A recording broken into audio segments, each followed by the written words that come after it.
Welcome in. Almost 8 minutes past the hour now. We start a brand new hour, a brand new day. If you're listening live, thank you so much for being with us. It's the Good Time Gang. We're settling in, getting ready for another one. It happens quick. Bible study live today, noon Central. Don't forget that. Rick Bubba, Adler, all join us in 1 hour from now. Well, let's bring everybody in. Over to my left is Mr. Greg Burgess, and to my right is Michael Helms. What's up, boys?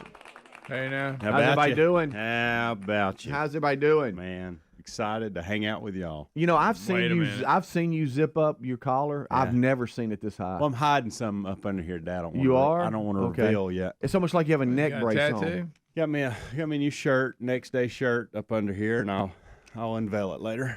Okay. Y'all know nothing about that. All right. I thought you had. Were you just gonna rip it off or something? I may.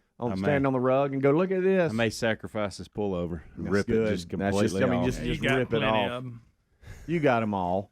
I feel like you're envious of my pullover game. Yeah. Pretty good game. Yeah. I'm a fan of pullovers. Yeah. It is up there today, Speedy. I'm sorry. No, you're good. You're good. I didn't even notice it till I looked over at you. And I was like, wow, that's all up there. You know them tribes that put them rings around their neck, stretch their head, their neck? That's what it looks like. You have to turn your whole upper body just to look left and right. You can't even turn your neck. But other than that, how you doing? Other than that, hey, nice hair. I do have a music/sports question right out the gate. You tell me. I got a tongue. Music and sports. Did you hear what he just said? I got a tongue. Yeah, because he can talk. Oh, he said he got a question. That's good. Okay. If I said the name Lars, don't, Greg. I know where you're going. I know all of it. Hush. Okay, well, I want to just hush then, because you've heard the same thing I've heard. And I knew it even before. That's what I was going to ask. I was going to ask you if you'd heard it today. I'm mad that you've heard this before me because I wanted to it yesterday, but I already knew the story. Okay, hold on. Ooh, I know stuff. Speedy, do you know? Did you know who that was before you? No clue. Okay. I actually, until they got into it, of course, I knew clue. exactly who it was. I figured you would. Lars Ulrich. Okay. Do you know that name? Do you know who that is? No. He is the drummer / co-founder. Yeah. Oh, yeah. Songwriter of Metallica. Okay. One of the biggest rock bands of all time. They've been doing it for exactly over 40 years. Yes. Yeah. Do you know? I should have known that. Do you know what he was trying to do with his life prior to becoming He's Metallica? From Denmark. He's Danish, and they moved here. Yes. When he was a kid. Yes. Well, teenager. His dad and uncle were professional tennis players. He wanted to follow in those footsteps. He came to America in 1979 to pursue a pro tennis career.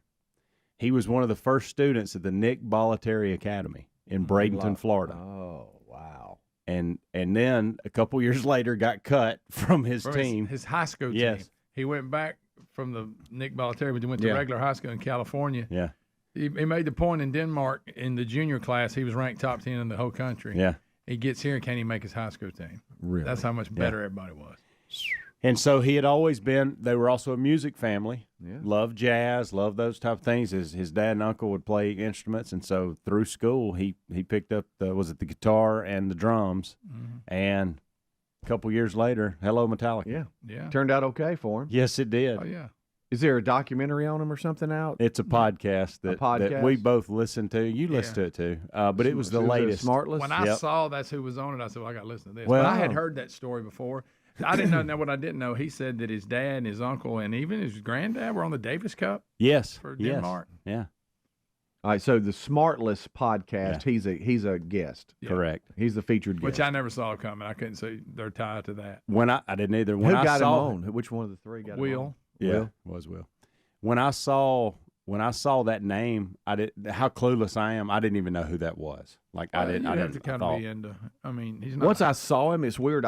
I didn't recognize the name, but as soon as I saw his photo, I was like, oh, yeah, I know who that is. I just didn't put it together. And one of the guys even brought it up. What's rare is when you have a band, especially that, and you may not like their music, I get that, but they're hugely successful. I mean, they're still playing stadiums today. Right. Yeah. And normally the spokesman and the guy out front is not the drummer. Right. But he's like the him and James Hetfield, they're the two that talk when they write all the songs, too. Yeah. But he is really like the main guy, and he's the drummer in the band, which is rare. Like if they do interviews, it's normally him. So talented. That's good stuff. Yeah. So Yeah, when I I'm heard sitting I was going to ask you today if you had heard that segment. I started to come in, and us when you weren't here, I was like, do I have a conversation with Greg about this and then not be able to talk about it on the air? But I thought, you know what? Let's just hold it. I've heard him tell it before, the story about how he was top 10. He gets here and he said, I'm not even top 10 in my neighborhood Yeah. in America. Yeah. He gets cut from the high school Yeah. team. He goes, now he came, he was supposed to be this big deal. Yeah. He said music was a way to get out of the discipline, kind of take a break from the discipline of tennis because he was practicing 6-8 hours a day. And he's like, music kind of let me. Does he still play as an adult just to have fun Yeah, he said- recreationally? Yeah, he said he did now. Because they're all into health and all. He used to have, when he was younger, of course, they weren't. No. They used to be, a lot of people call their band Alcoholica. Yeah. in the old Well, days. he's 50. know that. He's Oh, yeah. 59, so I mean, a lot of us in our 50s, we're like, okay, we need to try to start doing a little bit better, Yeah. But it's cool. He said that they basically play weekends in stadiums. They play 2 nights. They'll play Friday and Sunday, and that's instead of going on the road and being gone forever like they did. They just spread them out, and they fill the place up. So I'm sure they're making really good money. Yeah. But they just play Friday night, Sunday night, and then they'll wait. Yeah. Throughout the year instead of being on the road all the time. It's a pretty good idea. Oh, Lars.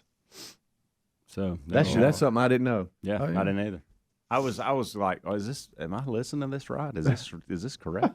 Because I was going to ask you, I said, first of all, do you even know who Lars Yeah, well, I Ulrich? didn't. I Yeah. didn't. No Yeah. clue. But anyway, pretty interesting story. Tennis and music. Yep. Music and tennis.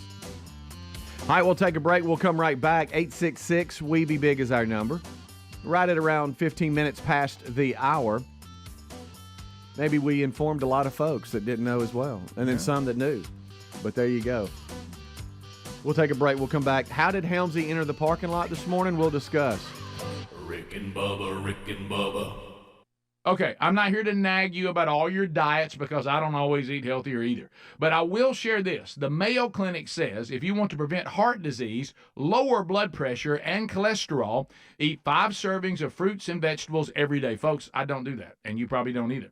So I use Field of Greens, and I really like it. If you don't always eat right and exercise, join me and take Field of Greens. Get 15% off your first order at fieldofgreens.com with the promo code BUBBA.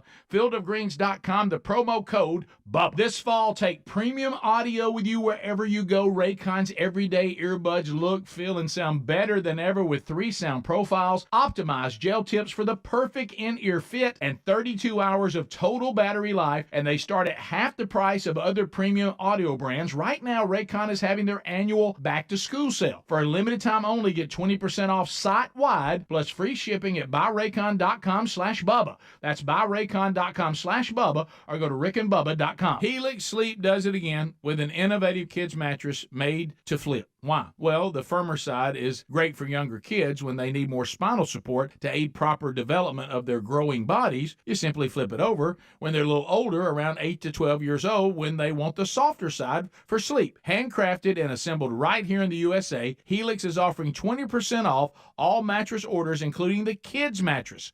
Go to helixsleep.com/Bubba. helixsleep.com/Bubba. A new season calls for new taste. There's no easier way to flavor your fall than with HelloFresh. Their fall lineup of delicious dinners is crafted by chefs using fresh produce and the best in-season ingredients. And with a rotating menu of 40 weekly options to choose from, even the pickiest eaters will be asking for seconds. Sign up for America's #1 meal kit today and take 50% off plus 15% off the next 2 months with the code BUBBA at HelloFresh.com/Bubba. That's the code BUBBA at HelloFresh.com/Bubba. Are you driving an out-of-warranty car? Why would you do that? It's only a matter of time before your vehicle is in the shop costing thousands. Auto repair costs are up nearly 20% from last year. That's 4 times the rate of inflation. And when you enroll in a protection plan through carshield.com/Bubba, you'll be locking in your price as it will never go up. We appreciate their administrators handling all the paperwork, and we get to choose the mechanic we want.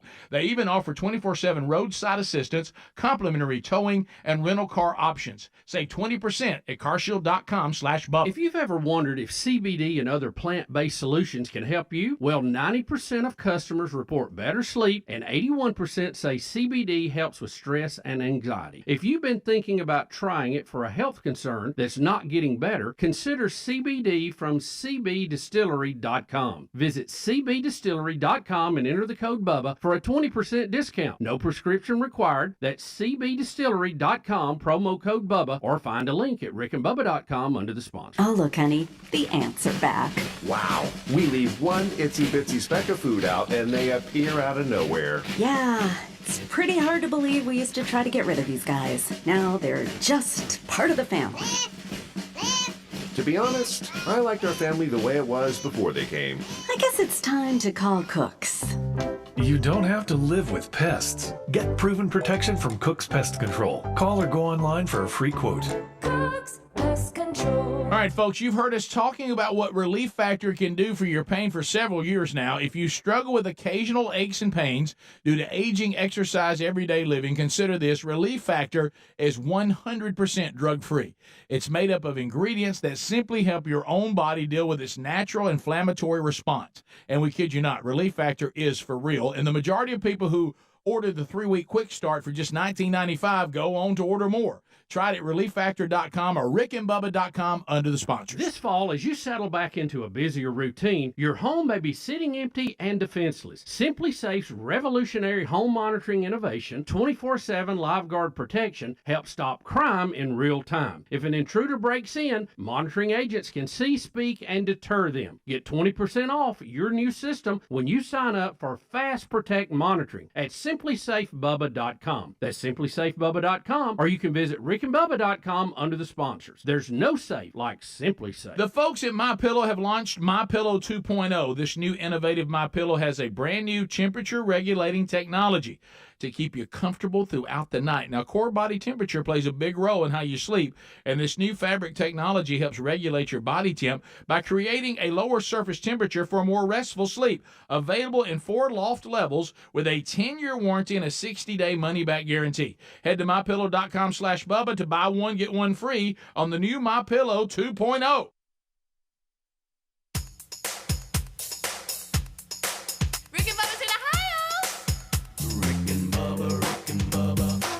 The gravy, please. Rick and Bubba. Ooh, it brings me to my knees. Rick and Bubba.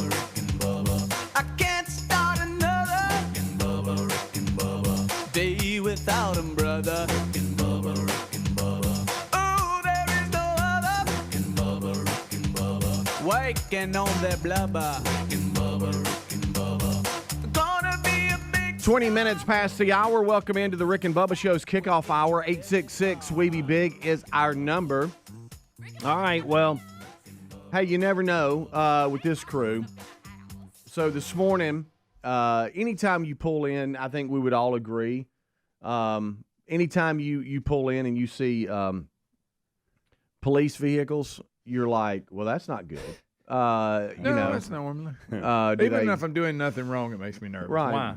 And I wish it would have made me nervous this morning. Yeah, that's true. Yeah, and we have friends and connections with the police force, and sometimes I know at the other location there would be a patrol car that would come by, and it was just a guy we had got to know over the years, a police officer, and he would always just be patrolling, and he would have, his shift would be on when we normally pull up, and he'd be like, hey, man, what's up? And hey, how you doing? We appreciate seeing their presence. But, anytime you get here, the time of day we get here, there's no cars in the parking lot, and we're the only ones here. Yep. Okay? So when you walk in, there's about 2 cars here, 3 cars here, and that's it.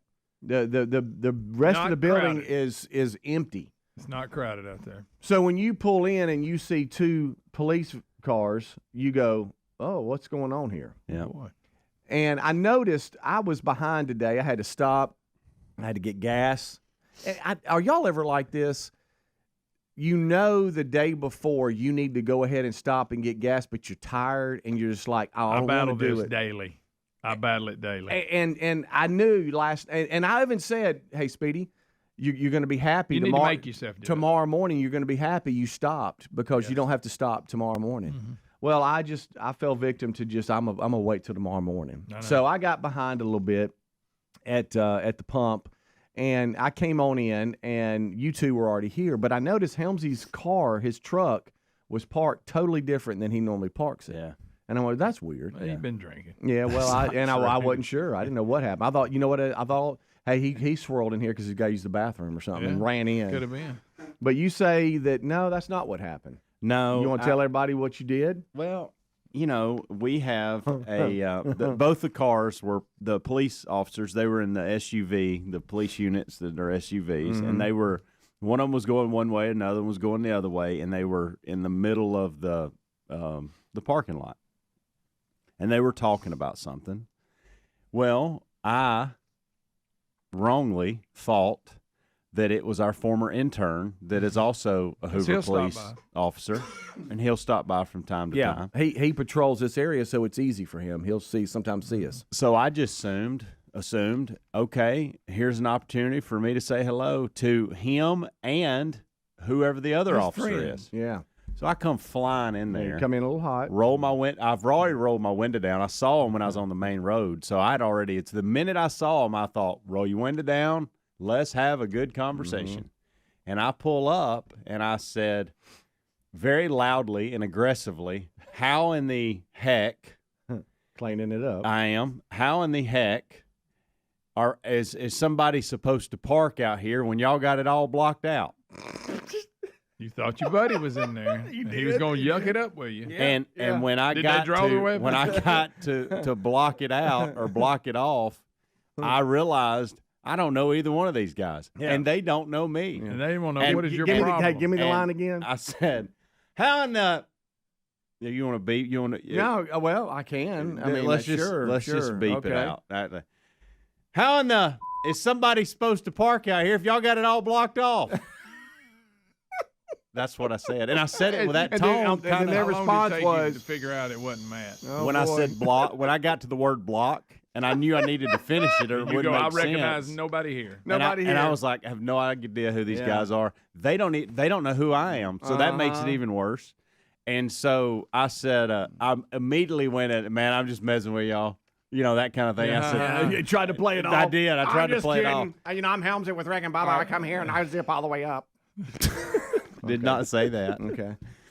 I said, I immediately go into what I actually mean, because y'all are going to make fun of this. But I start talking about, I said, hey, we go, hey, how you doing? How's y'all's shift going? After I, tried to spin it. Trying to spin it. Yeah. And then I give them my line about there's two impossible positions that I don't know how people do. Oh, you even went that far. Went this far with it. You said we love the blue. You could just walk. That or You're right. Sorry about police that. officers and teachers. Thought you're mad. My bad. Went there. You're my friend. And I said, and then I got into, well, what are y'all doing here? And at this point, they got to understand, an alarm has gone off in the building. Yeah. And now I'm the only one out here that is screaming and hollering. So they're probably going, is this our problem? Right. Like, is this the guy that set the alarm off? See, I encountered him earlier. And didn't know that. As I pull in, he pulls up, and I assumed it was Matt. They'd been following you because of the way you were driving. Probably. Yeah. I assumed it was Matt. You didn't try to come in and be all funny, man. No, like I just me. got out, and he got out, and look, he goes, hey, he said, we got an alarm for this building. I said, I said, well, I'm fixing to go in right here. And, is that what you, Don't know. And they asked me some name of business. I said, I don't know where that'd be. Did you give them much? No, but yeah. So anyway, I ended up. I hope you're giving them more than us. Yeah. But I ended up letting them in the lobby. Okay. But see, my first response, I thought that Bubba got up there and couldn't get in that snack room and busted the window and set the alarm off. But because so you were opposite of Helmsy. Helmsy gave him too much and came in way too hot. I came in hot. You gave him zero. But what's funny, I bet though, when they saw me pulling in and the alarm was going off, they thought, "Oh, we got him." We got him. Yeah. And then I got out and flashed my card and opened the door. Yeah. Beep. Because and I was confused too because your truck wasn't here. Yeah. And I was a little earlier. When I say earlier, I was like, I was way behind. It was 4:45, 4:50. Yeah. Yeah, I thought Speedy had called in. Yeah. Well, I actually asked Greg. I said, "Am I thought missing it might something?" have something to do with that alarm. Yeah. I was so far behind. I even had a conversation with myself. I was like, "Hey, buddy, let's go. What are you doing? Got to go. Got to get there." Right. Yeah. You walking around like you don't need to be leaving. So Gotta get after, gas. Yeah, and let's add to it too. You're in an all blacked out truck. I know, So when you pull up, I mean that just adds to Dresses it. like a gang member. Yeah, not true. you got that. So I did pull in a different spot because I was kind of cold. You know, like I was Yeah. like, just park and So get you were out and listening- walk you over. were yucking it up. Hey, I was. I like it. I You love would how have thought they were in here doing the show with us, hanging out. I That's wish how one I- of them was a K-9 officer and he'd leased the dog. Yeah, I know. Sick 'em. Then I felt the need when I walked back because I walked across. I felt the need to give them a little more. Yeah. Which hey, was uncalled have a for. great, have a great day. Uncalled Good to for. see y'all. That's something I would do. I had to. Oh, Speedy's I had still to. be out there. Oh yeah, I might have started washing their truck. Yeah. Hey, guys, let me help you out. Hey, so, did you catch what he did after he tried to make up for it? Man, I love what y'all do. I don't see I how did. y'all do it. I did. He That's started my. that. And we hear him dog the police all the time. All the That is time. not true. All the time. You two. Especially the Hoover police. I don't Yeah, know what his I don't know problem what he is. did. I with think it's them. because he lives in Vestavia. That's And it's it. that This is rivalry. unreal. I believe that's It's not true. For those of you around the country, you might not know I what that mean- means. But I for those mean- local, it listen, I mean what I say. I mean, Vestavia did beat Hoover in football this They year. did. Yeah. Yeah, I had nothing to do with that. I couldn't care less about football, high school football in state Well, Alabama. I mean, Head ran all over him. Yeah. He is a good player, tough kid. All right, so you came in hot. I did. And then you realized that our connection wasn't there. Right. And tried to save it. I did. And then, but earlier, you had no idea. This one gave him 0. And I did actually. I did not let him in. I tried to go. I tried to say something like once the conversation was going better than I started it. I said, "Well, did Greg set the alarm off? Have y'all talked to him?" I did say that, and they were like, "No, but he let us in, whatever." Yeah. And so it ended up being a good chat, good. but it started off rough. All right. Do you think that when they left, they was like, "Did you see how far he zipped up his collar?" It's like he can't even got a neck in. He can't even turn his neck. Or has he got a scar he don't want? Right. What's wrong with that dude, man? Wearing a red neck Or is he brace. concealing a weapon? Oh, right. You too. They might have said, "Hey, was that Coach Bullethead?" Yeah. You may have heard of him. Y'all are something else. Rick and Bubba, Rick and Bubba.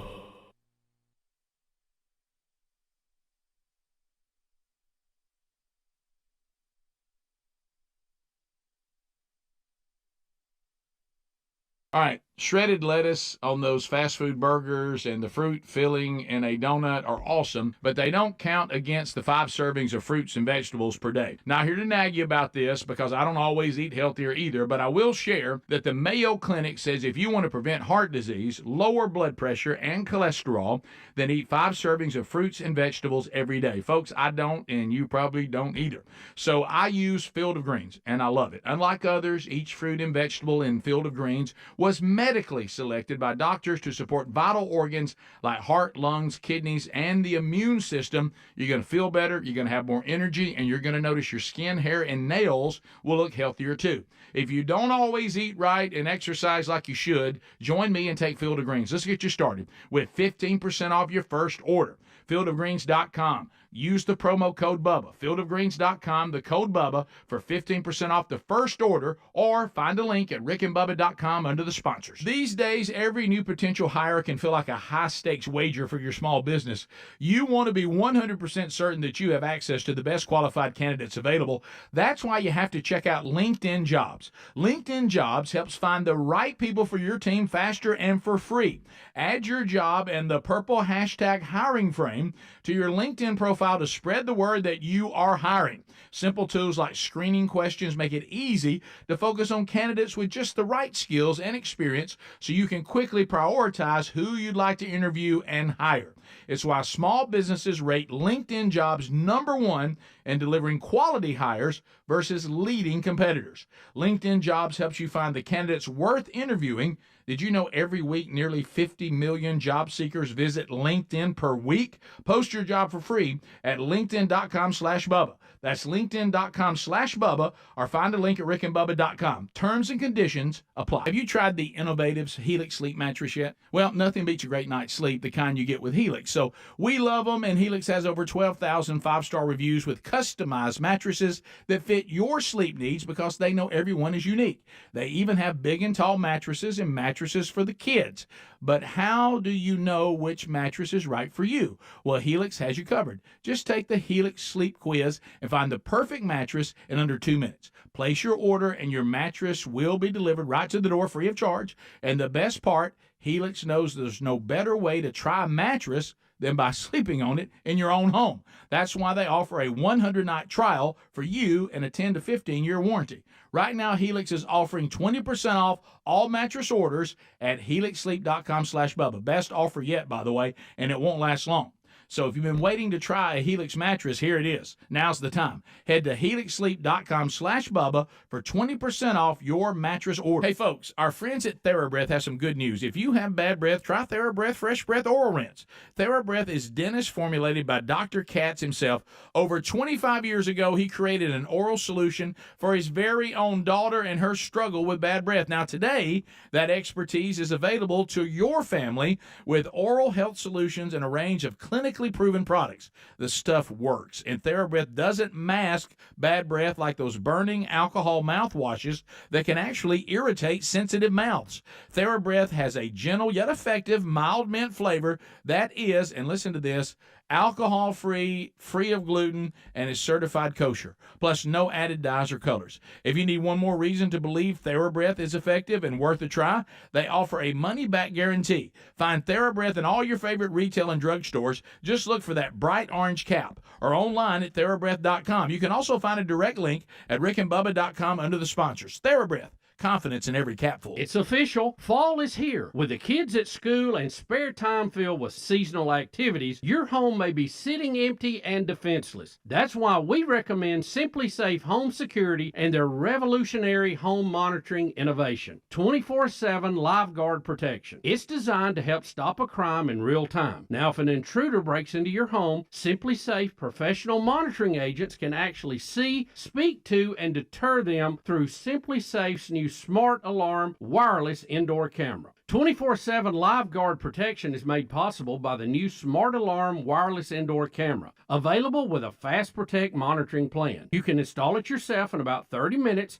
or have a Simply Safe expert set it up for you. And for a limited time, get 20% off your new system when you sign up for Fast Protect monitoring. Visit simplysafebubba.com. That's simplysafebubba.com, or visit rickandbubba.com under the sponsors for a link. There's no safe like Simply Safe.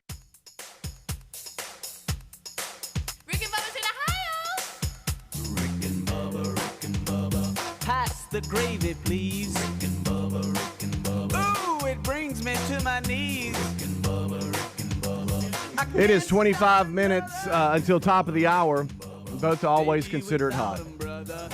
We are coming back now. Hey, Helm's got something he wants to bring up. Okay. Yeah.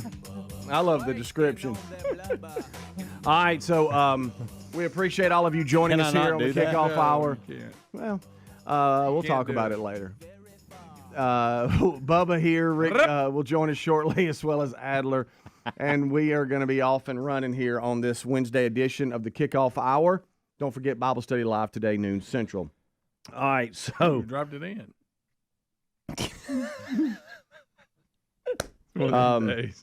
I just want to let everybody know that we are aware that today, because I've already had 2 emails. Terry was having fun with it last night, that some of her little girlfriends had sent it to us that today is morning show host day. Oh, and really? I know how Greg loves stuff like that. Yeah. And we are aware of that. Because it's 50 other things. Too, yeah, so. yeah, and we're now heard and seen it in so many different day parts. We've kind of left the, hey, we're just a morning show kind of thing. But I get it. That's how it all started. But in our world, we are. Yeah. Because that's right. when you it's hear early. it, we record it real early. That's it. So that's there. right. So there. Hey, so I just want to let y'all know. Smoking. Also, a number of other things happening today. Look at here. National No Excuses Day. No, I thought it was a radio host day. Well, so this is what gets you mad. I know. I do this every time, and I know I'm going to torture myself and go through it. Why do we have it does it not ruin it? For Sorry people? about that. Like, let's say we cared about radio host day. Let's just use that. Yeah. And we were excited that today was it. But then you also, what'd you say it was? What's the other day? You No just read? Excuses No Day. excuses. So that's stupid. That's stupid. I mean, nobody cares. I mean, there's no excuses today. Yeah. Any other day, let's make excuses, but not today. Is that the voice? Yeah. Okay. Yeah. Slightly feminine. Yeah. Colin Kaepernick. Hey, Colin. Hey, buddy. I thought he had finally gone away. Well, he wrote the Jets since Aaron Rodgers had the Achilles tear and all that. Yeah. He took it upon himself to reach out to the Jets and let them know that he's ready. I'm gonna give you a different take on this one. He wrote that he wishes the best for Wilson and isn't writing to take his spot as the starter. Although he wrote he would love the opportunity to fill that spot. That doesn't make any sense. But he wants to lead the Jets scout team, he said. Yep. He listed a couple of benefits from having him on the team. First, it gives your defense the advantage of getting a truer read on a more mobile quarterback. Two, it would also allow you guys as an organization to take a real look at where I'm at football-wise. He still says he's an elite quarterback and says that it's a risk-free contingency plan. So he took it upon himself to reach out to the Jets. Well, listen, if he keeps this tone that it sounds right now, and it means all he wants to do is try to play a little football at any role that he can help the team. Now, I'm not saying I buy this, but I'm just saying this approach is a little different what he's done in the past. It doesn't act like I'm going to be an activist while I'm on your team. You know, when you're away from it, do what you want to do. Sounds like, and I'm not saying they need to do it, but this approach from him is a little different than it has been in the past. Yeah. He said, worst case scenario, you see what I have to offer and you're not that impressed. Yeah. Best case scenario, you realize I have a real weapon and can be used that way as a disposal in the event that you need to use me. Again, he sounds like he's humbled a little and is like, I'll just take anything if y'all give me a look. And which, again, he may be full of it, but here's what would happen. Let's say he went in his Cinderella story, he actually was decent. Look, he's got to be better than some of these backups and third or fourth guys, but like we've said before, the baggage that comes with him is not worth the risk. But if that baggage seems to have calmed down, give him a shot. I'm always interested in the references. If you that just somebody want to show him just play football, give him a shot. Oh, wow, I didn't know you like Colin. There you go. I would like somebody to give him an opportunity so we can put this to bed. Yeah, he may. I mean, that's what I'm saying. And he's saying he didn't say in the past I'm better than ever. How many quarterbacks that are starters? He give us that rant. May have been true about some not.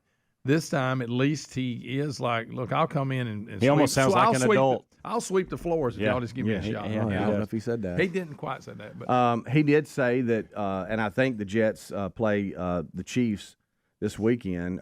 He said, but when you face the Mahomes and the Russell Wilsons and the Jalen Hurts, he goes, from the practice squad, I can give you a real look of what that's going to be like. I would bring him in and go, look, here's the deal. I'm going to treat you just like everybody else. This goes for everybody, not just you. Mm-hmm. You want to play football? Come in here and we'll see what you got. But we ain't kneeling. We're not going to become a distraction. Any of that, and you're gone. He listed Jim Harbaugh, Chip Kelly, John Harbaugh, Mark Davis as references. I thought that was interesting. And he said Mark Davis has a really good haircut, so you ought to take his word for it. I will say this. Ever since Aaron Rodgers went down, I have not seen a highlight, couldn't care less about what's going on with the Jets, but if they signed him tomorrow, I would be back in. I'd want to see it. I'd want to see what would happen. I watched, I guess at night, ESPN, one of the ESPNs, I don't know if it was the news or two, I can't remember, but the Pat McAfee show, they'll replay that day's show, and Aaron Rodgers stayed with them, I think, almost the entire show. Yeah. And he's laid up, in the bed talking. He ain't got nothing else today. And it was a really interesting conversation because they were like, well, what's it like now that you're at home, like watching it? Of course, he said he loved the NFL Red Zone. Thought that was funny. Yeah. But he talked about he's a great like lip reader. And so he said, so during the Jets games, he's trying to read Wilson's mouth, to see, okay, what, and so he knew the play, he knows the checks because he said he created most of the checks. But he said it's different. It's much different. Pretty hard to sit through. To know if it's all on Zach Wilson, or is there breakdowns but he hasn't done very He didn't call Joe Namath by name, but he came Namath out. did dog He came out yesterday, said, "All right, we're done with Wilson," but he said he was very adamant on, hey, look, former players, he said that, current players, fans, y'all don't need to give up on your team. Good night. He said, it's a little early. We kind of started this way last year, and then they made a run. So we'll see. But they host, I think, the Chiefs next, so it doesn't get easy. That's not good, no. But Colin said he's here to help. Have y'all? Oh, no excuses. Today. Have y'all ever just sat down and listened or watched to Pat McAfee's show, like his podcast, outside of? Wow, it gets rough sometimes. It does. They'll use language. Wow, they will. It'll slap you. I was not expecting that. I didn't know it. Matter of either. fact, on ESPN, they're not bleeping language on there either. Oh, really? Aaron had a couple of them. I was like, good night. You start crying? No, I didn't know. I mean, listen, I thought maybe I don't get offended by it or anything like that. It doesn't jar me because you use it. But I was caught off guard with what was being said. I thought, my gracious, I didn't realize McAfee said this kind of stuff. It just caught me off guard. Yeah.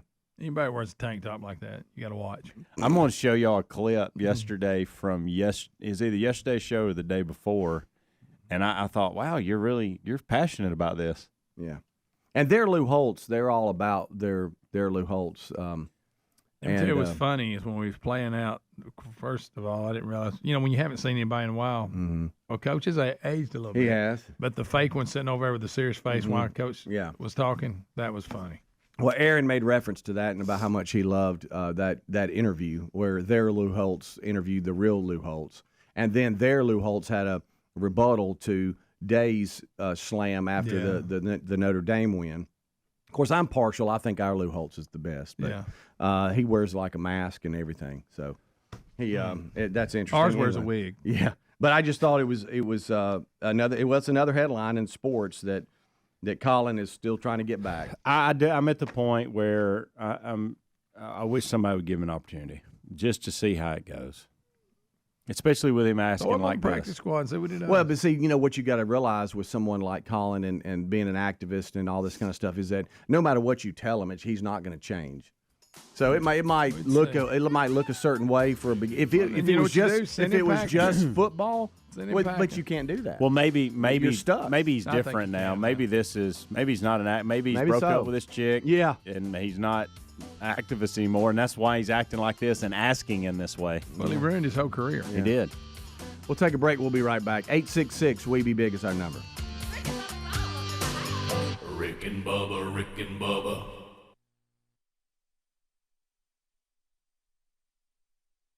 Hi there, I'm Andrew McCollum, CEO of Philo, the best way to watch your favorite movies, shows, and live TV for just $25 a month.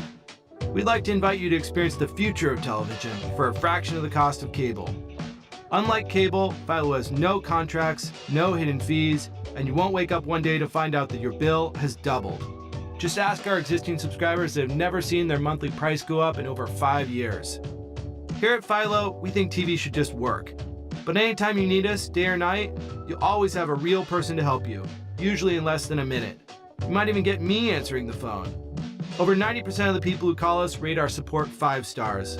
So sit back and enjoy our over 70 live channels, record as much as you want for a year with our unlimited DVR, and relax by thinking about all the things you could buy with the money you're saving. Signing up takes seconds, so start a 7-day free trial today at philo.com/Andrew.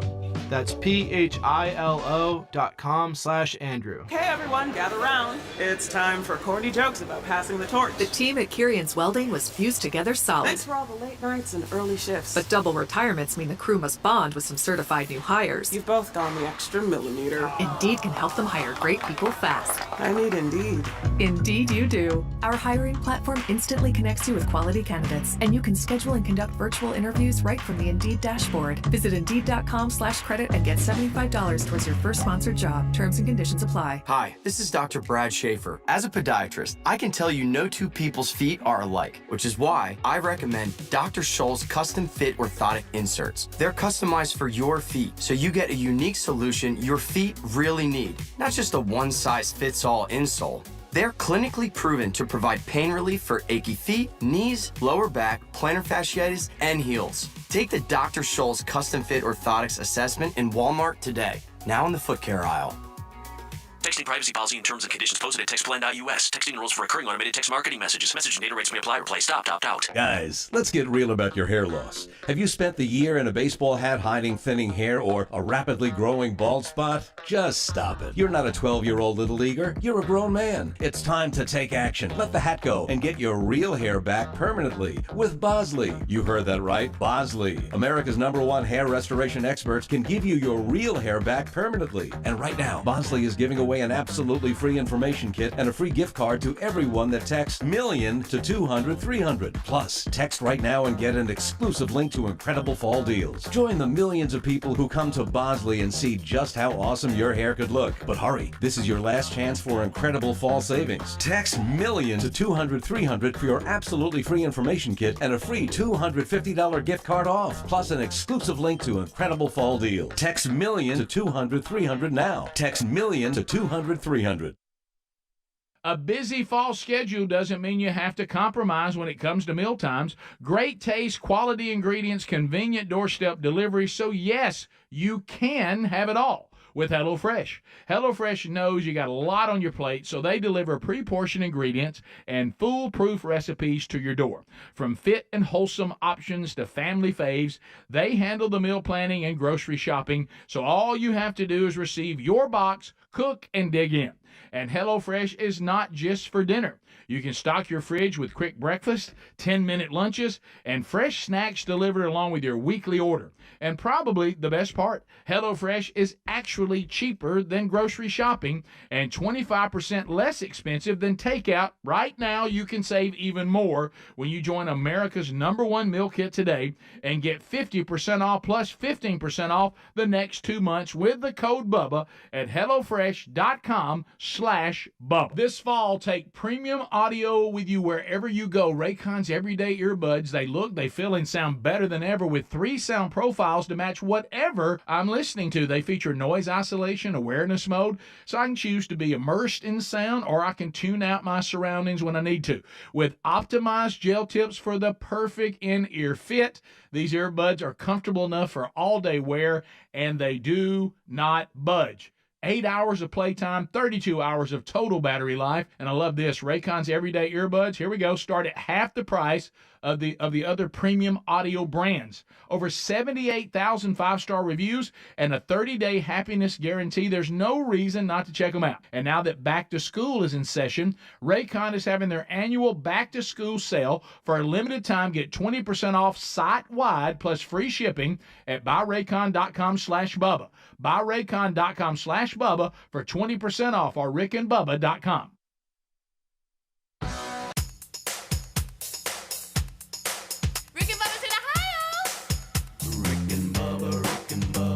Pass the gravy, please. Rick and Bubba, Rick and Bubba. Ooh, it brings me to my knees. Rick and Bubba, Rick and Bubba. I can't start another. Rick and Bubba, Rick and Bubba. Day without 'em, brother. Rick and Bubba, Rick and Bubba. Ooh, there is no other. Rick and Bubba, Rick and Bubba. Working on their blubber. Rick and Bubba, Rick and Bubba. All right, 10 minutes until top of the hour. Thank you so much for being with us here on the kickoff hour. Rick, Bubba, Adler all join us right after top of the hour. Don't forget Bible study live today at noon Central. And rickandbubba.com, the website, to find all you need to know about the show. You can follow each member on social media. You can follow the show on social media. You can know where staff members will be. You can know how to sign up for the crap run, stuff like that. Be part of Greg's Minions group. And run behind him during the race. There's just so much there at rickandbubba.com. This portion of the show brought to you by HelloFresh.com/Bubba. We've been telling you a lot about HelloFresh.com/Bubba, and a lot of you are going, you know what, this sounds pretty convenient. It's brought right to my doorstep. It is quality ingredients, convenient. It is what we need because I'm tired of trying to figure out what's for dinner, what's for lunch, what are we going to do? Because the service just puts it right there at your front door. And it's pre-portioned ingredients, foolproof recipes, right to your door. From fit and wholesome options to family favorites, you look, they got you handled. So HelloFresh.com/Bubba is where to go. It's actually cheaper than the grocery store shopping and 25% less expensive than takeout. Right now, you can save even more when you join America's #1 meal kit today. Get 50% off plus 15% off the next 2 months with code Bubba at HelloFresh.com/Bubba. That's HelloFresh.com/Bubba, then code Bubba to get 50% off plus 15% off the next 2 months at HelloFresh.com/Bubba. You can find a link at rickandbubba.com under the sponsors button. All right, so here we go. We're going back. You know, something happened to me yesterday. It was kind of weird. You okay? Well, no, it was. I ran through one of the local red light pharmacist, national chains, because I was going to grab something for this like allergy reaction or something that I've had over the past weekend, getting down at the hunting camp and. The fields and plowing and just the dust and just, it was just a mess. So I was like, you know what? I'm going to grab something, see if I can maybe minimize the side effects I'm having. That's what I'm doing too. And sometimes at these places, instead of being able to get something off the counter, they have these cards and it says, go to the pharmacy. And they keep them behind the counter, I guess maybe because of the ingredients in there. But a lot of it has to do with nasal decongestants. So anyway, so I go and do what they said. In the line, there's a couple people in line. So I went, I'm going to go to the consultation window, Yeah. And so I stand there, and to get consultation. It's like I was a plant dying. And I'm thinking to myself, look, I know people are understaffed, but there's about 4 of y'all back there. And I see White Coat back there, who's the pharmacist, and I'm thinking, well, they'll see me. But they're busy, so you know what? You're going to be patient. So I sat there, and I sat there. Nothing. And the line, who had about 3 or 4 people in it, it had now gone down to the last person. That's how long I'd been waiting. So I'm thinking to myself, why do you have this window if you're not going to actually consult someone? Because I had a question versus trying to get through the main line and bog that down. I'm like, well, I don't want to do that and ask a question, and somebody's behind me going, well, why aren't you over there being consulted? But I just had a quick question about the difference between 2 products and what might be best for my symptoms. And nothing, ever. Nothing. So I'm like, well, okay, I guess I'll get back in the main line. So I go and I hand them the little card and I said, How hey, long did you stand in the other line? Yeah, well, I mean, what the heck, man? Good night. I need a consultation. Service just sucks. It does. I And guess so, they don't want nobody to I mean, ask for a why do you, consultation. yeah. Oh, we don't use that no more. Consultations right here. If you need consulting, right here. Go stand there, and it's like you're invisible. I wanted to go, do y'all see me? You're feet from me, and you're acting like I'm not here. Or tell me, hey, we're not using this line. Or hey, sir, we'll be right with you. I'm so sorry, we're feeling this, that, and the other. There's somebody at the drive-through window, whatever. Okay, that's fine. But don't even acknowledge me. So finally, I just get back in the main line. I get up to the cashier, and you can tell that the person that's behind the counter, you can tell they haven't been trained in the medical field. Yeah, so they don't have a clue. No, they're just making change. They're there to process people, getting them through and checking them out. So it's meaningless for me to ask them anything. But I have the card, and I said, hey, here's the card off the shelf. It said I needed to do that. So they turn around, and they see all the stuff that's behind them. Well, I don't think we have that one. I'm like, okay. Why have you got the card out there? Thank you. And I was like, okay, well, that's well, what do you have? I said, well, I do see it right there. And okay, yeah, let me grab that. Oh, well, that's not the extra strength. That's just the regular. Well, that's fine. That's fine. That's good right there. I'll take regular. Okay, I need to see your driver's license. All right, let me take your driver's license out. Bloop. Nothing. Bloop. Nothing. Bloop. Nothing. For some reason you ain't supposed to have it. And I'm like, that's weird. Hey, is anybody? This is the worker. Please tell hey, me is there a problem with the verification of anybody? He doesn't even get a response from his own staff. Yeah. Sir, let's move to this next window and let me try this cashier. I guess we're having trouble with this computer here. Okay, excuse me. And so I go back over to the other window. Bloop. Bloop. Meanwhile, everybody's staring at Bloop. you. And I'm like, and this is your driver's license. Yeah. the back of the driver's license. They're scanning it.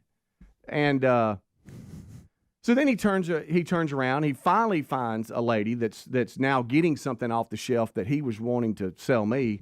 And he goes, "Hey, is there a problem with verification? Is it oh, yeah, the system's down." Like she knew. Oh, my goodness. The system's down. It's been down most of the day. Good. Now I'm Most frustrated. of the day. So now I'm So frustrated. what's y'all's plan? So now I'm frustrated now. And I normally don't do this. I promise you I don't. But I was like, well, then y'all need to probably put a sign up or something because I've wasted 10 minutes of my life. Yeah, all right, I agree. And I didn't scream it. Jerk but, Speedy but, showed up. Well, no, she was being a butthead. No, I agree. You know, I would have showed up. Well, she turned around like I got systems down.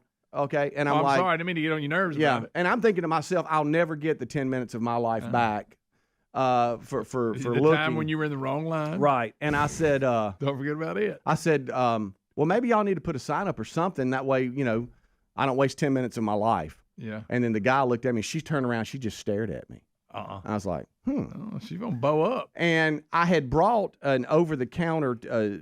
These are all over the counter, but I brought one that you don't need verification for as a backup. Yeah. And I'm like, well, I guess maybe I'll just get this one. Okay, well, let's go back to the other counter. So I had to go back around to the other window. Musical chairs. What about the people behind you? Well, then it's probably been maybe 30 seconds. She turns back around, the lady does, and says, well, a sign wouldn't work because we don't know when the system's down. And well, then, you just said you did. And I said, well, then you've got a bad system. I was like, anytime the federal government. So she was sitting there thinking about it. Yeah. And I said, ma'am, anytime the federal government is involved, it's a bad system. All right. I'm not saying it's y'all, but if you already knew the system was down, then just let somebody know because he's over here. She said we don't know, but you did know. Yeah. And I guess that got the attention of White Coat, and he came over, and he's like, I'm sorry, let me see. And he started finally looking at the, this is the one to go with since you can't get the other one. Okay, thank you. And then she just turned back around like, but I was like, well, then you got a bad system. I don't care if it's the government and that their system is down and you can't access it. Because she said, the system's down. No matter where you go, you can't get it. It's not just here. Like she was, and I'm like, well, this is weird. The way you're being pretty aggressive. You're taking it a little personal. Yeah, I'd have done moved on by then. Right, if I was her. Yeah, and it's just weird. I got home and Terry said, how'd that go? I said, it was just kind of a strange little encounter. You know what she did? She went home to her family and goes, you ain't believe this jerk I dealt with. Yeah, she told but the whole story. I was reacting to her smart A. You know, I wasn't the aggressor. So but good night. Hey, by the way, you got a bad system. You do? Real bad system. Let me know. Rick and Bubba, Rick and Bubba. And you know how sometimes you just, and so I actually, had the number to actually call the actual chef, and I said, look, I realize that I'm over the line. Wow, Rick, that's very Bippy-like to do that. And I said, call the chef. I said, I realize that I'm way over the line right here. Way, way over the line. And you can tell me to have a Coke and a smile, and I said, and I'm perfectly good with that. Well, we had some storms rolling through, and he said, you know what? The storms are actually helping you right now. And he said, if it's just two of you, and he said, I'm not doing this for you, I'm doing this for Sherry. Yeah. And I said, I certainly understand that. And he actually got us in for her favorite restaurant. Ooh. And buddy, you talk about a meal. Good gracious. I don't know if y'all It is, if you ever come to Birmingham, I'm serious, and you need to, of course, you need to plan for it. Hot and Hot Fish Club has been, Sherry and I have eaten probably so many meaningful dinners there, and it's so good. And we set the place where you can see everybody working and watch them all do their stuff. The food is so, so good, and they've done something now with, I don't even know how to describe it. There's a dessert they have now. It's like Bubba, you won't like it because you don't like strawberries. But if you like strawberries, where they take like a cat head biscuit, and they get it just golden brown, and they take like their homemade whipped cream, and put it in there with strawberries and like some kind of syrup that he told me what the key to the syrup was, which I couldn't believe what he said. He said you feel not, because I thanked him afterwards. He said, you wouldn't believe how I make that syrup. I said, And when he told me, I couldn't believe it, but I can't give it away. Yeah, right. And he said he was going to drop a mason jar of it by here to us one day. Mm-hmm. And but it trust me, we want that to happen. But have you ever just thought something? You thought, well, this is just. I didn't know that I was going to taste something this good this late in life. You thought you'd kind of tasted everything. Yeah. You'd gone through everything. But anyway, so I'm very thankful to them, and of course they're great. And it was a great dinner, and we had a great time. And it was something that was a surprise. I didn't think was going to happen. Yeah. And I told Sherry, I said, "There's no hope on this, none, zero. Don't even hope, but I'll try." And you came through. And then to come through was just fantastic. I loved it so much. And he even gave us a little appetizer that was from him to her and all that. So that was good. Oh. How sweet was that? Well done. So thank you, Chris. He came through. Yeah, and I don't know Chris. I don't know if you've ever eaten there before, but it is just, And what was it again? Hot Fish Club. Okay. Man, it's been around forever. It's one of the it's on the list if you come to Birmingham of the restaurants here that win all those awards and the various stuff. We have chefs here that win all kinds of stuff. And he won, what was it, the Iron Chef or something one time? City of 1,000 lunches. Oh, it is. Let me tell you something. Birmingham's got a lot to give, and let me tell you what we got to give. We got meals to give. Yep. I'll tell you that right now. We can eat. We got all varieties. Yeah, and you know how I looked at Sherry. I said, you know how we thought the day was going to go, and we've ended up here. It's kind of hard to believe, but it worked out. So it was a great weekend. I mean, just wonderful weekend. Got to spend a little time at the farm. Got that done. Of course, we got some. I got some assignments now. Every time Sherry comes to the farm, you think there's going to be things that they're going to have to be done. Yeah, she'll see stuff. Yeah, there's things that have to be, and that's fine. That's the way it should be. I try to warn Gary every time. I'll give him an alert Sherry's coming, and then I'll text him. I'll say, "Boy, I tell you, she's not happy about these piles laying around here that we ever going to burn these." Hey, I mean, you mean those snake den? Hey, I mean, you gotta have the wind right and all that stuff. And of course, I've noticed. I told him, I said, I've noticed you've been doing a lot of bass fishing lately. I mean, he's got it made, doesn't he? Hey, boy. Huh? He'll put out a picture. Rick, he gets to hunt and fish in some of the greatest places. I mean, he's just got it made. He does. I mean, he does. Gary lives a life that is just. I mean, now when you talk to some people would refer to it as the life of Riley. It was. Now, when you hear him, you think he's slaving. Oh yeah. You know. I was gonna say he talks about working a lot, but I've yet to see him work. Not one time. I mean, I know he does, but I have never seen. I ain't seen him on that dozer in years. Maybe he just doesn't take pictures of that. The pictures I see, he seems to be just goofing off all That's the the time. Facebook live. Are you sure? Is that dozer? You seen any tracks coming off that trailer? Rick and Bubba. So we were learning. Did you catch this? So I was talking to Big Love and the other interns in the kitchen. Now, what was the word they said for something that's good? Smacks or slabs? Slaps or slabs? Slabs. Do we have that right? It's slabs. I know. Slaps. We got the smack one. Like slap, like smack, and then smacks. Yeah. I'll tell you what, that slaps or that smacks. Smacks? Yes. So not slabs. No. Slaps like in. Yeah, I got you. And then smacks, Wow. which, Show us slaps again, but a little harder. Show it again, buddy. I hit myself a little harder than I wanted to. So he said he tried a breakfast burrito from Chick-fil-A today, and he said it smacks. It smacks. And then we all said smacks, and he said, yeah, either smacks or slaps, meaning I thought he it's said good. Sucks, but it No, wasn't. that wasn't it, Greg That was- Burgess. Well, smacks makes sense because if it's good, you smack your lips. It's so good. Yeah. And does slaps mean it's so good you Slap your mama. Slap your mama. Maybe By the way, I so. don't know who came up with that, but I don't either. Yeah. I don't. I never I'd slapped rather my be mom over your some tongue slapping the roof of your mouth. Trying to eat it. Yeah, there's that one. Lynn's out of Hunt.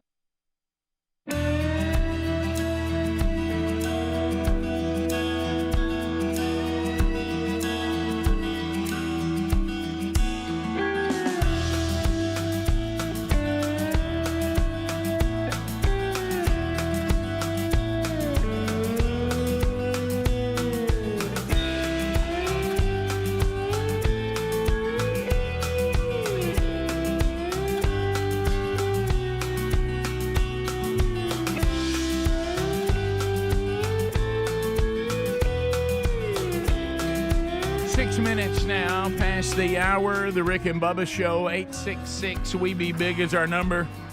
Thank you for being with us. A brand new hour has begun on a brand new day. We started with a national anthem. There we go.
It is 7.5 minutes past the hour.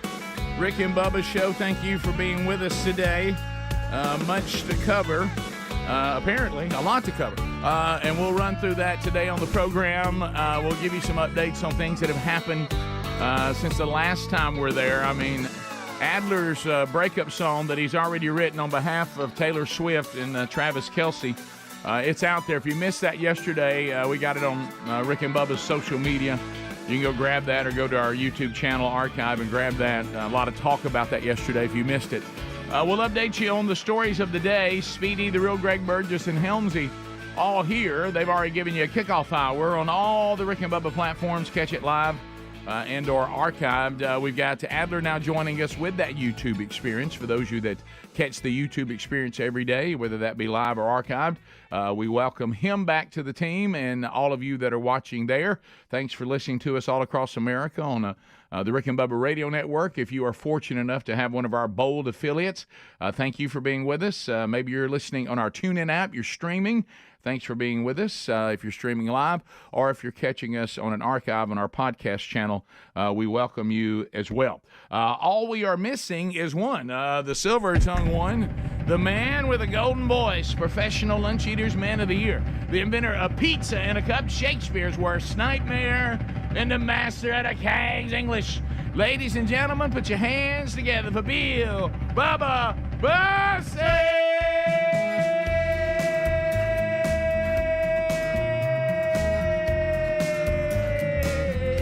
Howdy, Bubba.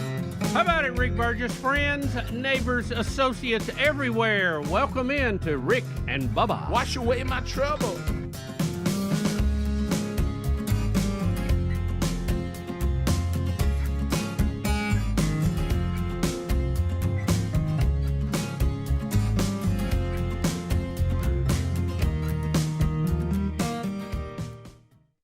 Yeah, yeah, yeah, yeah, yeah. Somebody said.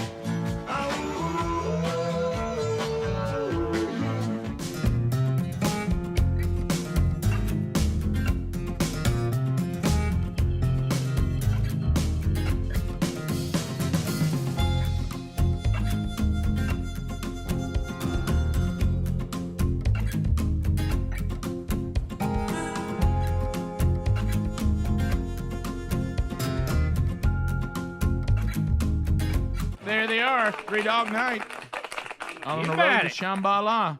Bubba, I know you're out of the gate running today. I mean, just here we go, wide open and ready. I mean, Chatty Cathy is ready to go today. Yeah. So high energy. I like that. Hope you get. I hope you don't burn out too quick. But well, let me tell you, to say, Rick, don't peak. Don't peak. Let's ease into it. You better enjoy the first half. It could go downhill. I think we did the entire show in about 30 seconds, just a minute ago.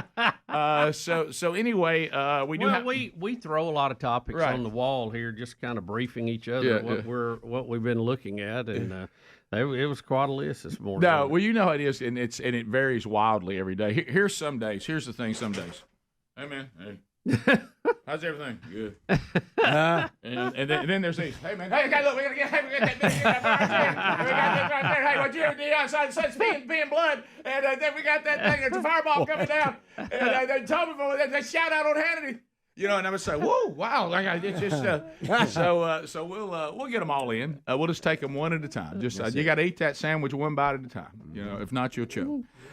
So we got that going today, and we did get a shout out from Hannity. Speaking to that, and the guy who called Hannity to get the shout out did a beautiful job of going to the Hannity archives and giving us an audio copy of it. So we'll have that, and it led to the first time I've used Hannity's new cell phone. I just said, hey, you're worrying me. Well, I just text, hey, heard the shout out today, and I got a response. I'll share with you on the program today, and it was a funny one, by the way, very funny. See, I haven't texted him because I figured you would. Yeah, well, and, I mean, I was just saying thanks for the shout out. I mean, I started getting pummeled yesterday, right in the middle of a meeting I was in, and I just looked at Sherry and I said, apparently there's something going on with us and Hannity right now. I'm getting stuff from all over, but I was in a meeting and I couldn't respond to that.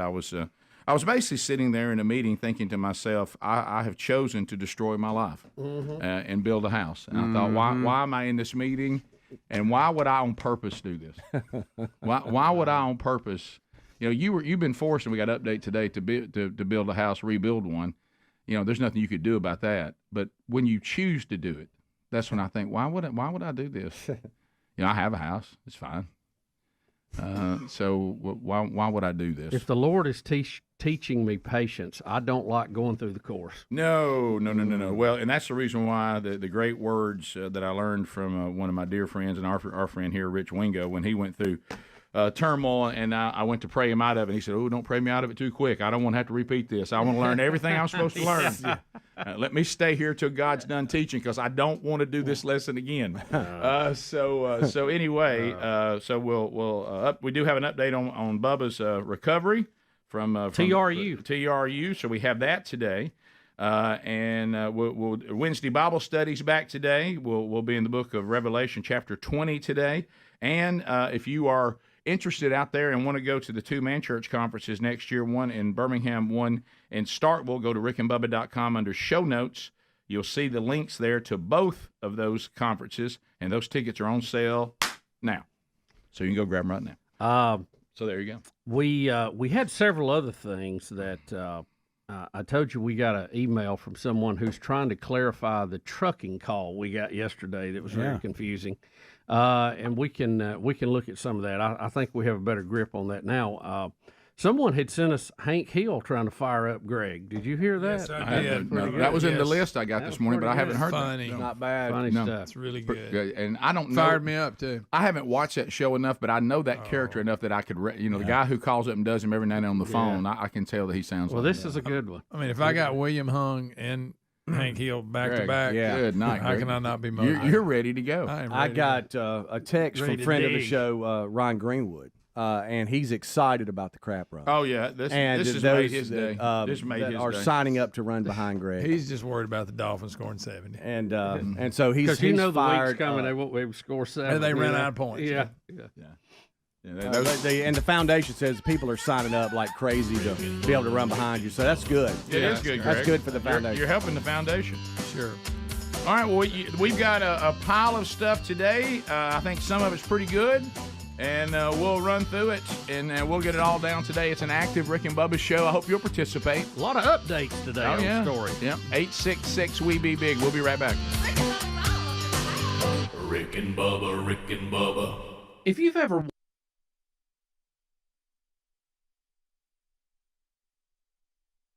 Well, 100.3 The River. Lynn, go ahead. Welcome to the program. Hey, guys, long-time listener. Hey, I was living in Atlanta during the really bad years of the Atlanta Braves. Listened to a local radio station, and they went to break, and it was a commercial they set up, and you hear the phone ring. This lady answers. She said, "Braves ticket office." This guy goes, "Hey, listen, I'm in town for business. I'd like to come catch a game. What time's the game start?" That lady paused, and she goes, "Well, what time could you get here?" I mean, that's funny.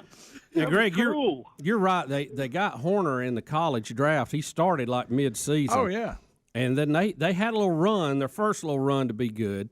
And you remember they were getting into playoffs or close to the playoffs, and they took out Chief Nakahoma's tent out of the left field bleachers to make more rooms because people were actually coming to the game, and then they started losing. So they thought it was a curse, remember? And they had a big controversy about, do we put the tent back up?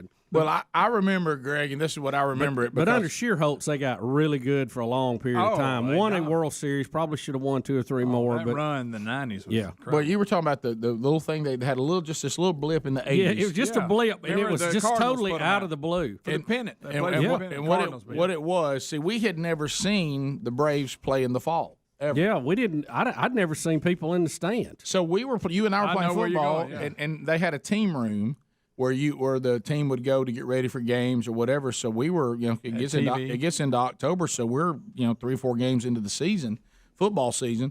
And I remember looking on the TV in the team room when Greg and I played high school football, and I couldn't believe the Braves were on and they were playing the Cardinals to actually win the pennant. I couldn't believe what I was seeing. Yeah. Biff what's his name? Pocaroba. Biff Pocaroba. And I remember who went on. Was he the one that went on to be a basketball referee? We had him. We had one of them. Maybe it wasn't him. It was another catcher they had. He actually was a basketball referee at a Jack State game one time. Really? Yeah. And I was like, how about that? But I remember that little run. Oh, yeah. and He I couldn't believe what I was seeing. Because Del Murphy at least he got to play on one good team. You know, doing He that. did. That was a good team. And then they went back to crap. Yeah. And then come roaring back in the 90s. And then the 90s came. With the Sid Bream around third. And that's when it got real right then. That's what kicked it off. Yep. And then and people are emailing me wanting me to let you know that Pete Van Wieren has passed. Yeah, I knew that. Yeah, right. I knew that. But I have a picture with him in my office. Yes, so. you do. You do, buddy. Yeah. When we got to sit in on the Braves broadcast, I couldn't believe it, Rick. I couldn't believe it because I thought somewhere out there may be a little kid at an AM station who's running the breaks now. I know it. Yeah, and they don't know what we went through. No, they have no idea. No idea. The I'm not sure whether I should bring this up or not, and I probably shouldn't have emailed the email I got to everybody. I should have just kept it between me and Bubba. But I think I know where you're going with this. Boy, we got an update on the snake, didn't we? Boy, did we. Ooh, hey, wow. And how about this? Rick, that's a little unnecessary. Right. The Well, details. there wasn't no need for that. No, but, I mean, because it really doesn't change the story at all. But, you know, it kind of does. You remember we did this. I mean, but you see what I'm saying? The guy got bit. Oh, no. I know what you're It changes the story completely. I wish snake show. Yeah, I wish they wouldn't have used the word and told us that in the thing, but it does change the story. It does, and it's the young lady that was is the daughter of the guy who did the snake show when we were kids. Remember us talking about that last week? Yep. And then somebody told us that sadly during a snake show at a school she was actually bitten by a rattlesnake. Yeah. And then we got the idea that she was okay and had come. I've seen the video. It does look like she was bit in the stomach. It does. Yeah.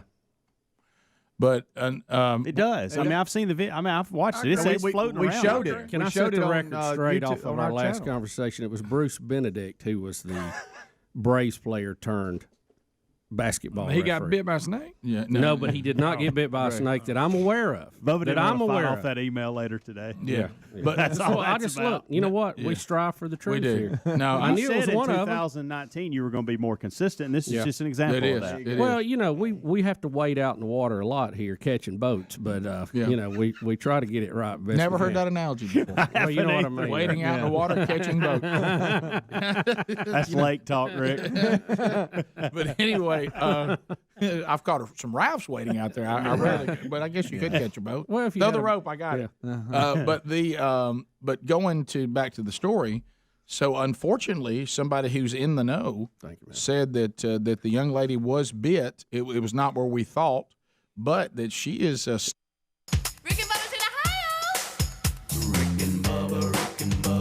Pass the gravy, please. Ooh, it brings me to my knees. All right, 20 minutes past the hour. All right, we'll do the shout-out with Hannity coming up. It gets even stranger. Now Don Juan DeMarco Williams is involved in it. He just sent me video of him board hopping when the shout-out happened. Isn't that a funny clip? Yeah, that is. So Don Juan was running the Hannity show out of Atlanta, and he's hearing the shout-out, and he sent us a video of him board hopping, pointing at it, going, what's going on here? So we'll play that back coming up. First, we got to start all of our updates then. Boy, we got a lot of them. We realize how many Travises we have. You know, we could literally update you on Travis Kelce, on Travis Hunter, or what we're going to do now is update you on Travis King. Now, tell everybody which Travis this is. Travis King, remember, he was AHA Travis King. Right. He is the one that was on the tour group of the DMZ, went ha, and ran into North Korea. Yeah, well, boy, that'll show you. And he was accosted then by the authorities there and questioned, and hell, well, guess what? They're kicking him out. They don't want him in North Korea either. Okay, so they're done with him.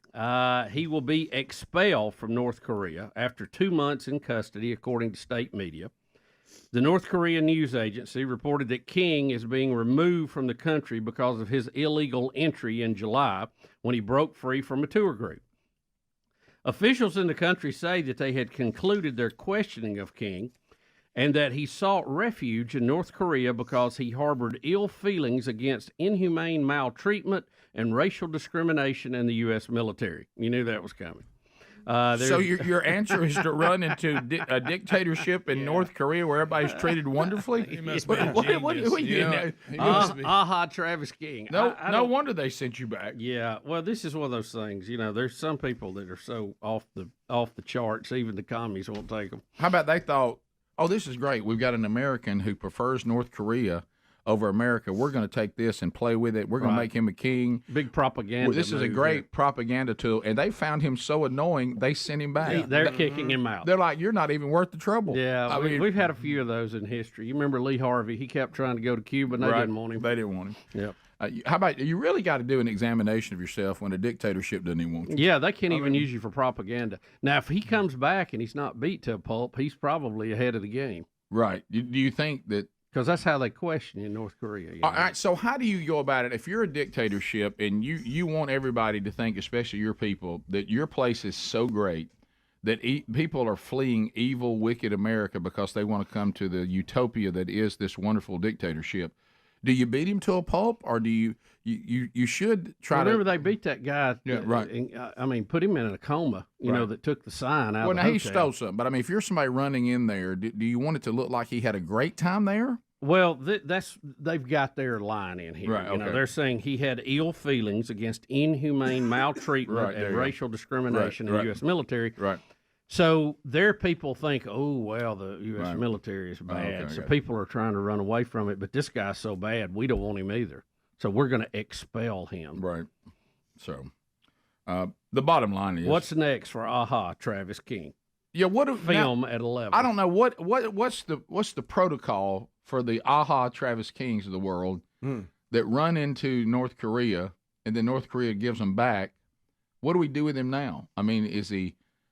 You know, you can't just leave the military. You get in trouble. You get in trouble for that. Yeah, he'll face probably some pretty harsh treatment on abandoning the military. I mean, you don't sign up for the military and just run away. No, they frown on It's called that. that AWOL. They'll come look for you. Yeah, they will. Right. And they have a place in Kansas that they'll give you a home after that. So is that Leavenworth? Is that where he's going? I don't know. Well, we don't punish anybody anymore. Right. Who Right. knows? He may get a big check and a book deal. Who Right. knows? They may have his mama waiting on him and put baby oil on him, and all of us say we're sorry we hurt your feelings. I don't know. I mean, the world we're living in now, who knows? Oh, I know. He may be a military hero now. We may give him a medal. I don't know what we'll do with it. I mean, honestly, I know. You can't predict this stuff anymore. No. So anyway, so he's back. He will be back. Will be back. No official statement from the U.S. yet on how this will all take place. I guess they carried him to that bridge where they swap prisoners and put a bayonet in your back and say, "Start walking, pal." Right. Yeah. Pal. So we've anyway. seen those before. But can I get everybody a heads up out there? This country's got its problems, but the answer to any problems you may be facing in this country is not to run into North Korea. No, I don't think so. You don't have a big problem with that. It's not like our southern border. No, it's I would not on the list of solutions. I would remove that one. Yeah. So he's going to come back to us, and we'll see what happens there. Like I say, he'll probably be a national hero. More to come on AHA, Travis King. Right. So on the other Travises, we have the Travis Kelce story continues. Adler has his song out from yesterday. If you missed that, he went ahead and wrote a breakup song. And it's moving up the charts. It's moving up the charts. You can grab that. And then, of course, the podcast that Travis Kelce and his brother, is it Jason? Mm-hmm. Is that his first name? Jason. Jason Kelce. They're now openly talking about it on the podcast, which now means probably the Swifties now have bought his jersey. Mm-hmm. They're following him on social media, and now his brother is thankful, right? Because I don't know how long the Swifties will stay with a sports podcast done by two NFL football players, Right. but well, as long as she stays with it. That's what I said. So to speak. The fact she's being talked about on it, they'll get some. It'll help their podcast move up wherever these mysterious podcast charts are that we try to figure out. So anyway, so that's an update, and then they had her flying back. She had spent the weekend. She arrived back in New York on her private jet. Did she? If you saw that, they were covering that I did wall not, to wall. no. So Sure. this is there anybody that thinks that this will end up in a long-lasting relationship and marriage one day? Anybody? No. I'm not. Is there anybody in that camp? I wouldn't bet the farm on that one. No. Rick. I might not even throw in a chip on the first round. You know. No. So we'll and you even wonder how serious they're even both taking it right now. Is this nothing but a publicity stunt for both of them? Look, people were emailing yesterday, and I'm not subscribing to this, okay? But they're saying what a great promotion for the NFL. If they paid her to do this, this has been a good one. Well, if you're sitting at home and you're watching, and you see the stories, shows like this one, and I'm Right. sure that's the one they listen to and watch. Right, clearly. And we're all doing the reports of every time the Taylor Swift tour comes to a town, the economic impact on that tour being in your town. Okay, and it was substantial. Okay, I'm afraid we take her and put her on the list as we do of any successful football coach or outstanding player, and you go, she does make a lot of money, but she's worth every dime because she brings economic fortune to everybody, so she should be paid at the level she's paid because she has that kind of economic impact. So would it also make sense for the NFL that says, we've been after the next generation of fan. We would like to bring more females to our sport. Remember all the pink? Yeah, right. And so why don't we use her influence to promote the NFL? And I think when you've got the Travis Kelces of the world that are pretty much up for anything, yeah, that he would, the only person that's sad today is Rob Gronkowski saying I retired too soon. Right, it should have been me. This should have been me. But Anyway, so Kelce is the younger Gronk, right? And has the same attitude, same everything. Plays the same position. Yeah. Pretty unstoppable. Yeah. So I would not put it past anyone that they would use this as some sort of marketing tool, even if it's not the NFL, for the two of them doing it as just fun. Yeah, and for each other's brand. You remember we talked about it yesterday. I think we saw the clip too. I saw it somewhere. Patrick Mahomes talking about the pressure to get Kelce a touchdown because she was there on the show yesterday. So, I mean, when Patrick Mahomes in his post-game interviews has to, make reference to it, I mean, that's big gravity, Oh, sure. No doubt about it. Bottom of the hour. We'll be back. More Rick and Bubba coming up. Rick and Bubba, Rick and Bubba.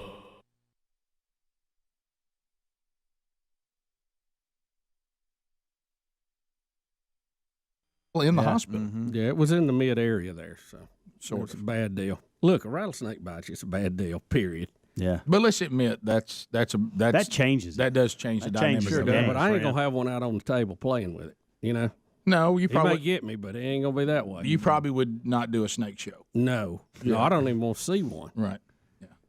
Yeah. Did you go to the snake show when you were a kid? Oh, we had them at our school. I know. But did you ever act for an exemption, like have your mom write an excuse or something? No, I just didn't care nothing about it. But you were in the Did you act like it was against your religion? You had to stay in class. There's certain things. Them kids in weird stuff, they can't go where it's I was just, I sit way up top in the bleachers. I had my posse up there. We're doing our own thing. You didn't raise your hand when they said, let's hold the python. No. But you were sitting in a gym full of snakes. Oh, yeah.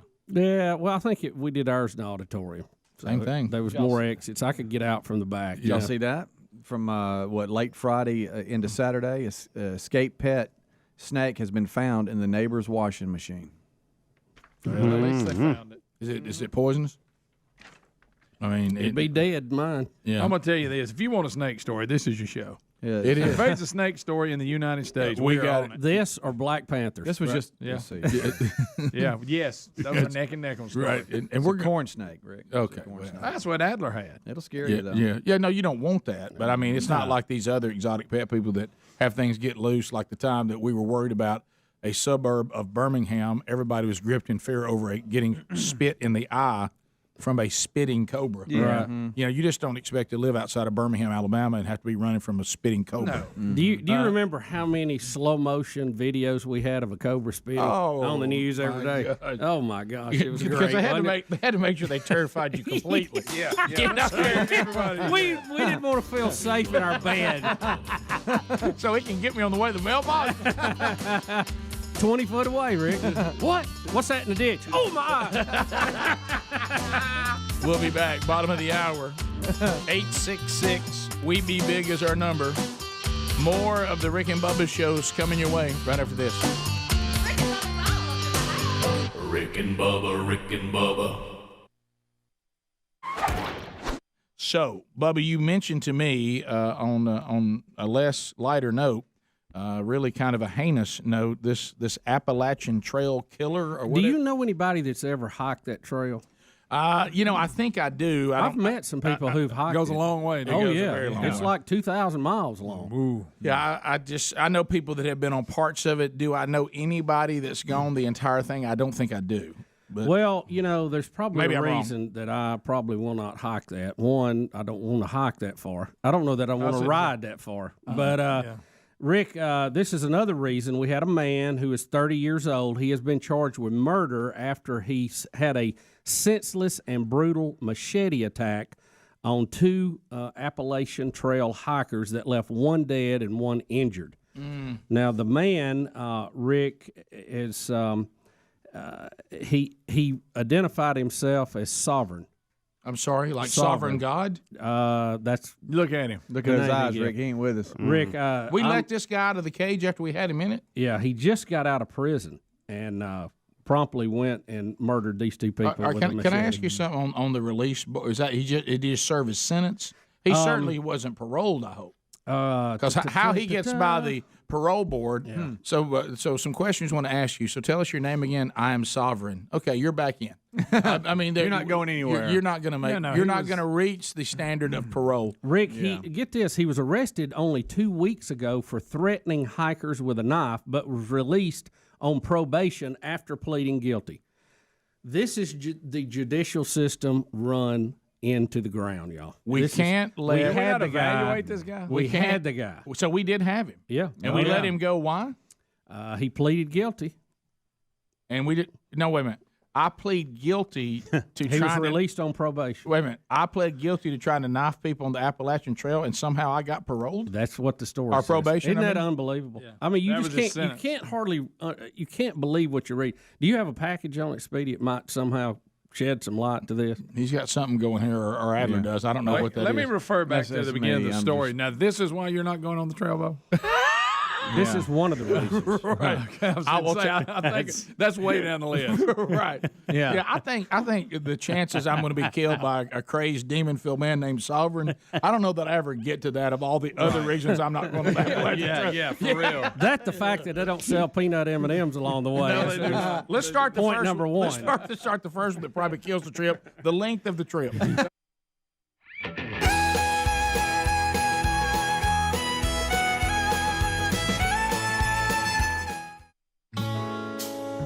Here we go, 35 minutes past the hour. A brand new Rick and Bubba show. We're thankful you're here. Do you have a mattress that you're sleeping on every night that was customized for you? Unless you're sleeping on a helixsleep.com/Bubba mattress, probably not. This one is designed for you. They customize it. They ask you some questions on how you sleep, what your preferences are on firmness of mattress, what sleep positions do you use the most to get a good night's sleep. Are you big and tall? They have them for children. Whatever the case may be, and they customize mattress, send it right to your door.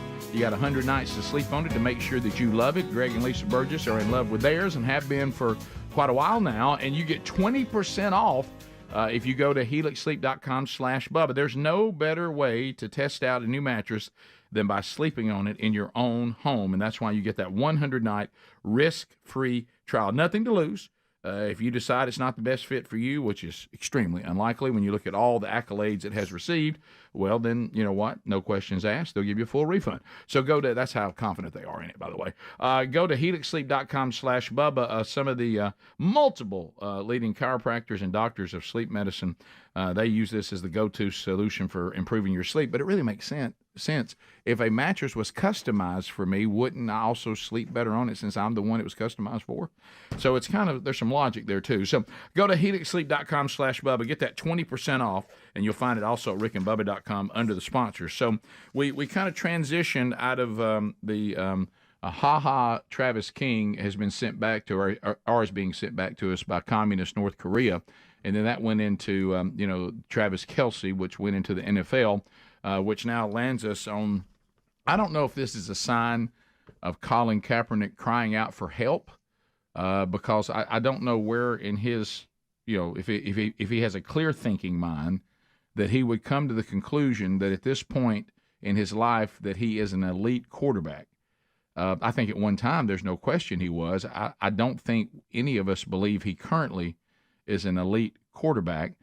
But he has now reached out to the Jets and says that he understands they're in a bind with this Aaron Rodgers debacle. And let's face it, young Zach not playing well again, and that he is going to give them a risk-free contingency plan that includes him coming to the Jets. He said he would start out as a practice squad quarterback and prove himself to them and give the defense a truer read on a more mobile, athletic, versatile quarterback that they're going to face in weeks 4, 5, and 6, which will be Mahomes, Wilson, and Hurts. He said, I consider it a privilege to be able to do this and would take on the responsibility with the dedication and passion as if it were the QB1 position. Then point 2, this is him to the Jets. This would allow you guys as an organization to take a real look at where I am football-wise in game-like situations against an elite defense while also not putting any competitive pressure on Zach. I understand the importance of keeping him confident and focused as QB1. I would only look to boost that confidence in any interactions that we may have if I was given this role within the team. He sounds level-headed. I was shocked to hear Greg even say if he'll agree to this, what do the Jets have to lose? But does anybody believe he can stay level-headed in all this? How long till we have the first I'm mad and I'm sitting outside, with the sign or something? This is the first time he's took this approach. Maybe he's trying to sneak in. Yeah. But I'm does he really want it? Is it like the tryout before where he kept moving it around so nobody could find him? Yeah. I don't know. It's just such a weird history with him, and he was very talented at one time. But you remember even when all these problems started, he had already fallen to third string on the 49ers. So is he still elite? I don't know. Does he deserve a second chance? I mean, the Jets, look, what do you have to lose, really, in some of this? But what concerns me is how, if this took place, it should took place through his agent and through the GM, and we should get an announcement from the Jets, we've added Kaepernick to our squad, as opposed to hashing this out in public. Now, I don't know if he put it out. I think the story says that an Instagram post by rapper J. Cole is the one that actually posted this. So you're taking it public, which I don't think the GMs probably want that aired out. They want to do all that behind the scenes and handle it. So I don't know. Has he changed? I don't know. Well, it goes back to what we've said 1,000 times, and it's true. Is he more fine than he is crazy? And the answer has been no for a while. And when you look now, it's almost like he's trying to downgrade his fineness so that the chart will work better for you. And he looks like he's watered down his craziness. Yeah, right. Yeah. Well, he's trying to, and so he's trying to get that where it's you're not terrified of it. Right. But I just don't think in my right mind. And this is now look, y'all know this. I have a very, very low tolerance for hassle. Right. I get very, very low tolerance. So I'm probably not the best person to speak to this. But what I try to do is, and sometimes I do it without knowing. But let me phrase it clearly. I don't want to knowingly make a decision of embracing drama. Yeah. And, sometimes and the Jets don't need any more. Sometimes drama. I end up with dramatic things that I didn't know would bring drama. Right. But to know that someone has a history of drama, and for me to say, "Let me go there again," that doesn't sound like me. Now, I have my tolerance is so low that I'm probably not even a good person on this. But I don't see where Colin Kaepernick, honestly, I don't see at the place he is now. Now you send this letter to me like when you're 1 year removed from the league. I'm like, he probably take a look. He's probably still got some. He's still got some plays left in him. Now you've gotten older. You're further away from the game. You've been out of it for a while. You did that weird tryout thing that kind of weirded us all out. Yeah. So here's I think the thing. I think I'm a no on this. Just for the reasons of the things that he's already done. Okay, Plus, I thought the NFL was slavery. Right. Well, y'all remember that? He's changed his mind. That Netflix documentary literally had people in lines like at the combine, and they had a swish transition on screen, and they went into chains. Right. Like, I forgot how bad it was. I saw a clip of it yesterday. It's crazy. He's pulling the Kamala Harris about the NFL. No, you're right. I know I said that about y'all, but no, you're right. I've changed my mind. I want to be part of it. Well, and this is in the story. I did not see this. They said he actually was the quarterback for one of North Korea's teams, and that didn't work out. So he's actually coming back. Coming back. Right, so he's coming back. let's just play this. You're GM of the Jets. Obviously, Zach is not going to be your answer. You talking about the number one pick in the whole draft? That you talking about? Well, we were all kind of wondering about that when it happened. Before Aaron Rodgers gets hurt, they're talking about how good the defense is. They're saying the Jets are a contender. Of course, the defense appears to have buckled under the pressure. The offense can't get a first down. Yeah, no defense stays good if they keep going on the field every 3 plays. So you're the GM of the Jets. Yeah, what are tough. your options now? What can you do? Who else is out there that you could pick up and sign and try to get some life out of? Is a trade a possibility? Well, it's certainly not Russell Wilson. Boy, he's really one hit the Wilson for skids, another. huh? Well, there's always that. He may have a turnaround, but it looks like he stayed one. Or is it just Denver? One I was going to say they gave up 70 I think points. it's just Denver. It may just be Yeah, Denver. yeah. But Russell Wilson has not played well. He hasn't. But he has nothing to do with the defense. You're right. They might get a trade up with Minnesota or something. Who knows? And also, I'm surprised that Sean Payton's not getting more out of the Broncos too. You would think that was kind of surprising. Well, you remember the Broncos when they won the Super Bowl the year over the Panthers. They had just really worked the free agent market. They had made a bunch of trades, and everybody said, because they had Peyton Manning one more year. They said, look, they have mortgaged their future on winning the Super Bowl this year. Because they wasn't going to have the draft picks. They wasn't going to have this. They'd given up a lot of folks. And they won the Super Bowl, and now they're reaping what everybody said they were going to reap, and that is they're going to be terrible for many years after that. You'd take that deal right now, though, as a Viking, wouldn't you? Oh, yeah, sure. Just give me one. Because we're already terrible. Right. So now you're terrible without one. You had a good season last year, but you didn't get a trophy. So I don't know. I just can't. It's almost like Colin Kaepernick. All of us only have, I'll use a cat analogy, and I don't mean this literally. You only have so many lives. And once if you keep doing, like somebody I didn't know this, somebody emailed said Denver actually offered him a contract and he turned it down here in the last few years. And so he's just so unpredictable. Well, they offered him a contract to kind of do what he's asking to do currently. Right. He wasn't willing to do that Right, at yeah. that point. Yeah. So that's apples The and money's oranges. run out. But I will say this. As a fan that completely is done with the NFL because of the Rodgers thing, and because I know the Cowboys are going to break my heart. They started that last week. Yeah. I would like to see it for 2 reasons. One, I want to see if he's changed, and he probably hasn't, but I'd like to see if he has. And 2, I want to see if somebody can take off this much time and still be effective. Yeah. You know what? As an experiment. Helmsy, and I think that's where Greg was kind of coming from, too. You're right. The NFL doesn't mean anything to me. So I'm going to treat it like it's a TV show. That's and I go, hey, this Colin Kaepernick episode might be interesting. Yeah, you ain't got to deal with it. Yeah, I don't have to care. And but Rick, these guys, these coaches who've tried to rebuild teams, what do? They go in and they sign all the athletes they can, and then just try to find out where they can play them. So if you're the Jets, why don't you sign once you call him in, Cam, everybody else that's out there floating around, and give them all a tryout. Yeah. Call the beard back. Let's have get them all in there. Let's have Fitz back. a live. It'll be a weekly live Hard Knocks. Yeah. Right. Bring him back. By the way, we don't need HBO. We just do it on Sunday. So Cam's over. Nobody wants Cam. Does Cam want to play? I mean, I'd bring them all in. It's Anybody like he's can give a vanished. shot. It does. Yeah, it's like he vanished. But I love that idea. Bring them all out there. Yeah. So you're right. I mean, this doesn't mean anything to me. So hey, look, if it might be give me something interesting to get updates on. That's what I'm hoping. Yeah. You ain't got to deal with a headache. Either way. It ain't my problem. Let's face it, the Jets can't go any worse, Rick. While we're at it, where's Tebow? That's right. Yeah, bring Tebow back. Give him a tryout. Bring them all in. Bubba, Rick and Bubba.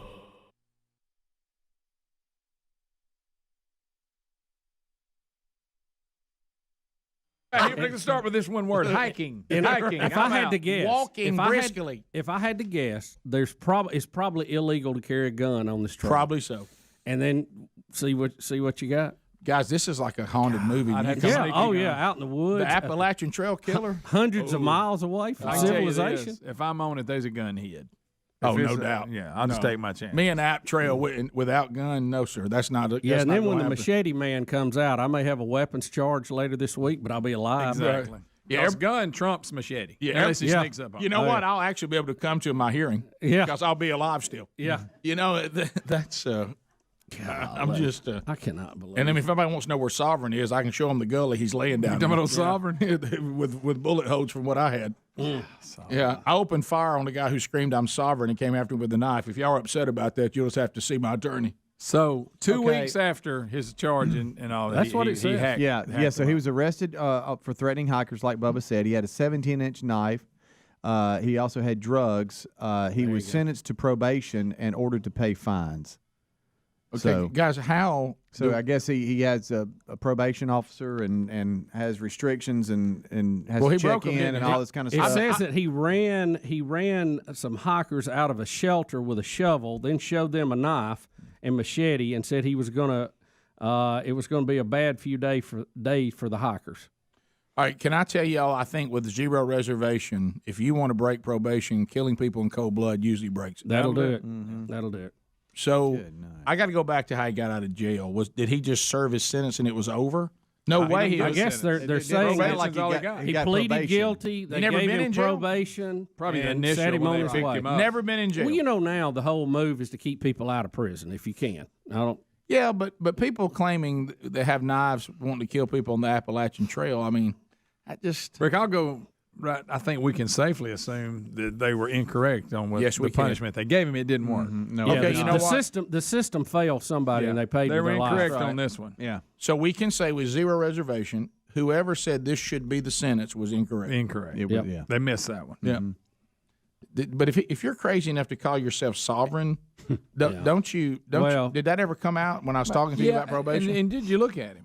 Yeah, Rick, he's toting some buddies there. Ain't no doubt about that one. You got that right. Yeah, got them real gracious. See, I would have rather go ahead and took up some space in jail with him before he killed everybody. Yeah, because now we got to take up space now, but he's already killed somebody. Yeah. So we didn't win anything in this one. No, we got a whole nother charge now. Yeah. So we still got him in jail. And now if you're the dead. family of these people too, you got to be just unbelievably furious. Yeah, that he threatened us already and he got out. I mean, he literally walked through the. He's back on the trail. Yeah. Somebody made the incorrect decision. I don't think he's a threat to society. Yeah, he was just he didn't mean what he said. I'll put him on probation. Mm-hmm. Good. What about when you hit the old app trail now? It's, in my mind, I keep thinking, everybody says, well, they got him now. I said, yeah, but the idea's out there now. Has Stephen King not made a movie about that, the Appalachian Trail? If he hadn't, he needs to, doesn't he? It just seems an incredibly long way. Mm-hmm. Yeah, Rick, it's a long way. There's a lot of, I mean, you got animals and everything else to deal with. But Bubba was considering it right up to this. Right. No, I know some people who've been on this the whole trail. thing. Okay. Yeah, well, whatever they do, right, which is incredible to me at all. All right, can I tell you this? Because I mean, can somebody get me the distance of the app trail, please? Who has this kind of time? Yeah, that's another thing. I don't know. I mean, I struggle to find time to hike up a few trails over by the house. Yeah, I can't even get up to Ball Rock at Chimney, at Chee Haw. Oh, so I started to say Chimney Peak. I hadn't been up there in a while either. Wow, Rick. A true hiker is going to take you 5 to 7 months. Just say that again. 5 to 7 months. You got about who has that kind of time? 2,190 miles. Yeah. But who has 5 to 7 months? I don't know. I don't. Best to do it properly. Mm-hmm. Yeah, what do these people do for a living? I guess that's what you're saying. That you can get off that because you say, well, they're retired, but by the they time you work for retire, the post office or something. What is the deal? By the time you retire, though, can I make it physically now? Yeah, I know. I think here comes old app I'd trail. rather do that canoe trail they got. Oh, Nature Boy will know over here. Oh, here comes Nature Boy. One day we'll find him covered in leaves. You guys talking about the AT? Wow, look at that. The OAT? You call it the AT if you want to be cool. And these people are called through hikers, meaning they hike an entire length of a trail like this. And this, did you guys say 2,200 miles? Okay. Yeah. We heard 5 to 7 months. 5 to 7 months. You got to time it right. As soon as like winter's snow is starting to melt, that's when you start, and you hike all through that time period, and hopefully beginning to end you can hike.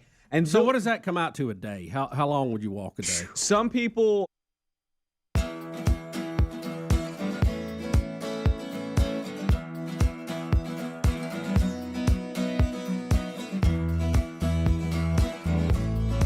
Nine minutes to the top of the hour, the Rick and Bubba Show.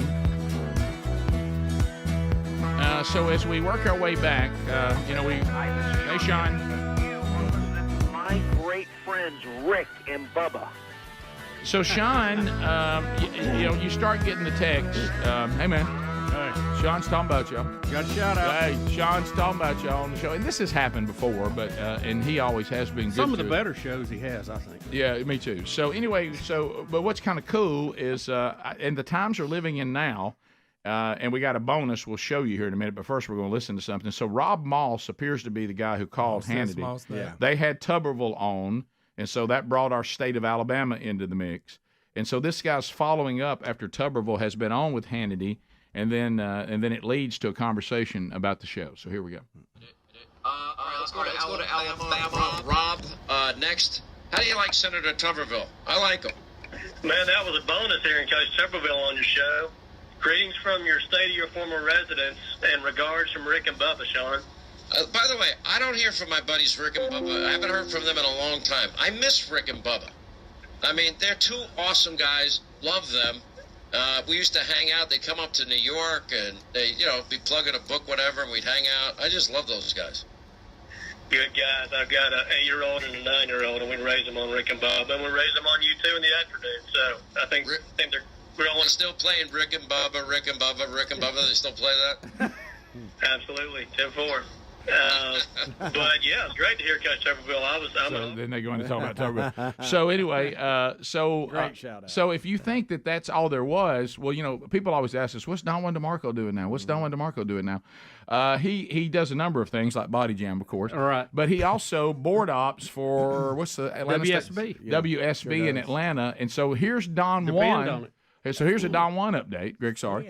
Here's a Don Juan DeMarco update. Here he is running the Sean Hannity show on WSB in Atlanta when the shout-out happens, and he sent us a video of him being in the studio. Here we go. I like him. Man, that was a bonus hearing Coach Tuberville on your show. Greetings from your state of your former residence, and regards from Rick and Bubba, Sean. By the way, I don't hear from my buddies Rick and Bubba. I haven't heard from them in a long time. I miss Rick and Bubba. I mean, they're two awesome guys. Love them. We used to hang out. They'd come up to New York, and they'd, be plugging a book, whatever, and we'd hang out. I just love those guys. Good guys. I've got an 8-year-old and a 9-year-old, and we raise them on Rick and Bubba, and we raise them on you too in the afternoon. So I think they're growing. They're still playing Rick and Bubba, Rick and Bubba, Rick and Bubba. They still play that? Absolutely, 10-4. But yeah. So there's Don Juan right there, and he can't believe it. He's like, wow. So Sean Hannity's talking about Rick and Bubba. Wow. I guess y'all need to reach out to Sean Hannity soon, huh? So there's Don Juan. Think about it. Don't start Body Jam before I get there. So, oh my gosh. Hold the class up. That's my favorite. How did you not spit that out? I still send that to him all the time. I don't start Body Jam till I get I'm on my way. He'll have it. He'll put out the thing. Hey, we're so and so tonight. Or whatever. I'll say I'll be there in just a minute. Don't start without me. Now Sean Hannity, he toys with us because he knows that on his massive show, he can throw stuff like this out. Yeah, and it leads to us being comment, and then he plays the victim as if we have nothing to do with him. And then to make it even more cruel, I thought to myself, and I had not used the new Sean Hannity cell phone, not once since we received it months and months ago. I better use it before we lose it again. So after this, I thought, well, this has prompted. This is an appropriate time. Yeah, to this text. is perfect. This is right an appropriate time to use the new cell phone, which we were told we could use. Yes, All right? true.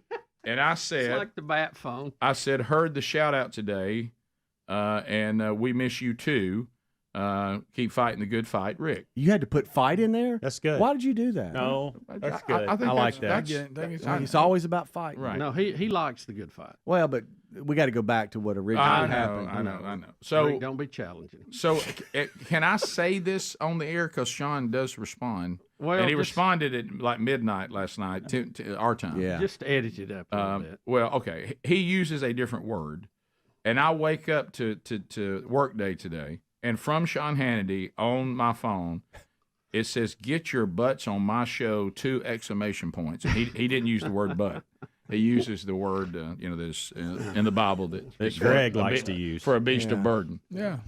So it's very effective. But he throws out these blanket statements like that. Well, how do we get on the show? I mean, do we just contact Sweet Baby James? Sweet Baby James, say, that. hey, Sean, text Rick back on the new cell phone you gave us that Sean said we could have, And he says he wants us to get our butts on the show, so let us know when y'all want us on. I mean, is that what we do? I mean, I think it's about time he comes south for a visit. Yeah, it has 2 exclamation points.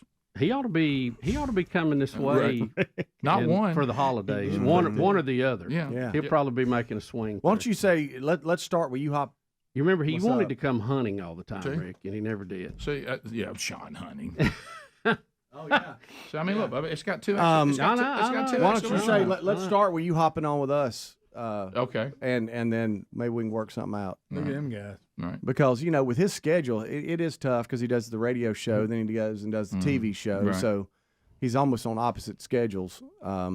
He's not. I know he gets up early and goes and works out. He's not going to be thrilled when I tell him that station in Philadelphia was going to put us on with him in the afternoon, us in the morning. Then they decided they'd keep him and got rid of it. Said no to us. My favorite is the guy that said I really was going to put him on. Then we listened for a longer period of time. We realized that was going to be a huge mistake. Well, I told you that wasn't going to last. No, I know. Well, it was fun to talk about it for a couple of days. Look, I think we ought to take the opposite view on that. You can't have the show. Well, None for you. can't have. And honestly, now with all the different None for you. How about this? With all just like when satellite radio kicked us off, we don't need satellite. I mean, we got apps, we got a YouTube channel, we got podcast art, we got archives. Well, we got some affiliates, and the affiliates who love us. We don't. I mean, We got some good ones. Yeah, they love us. But if you don't love us, you can't keep people from getting the show. No. So you can cram it, Clam. How about that? I still love Cram It Clam. Yeah. That's such a good one. We'll take the road that you take that attitude of if you don't want us, that's your loss. There you go. It ain't our loss. It don't affect us. What was that you used to say, Rick? The train? Was Oh, it the train's the train leaving? or was it the boat leaving the dock? I had Which two. one Of did them. you I like had one. best? I had one that a train was leaving, and then I had the one the boat was leaving. Yeah. They're both effective. I feel like the boat one is more. You lose because you don't know if another boat's ever coming. If Right, it's a yeah. train track, you know another Well, train that's true. eventually. A boat is a more severe miss. It is. There it goes. Hey, look out there. Hey, it's leaving the dock out there. Hey, There it goes. Hey, please don't let that leave you not be on it. There's our shirt. Top of the hour. More of the Rick and Bubba show coming up right after this. Rick and Bubba, Rick and Bubba. Are capable of hiking up to 50 miles in a day. Some people are. Some people are trying to get 10 miles in a day, but like the average would be 20 miles in a day. Let's say you Wow, go you're in, hoofing it to get 50 miles. if you go into a Lowe's superstore and you walk up and down every aisle, how far is that? Not very far. Not very That's far. part of your. I know in your mind that's a long way. Bubba, you haven't even. I'm just trying to get a measuring Bubba, stick not to only know. not only have you not at that point left a state, not only have you not left a county, I ain't been outside. You ain't even left a town yet. Rick, I ain't been outside. What are you talking about? Bubba's from the garden center to the sheetrock. That's where he's at. Hey, there's some weird things that goes on back in that plumbing department now. It gets risky back there. But y'all, there's this whole subculture of people that like hike on these trails. They have nicknames for themselves, like "What's your trail name?" and stuff like that. Oh, yeah. What's your trail name, Bubba? My trail name would be Tommy Fleetwood. Wolverine. Wolverine. Of course. Your phone calls Fox are squirrel. Rick and Bubba, Rick and Bubba.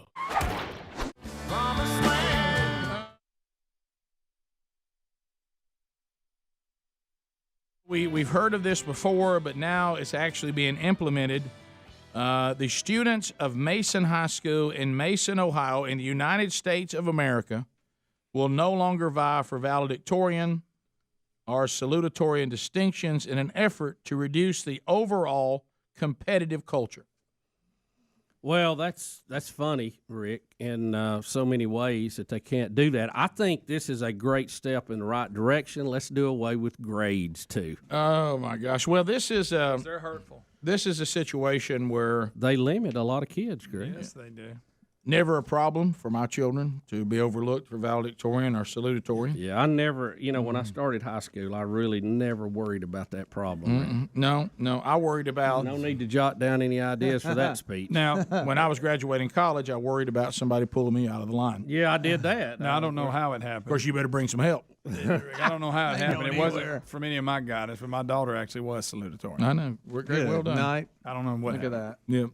Her mother smart. obviously had a big influence on her. That gum smart. Yeah, Greg. I don't know what happened. Yeah. I mean, but here's the thing that gets me. So we're acting like the valedictorian and salutatorian. This is the problem with our country right now. They're treating this like you're getting rid of who's who. Right. Yeah. Like it's just random. Yeah. Where Right. people get in there. This is not a popularity contest. Okay. And I don't think there's any problem with that because that's how life works. You learn a lot from that, and not to take it personal. But if you want to, I think it's good they highlight the kids who have excelled in certain areas. But this academic honor is earned. Oh, I know. Yeah. That's what I'm saying. I mean, this is not something the kids vote on. This is earned. But I think we should take this opportunity to play the left back on themselves and say, look, this is a great idea. Do away with grading. Because you're just limiting, you're just pushing kids down with those grades. Just push them on. I mean, granted, they don't do the work. They can't, they can't learn what you're teaching them. But why are we holding them back with a silly letter grade? Yeah. So these students are going to bust their tails. They're going to do the work that other students won't do. Sacrificed a lot. They're going to sacrifice, and they're going to put in the effort, and then get nothing in return. Yeah. Go figure. Yeah. I mean, So I'm gonna get the same attention. The first one is the guy who barely scraped by. So under this, I'm sorry. I mean, nothing against it because I didn't exactly light it up, and I'm okay about it. But I wasn't disappointed because I knew I wasn't in the hunt. I didn't care. No. Right. And if I am in the hunt, I'm still close. So I still did really good. Right. You know. Yeah. This is not an area I excelled in, but I have respect for those that do. And from what I've gathered, it's not just given to them. They work very. See, I know for a long time. They paid attention and worked for it. Yeah. Oh, believe me. I'm not delusional on why I didn't make good grades. I didn't make good grades because I didn't put the effort in or work hard enough to make good grades. Well, and like I say, even though that wasn't my thing, I certainly respected the accomplishments that these people made. That's part of the American way. You compete and you're rewarded. The ones that don't try to change, get better, or do something else. And again, this is just the watering down of America on another front. No, it is. Yeah. But I think we ought to have a little fun with it, since the libs how they like to do stuff. Yeah. Well, let's just let's just say diplomas can just be handed to everybody. Yeah. I mean, why are we doesn't giving matter. grades? As a matter of fact, why are we even showing up for class? Let's just have the graduation, hand out the awards, and everybody move on. We'll call it. Everybody gets a participation diploma. Yeah. And we're all valedictorians. We're all That's salutatorians. right. We're all valedictorian of our own class, Rick, because it's about me. Yep. That's just. I mean, that's crazy. And see, the real world doesn't work that way.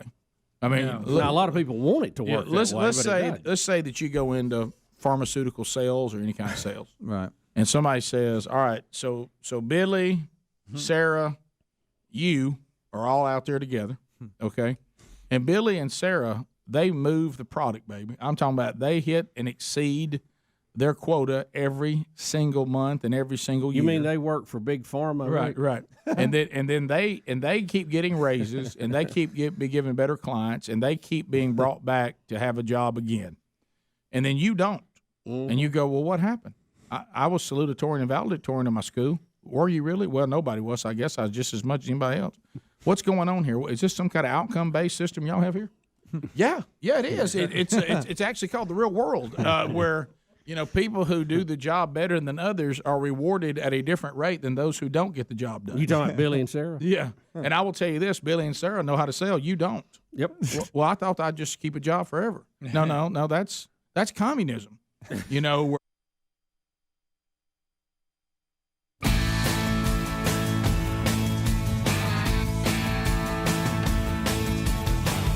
6 minutes past the hour.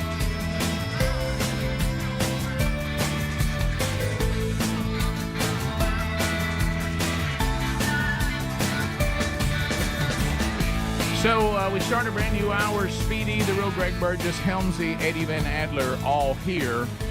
You hear, if you're listening and not watching the show, you can hear Ario Speedwagon riding the storm out. So it means it's time for a tornado relief update. Everybody say, everybody, riding the storm out, riding the storm out.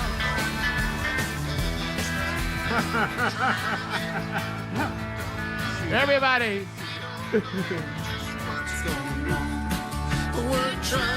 Everybody let's go.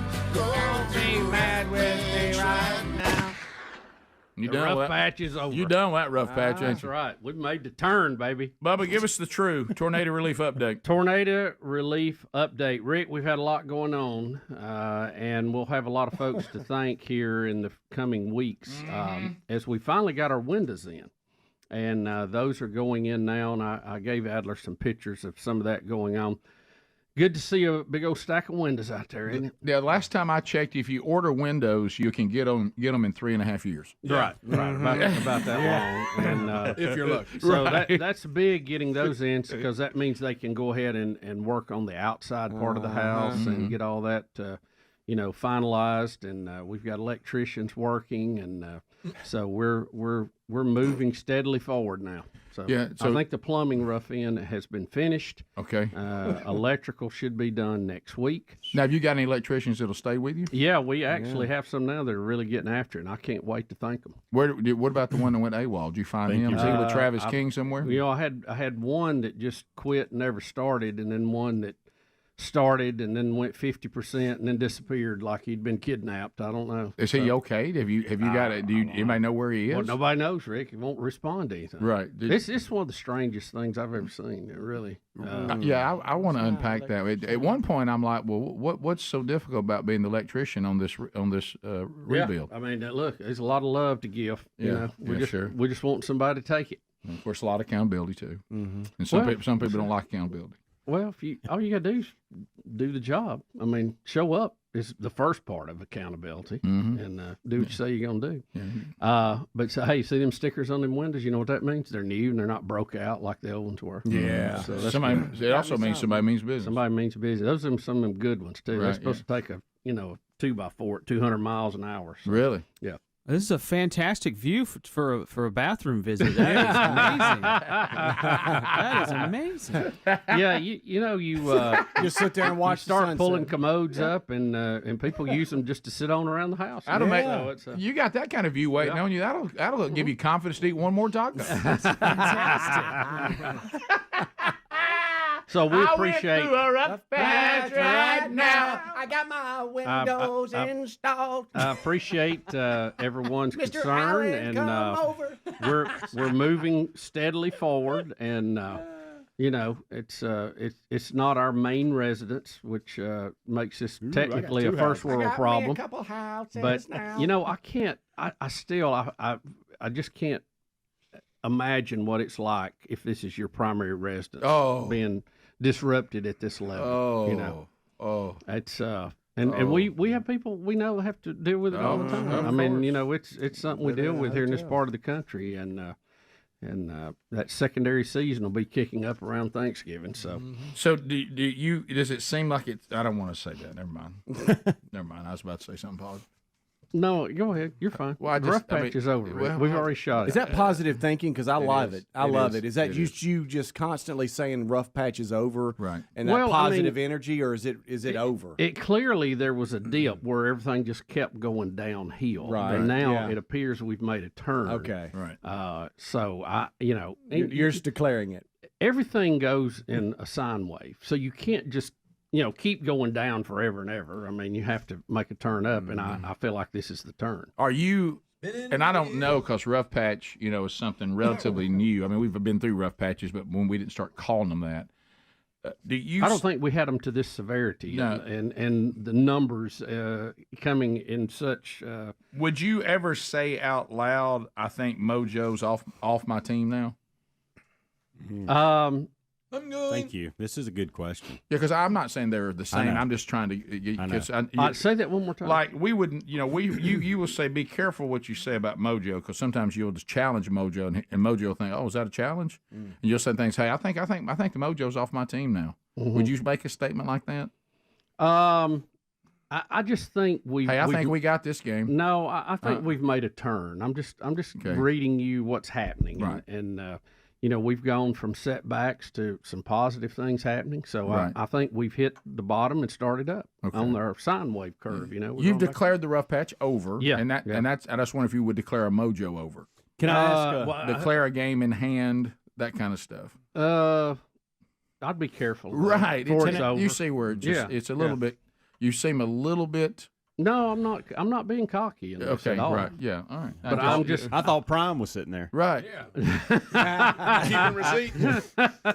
Well, he's hit a little rough patch. Yeah. And you do have a lot of receipts. I right do now. have a question. What would and you don't have to answer this because this may be too personal. What would have to happen for you to declare you're back in the rough patch? Well, I don't want to speculate on something like that. Well, that's why that's I a said it may be too hypothetical. I don't personal. even want to chase because of Rick's question. Right. But Yeah. I'm just giving you just we're maybe things have turned here. So Yeah. So, yeah. I mean, We're- Look, stuff, hey, I like where you are. You're focusing on the positive. sure, Health, not the health's negative. holding. All this is turning around. So we're just we're moving forward. Here we go. Move the change. I like to see the change rattle over there. Hey, windows, check. Hey, getting better every day. Yeah, What we're closing doing. house up, check. Right. Just a little bit every day. The roof has been done. It's Check. ready to go. Right. Plumbing is rough end is done. Check. With that, so Yeah. Finally got an electrician, check. Check. Right. One that stayed. Of course, it was. Check. Let's make sure this one stays a little longer. Oh yeah, I think we're in good shape here. Oh my God. Good night. No, they're gracious. they're a reputable company and they're Were well the, known. Were the other in two their- not reputable? Apparently not. Based on my experience, I would say no. You will not recommend them. Well, now whose bad is that? And they're going to get a bad review on Google. Yeah. Yeah. Not a bad review. Yep. Get ready for a 1-star. Oh no, not a 1-star. Yep. Not a onesie. That and yep. Did somebody tell me that you can't?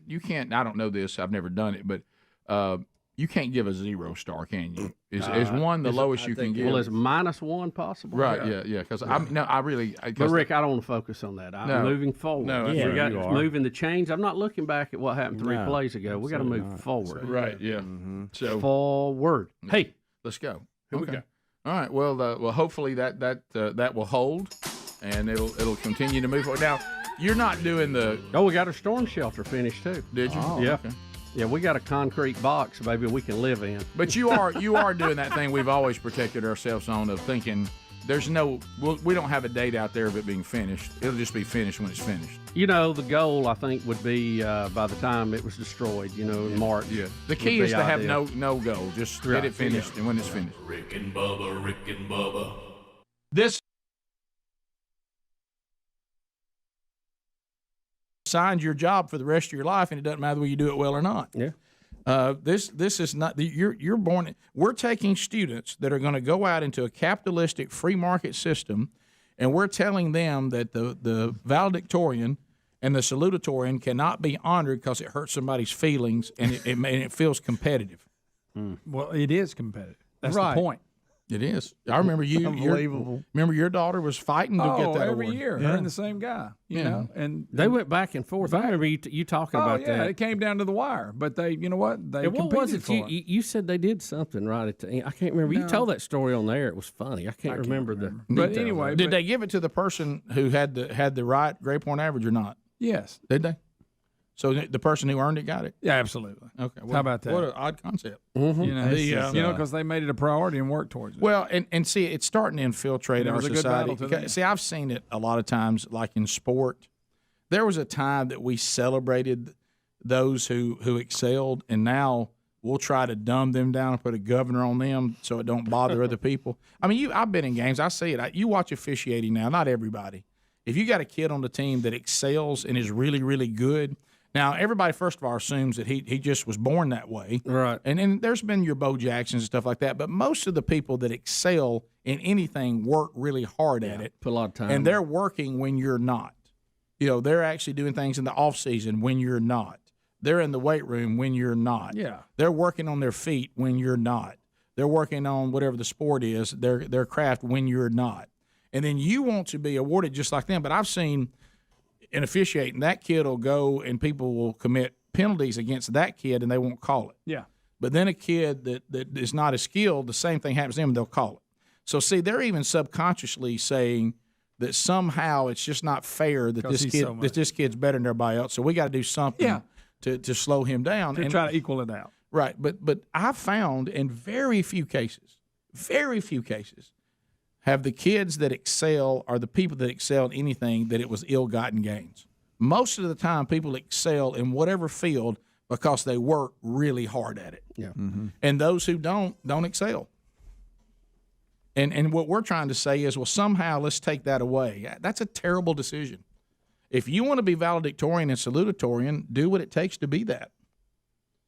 And see, that's also so communist to tell somebody, well, your lot in life is subparness, so we'll create a society where that never feels bad. Well, gosh, if I feel okay being subpar, then I'll probably just stay subpar. You know, some of the things that motivated me not to be subpar is it didn't feel very good. Yeah. Negative reinforcement. Right. Yeah. I looked around, and those that weren't subpar were accomplishing things that the rest of us were not, who weren't willing to work at it. It's a land of opportunity. It's not the land of guarantees. You know, if you want to guarantee mediocrity for everybody, don't make me quote The Incredibles. When everybody becomes super, nobody is. We'll be back. Rick and Bubba, Rick and Bubba.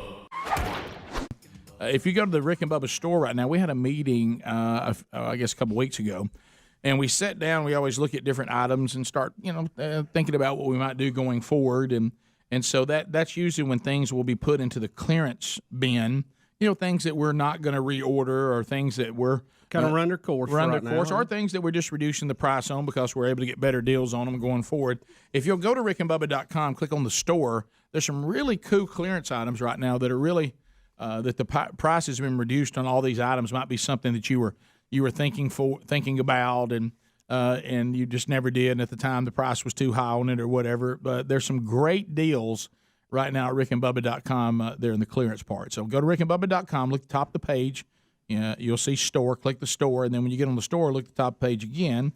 You'll see clearance items right there. See, Speedy's doing that right now. You can click on that. Look in there. Some goodies in there. Got some good stuff in there, and we've reduced the price on those. Especially if you're one of these people, you love these tumblers. My goodness, our house is full of coffee drinkers. And we get the BuzzBox coffee, and we like it. Tumblers are a premium in our house right now. Now, that's one thing. I rarely ever drink coffee on the go, but like my sons and my wife, they drink coffee on the go, and they love it. So tumblers, like we got so many tumblers. Have you ever tried to find good cabinet space for tumblers? Oh, it's tough. I get in trouble all the time, too, because I'll put the wrong lids with the wrong cups. Oh, yeah. And then somehow stick one in with the stupid straw in it. Yes. Oh, Yeah. That's stupid straw. You can't do where you gonna put the straw. Right. Are you prefer? All righty, 20 minutes past the hour. The Rick and Bubba Show. 866 We Be Big is the number. Things you need to know today. Wednesday Bible study back. The Revelation chapter 20. We'll go 11 through 15 today. The judgment seat. So that's coming up today. Catch it live on our YouTube channel at noon Central, 1 o'clock Eastern. We'll archive it soon after. The Man Church Conferences 2024, the dates are set. Birmingham, Sanford University, the Wright Center, February 15th and 16th. Robbie Gallaty will be speaking. I'll be speaking. Rich Wingo, Andy Blanks, Chuck Hooten leading worship. That's the Birmingham Man Conference. And then coming up, Starkville, Mississippi. We'll be there on March 8th and 9th. James Spann will be speaking there. Scott Dawson, Andy Blanks, and yours truly, Chuck Hooten, leading worship there. And also, as you know, at our conferences, we tried it, debuted it last year. We'll also be revealing all the new resources that we have because when we established this ministry, we're not the first people to ever do conferences or events. That's been done quite a bit and for a long time and done really well. So we're not new to the high challenge part, but what we are uniquely bringing to the table is what's been lacking, sorely lacking, and that's the equipping part, the discipleship. So we're always going to be more focused on our discipleship resources, and most of the speakers you're going to see, other than our guest slot, will be just men who are writing our curriculum that are part of our team and our teachers. And it really went well last year. Had a great response. It sold out in about 30 days. So do not put this off, and those tickets are on sale now, and you can get those at both locations or either location by going to show notes at rickandbubba.com today. All right, so we've got a lot going on. Greg's got the big crap run coming up on October the 7th. Greg, we are setting a record for this wonderful ministry, Venetia's Foundation. People are coming from all over. And, I'm not sure about that. And Greg, no, they are. don't you sell your Taylor Swift influence short. Oh, boy. You have your own tribe, your own minions, and people love you. And Greg, whether you like it or not, and Bubba, you can say it with me. Greg's an influencer. Yeah. Oh, really? Yeah, you are. The Burgess are following him around. Yeah. not So, know that. You need to get motivated for this because there's people that want to be there. They want you to do well. They want to encourage you, which I know is your favorite to be encouraged, especially while exerting yourself. And so, struggling. So we've had a listener that got out there and had William Hung give you an inspirational speech, like we had William do for Bubba. Anything to do with William Hung, I like. Well, Bubba, we have another one today. Yep. We have another motivational speech this time from Hank Hill. Oh, wow. Have you? Is that come from you right here. Yeah, or from there? You? Yeah. All right, here we go. Here we go. Thanks, Josh, for sending this in. That's fun. Hey, Greg, this is Hank Hill here, motivating you for the crap run. I need you to run like you're putting match to a bottle of propane. Blow it up, boy. Just do it. Do what you wanna do. Do what you wanna do. That's fantastic. I mean, it's just Hank Hill doing William Hung. I'm gonna have that with the William Hung, and I'm gonna rotate them in my headphones. That is just so good. God, that's funny. And the fact that if they get customized, that they know about the crap run and everything. Golly, that's good. So and then I get to work today, and Coach Hams comes walking in, and I look at the shirt he's got on, and it says Jack State Pickleball. So it looks like we have a pickleball up there. So you had your big pickleball meeting, didn't you? I did. He's an advocate. How'd that go? Crossed over. He's an advocate for it. Well, I got to tell you, no pun intended, they kind of put me in a pickle. Did they really? Okay, yeah, sure. The meeting went well, and so I'm trying to get. It's a fact-finding mission, guys. I'm trying to figure out, what I can do to help the pickleball community. Okay, because I know we need to work together. Is that what you're saying? Let's don't be against each other. There's no reason why we can't have synergy between tennis players and tennis teams and pickleball. Why don't you just do it? They can coexist. And the obsession, I'll be honest, the obsession gets on my nerves a little bit. It does. Okay. But the name's bad. We wish I had a different name. Yeah, but that doesn't mean that we can't coexist and help one another out. Got it. So I met with two individuals yesterday. One that is, she is kind of I'll just call her the pickleball superstar. She has started everything pickleball in Jacksonville. Would you go as far as to call this meeting a summit? Yes. Yes. A small summit. Mm-hmm. The other individual actually, and here's the point, what I've been trying to say, and again, the guy that I met with, the gentleman that met with us, he has influence within the university, tons of influence.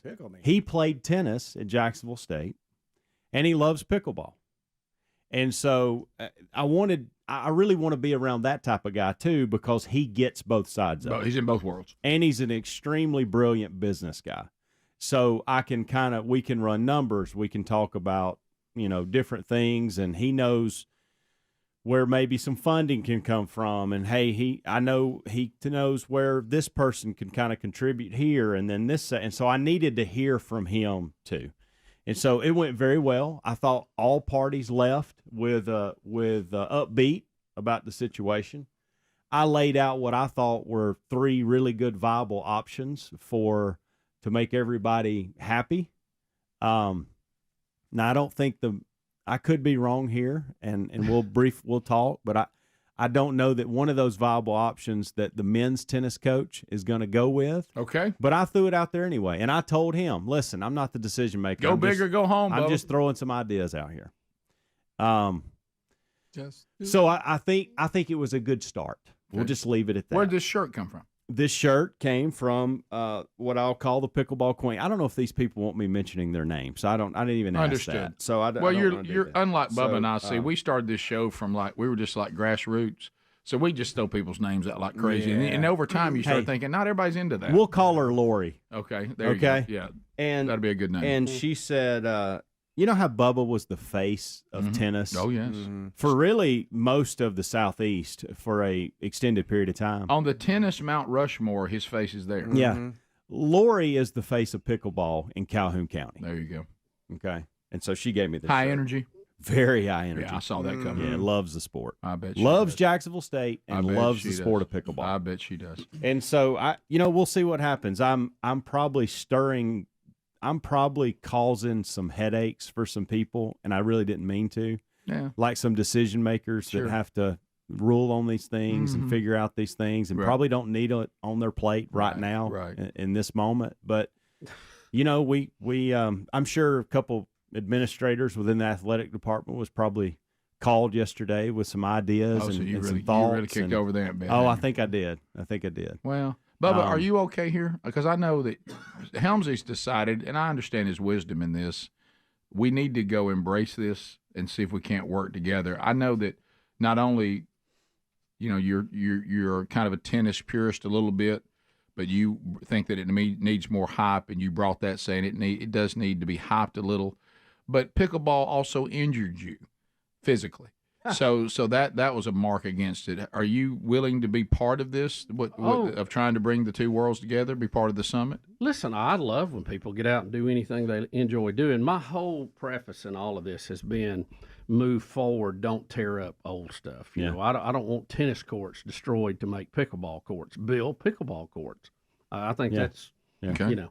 Would you like for the pickleball community to help tennis build some more courts too, and you'll help them build some courts? Maybe a win-win. Well, no, they don't have to do that. I think there's plenty probably of the tennis courts as it is. But you'd like to have those pickleball people be all into tennis too, because it's a big group. Well, I mean, a lot Support of tennis, a lot not of play them, it, A but lot of them support will it. never be, and a lot of the tennis people will never be pickleball people. But if you can, you know, promote paddle sports or racket sports, That's where I'm There going. you go. Yeah, That's what where are you on some of these communities that have tennis courts, but like they're rarely used, and some of the courts aren't even used at all? Are you okay with sharing that facility and like going, okay, these over here aren't ever used, there's nobody ever there, let's turn those into pickleball courts, and we'll still keep tennis, but those aren't ever used. Let's just you say never wants used. you- he wants you to feel never never- used because I've seen communities where there's an old tennis court that just looks bad, and the fence is all in bad Bubba shape. would like to see nobody that ever become a uses And it. that's different than being on a college campus when you have two college teams and courts. So that's a And much see, different scenario. If the tennis court, if you want to have a tournament or something, you're going to need all those courts. Exactly. So I think what I'm trying to say, the bottom line is don't tear them up and then wish you had them again. Yeah. Build pickleball courts. Did the summit go well? It did. It did. I'm telling you, 3 viable options that are I really like. We'll now we come got to back. get some funding. Yeah, we'll come back. That's all. Rick and Bubba.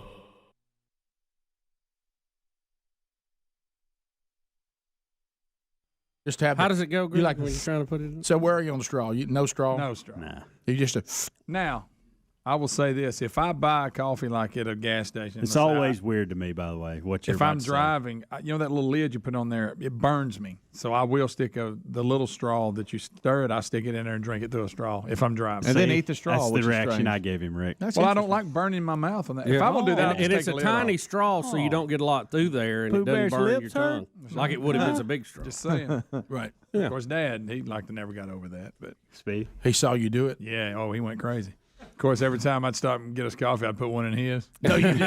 hey, you better get that. Yeah.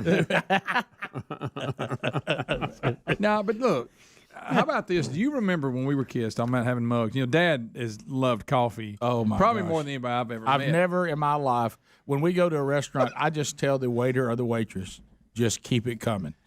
Just bring him an entire kettle of coffee. But when there were He's times- never going to have enough coffee. There were times we would have to ride with him to school sometimes before we were old enough to drive, and he had a 73 Bronco with gear shift on the column. Yeah. And he would have a coffee cup, no top on it. And I don't know how he juggled that cup. That's a lot of moving arms He and did. feet. He'd have isn't that it? big Guys, he would. and then It's almost like holding it. juggling. It's unbelievable. Remember this? If you rode shotgun with him, If you work a smoke in there every now and then, you really there got your was hands one. full. Don't think there wasn't. Uh-huh. There was one in there. the funniest line Dad ever Loved had. it. The funniest line Dad ever had to me about being You have it over here, and you just keep it in there. being addicted to nicotine is. You remember years after you quit smoking. Years after you quit smoking, we're in London going to France on the train. Of course, again, Dad thought we were going in the submarine for some reason because it goes under the water. And he kept saying, "I don't see nothing." I said, "Dad, we're not in a submarine." He thought we were going to see the water as we went under it outside the windows. This thing ain't going under the water. I said, "Dad, yes, we're under the water right now." What? Look outside. You're under the water, under the dirt, under the water. You don't see anything. I said, "They were not in a sub. They don't. It's not a submarine that goes to Paris." So anyway, I was asking him, and he had fallen asleep or whatever, and I'd asked him, somebody, because in Europe they hadn't got the word about cigarettes are bad for you, and so and undoubtedly some of our who started smoking last week? Who was this person? But anyway, so have you not seen Terry enough on TV? So I asked him. I said, Dad, that's a good commercial. Do you still want to smoke? He goes, "Oh, absolutely." Oh yeah. He said, especially if he's drinking coffee. Oh yeah. Keep in mind, we're on this gigantic train, high-speed train. He goes, when I dozed off just and I dreamed that I was smoking a cigarette as big as this train. He said, really? He said, I just give me a big old draw. But back to coffee. So he, then everything was a straight shift, and it was 3 on the column, most everything. And he remember the Bronco had a weird second gear that was all out of whack. It would hang up. But anyway, so he would. The link if you get you could be like 8, 9 years old, and you'd be riding with him, and he'd say, "Fix me a cup of coffee." Because he always had a thermos. And he had a thermos, and he drank out of that plastic cup on the top. Yeah, the cover. While driving 3 on the column, like Greg's talking about. I mean, he's clutch and all this stuff. And so you would be riding, you'd open the thermos for him, and he'd go, "Pour me a cup of coffee," and you'd be over there, "Don't spill it." And I'm like, "Don't spill it. How are we not going to spill it?" Yeah. And if we were going hunting, he would wait till he turned on a dirt road and go, "Now I need some coffee." I'm like, "We've been on a pavement the whole way here, and now." Right. Yeah. And so you'd have to pour coffee. You became like a little coffee. We didn't know what a barista was, but we were one. That and the truck. The truck was easier because you get in the middle seat where you're right next to him. Yeah. Not a seatbelt to be found. No. We were going one time. He got so mad at me, and he made me pour him some coffee, and I forgot to put the lid back on tight. Oh my. And we get out, and I'd put the thermos in the seat, and we get out, and he looks, and he goes, "What's that leaking from the truck?" Oh, Greg. Anyway, it was his coffee leaking. I didn't put the lid on right. Oh, Greg. He almost called the hunt off. We almost went home. Did you get a hummingbird speech? Oh, yes. Yeah. Or the truck Dang, load. son. No, truck when load. he starts out with, "Dang, son." I Of course, know. it wouldn't be dang. I knew it. I mean, that ruined his day. Oh, We yeah. were going to hunt that morning. He'd had a little coffee left when we got back, but I dumped it. He thought the truck was leaking, and it was coffee. Oh, yeah. That was. He was so mad. I'm leaking. No, yeah, our whole life, nothing but coffee. Greg, right there on YouTube. Yeah. I know. But anyway, they can say it. Who cares? I mean, they know what he said. Yeah. And Sit you on the log. That was his favorite word. Right, absolutely. But yeah, the whole thing about the way I know we talk about this a lot, but the way we grew up, I mean, nobody was seatbelting you into anything. Everybody was. It's a lot different than now. isn't it? Everybody was smoking. Everybody was chewing. Everybody was In the building, in the car. It didn't. Hey, 35 minutes past the hour, the Rick and Bubba Show. There's the phone troll music. Greg Burgess is settled in. He's ready to take your phone calls right now. If you dial up, you can get in. All 10 lines are available. We'll go 30 seconds a pop. Largest number of people, shortest amount of time. At the end of 30 seconds, the old buzzer will sound. Your time on the program closes. We'll move to another caller. We have talked about a ton since this show began with the kickoff hour, a few hours ago. And there's a lot of topics out there. You pick them, or you can bring up a new one that maybe you would like to talk about at 866-WE-BE-BIG. SimplySafeBubba.com. 24/7 burglar busting protection for the home or small business. Kids back in school, spare time, got sports practices, seasonal activities. Somebody's got to play. Somebody's got something going on at the school. A lot of times you're away from the house now, and you think that those criminals don't know that. So why don't you be sure you're protected 24/7? Nobody's better than SimplySafeBubba.com. Their revolutionary monitoring and innovation, the 24/7 live guard protection, it is phenomenal. Designed to help stop crime in real time. Bubba, what do we mean by that? If an intruder breaks into your home or even your small business, their professional monitoring agents can actually see, speak to, hey, we see you, and deter them from going and ransacking your property. The new Smart Alarm wireless indoor camera gets help on the way while the actual break-in is going on. So simplysafebubba.com. Go there right now, and for a limited time, we'll get you 20% off your new system when you sign up for Fast Protect monitoring, which you're going to do that anyway. It's available at simplysafebubba.com. There's a link at rickandbubba.com under the sponsors. There's no safe like simplysafebubba.com safe. To the phones we go. David in Sweet Home, Alabama's got 30 seconds. Dave, go ahead. Hey, good morning, guys. I don't know if y'all discussed the fact that Sean is hosting a debate between Governor Newsom and Governor DeSantis in November. Yeah. I think the natural moderators would be Rick and Bubba. You did it, David. He just said, y'all need to get y'all's butts on my show again. I will now text and say Bubba and I will offer to moderate that debate. Yeah, that is a great idea, David. That way to be thinking, Dave. Let's give it up for David. Yeah, no way that's going to happen, but I sure am going to say it. Yeah. You know, I've always wanted, and it never happened. You know, the great Rush Limbaugh would always have a vacation. Moment of silence.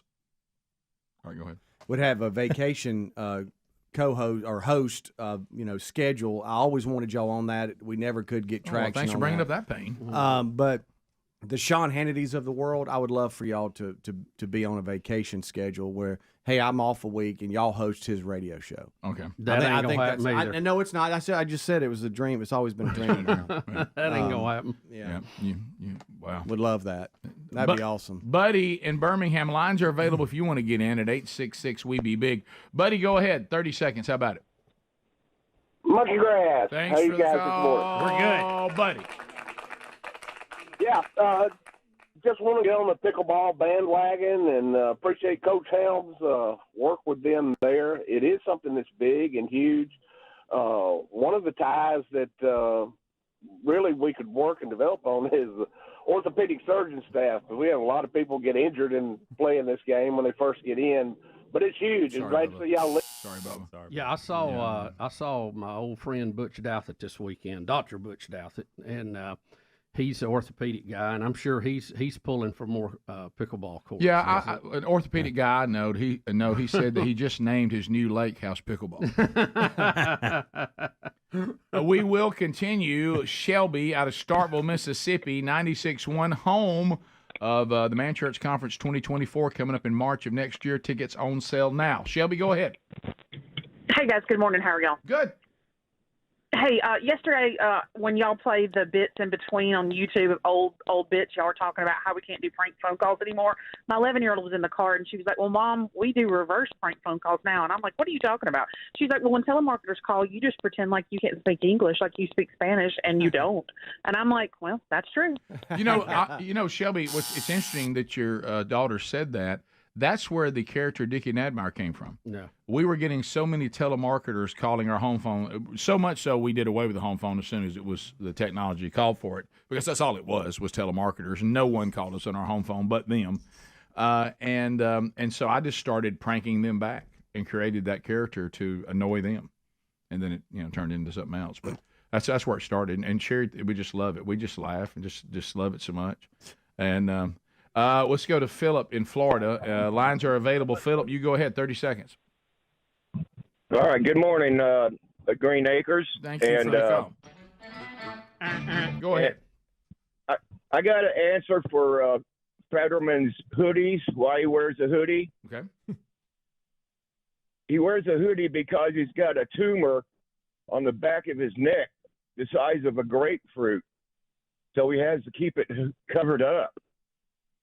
Anybody ever seen that? Where'd you get that info, Philip? Does anybody know that? Huh? It's the first I've heard of it. Yeah. Hey, I'm not even Googling now. Yeah, I'm not either. I'm afraid we'll see pictures or something. I know. I don't want that. Have you ever heard that before? No.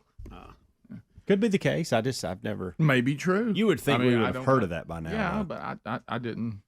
I did not hear about that. I know that he sent a letter to the New York Jets saying he'd be their new quarterback, but I didn't know. You can still wear pants in a hoodie. I didn't know anything about that. Casey, if you went casual Steve Jobs, black shirt, jeans, you could almost see that. But Yeah. this thing he's doing is Oh my goodness, y'all. Yeah, he's gone. He's gone. That's even too slobbery for me. You know what I mean? It's one thing to be business casual. It's one thing to be casual. It's another to be homeless. He does have this huge lump like right behind his ear on his neck there. You think that? But that may just be that old as Greg would call it, that old fat back. I think that's a little extra. It may be. It could be Photoshop Piece too. of ham. This is from a legit website. Did you just say piece of ham?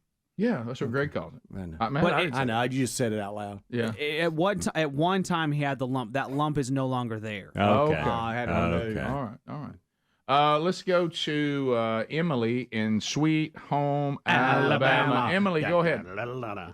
Hi, I'm confused on what pickleball is. Could y'all explain that to me, please?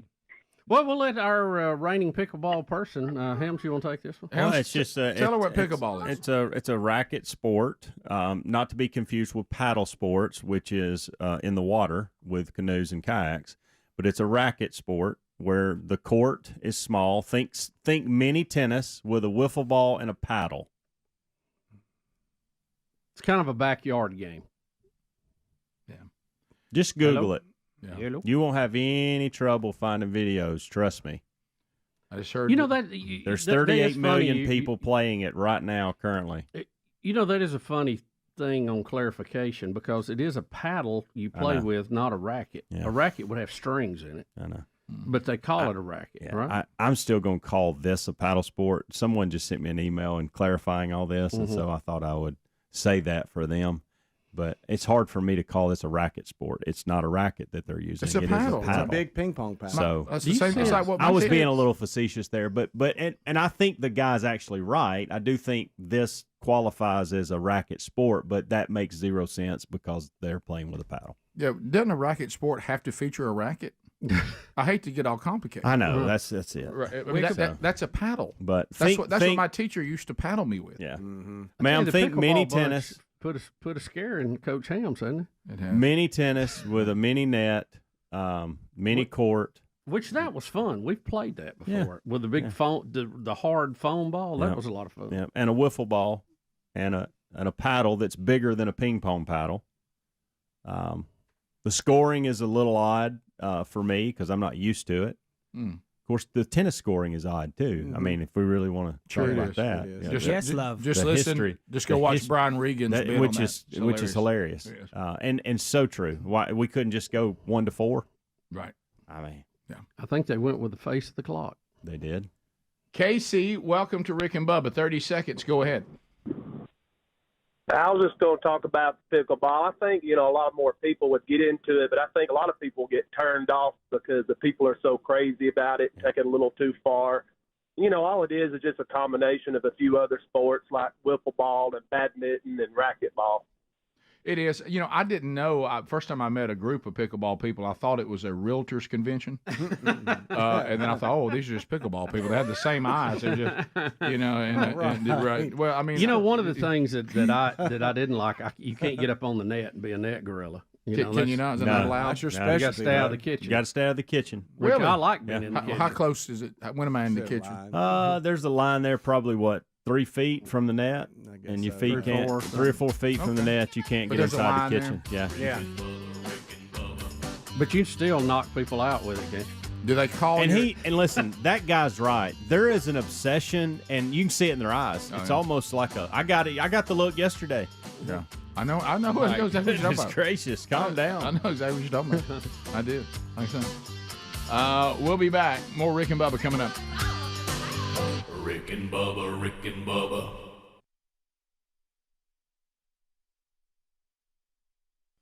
Everybody was drinking coffee like there was no tomorrow.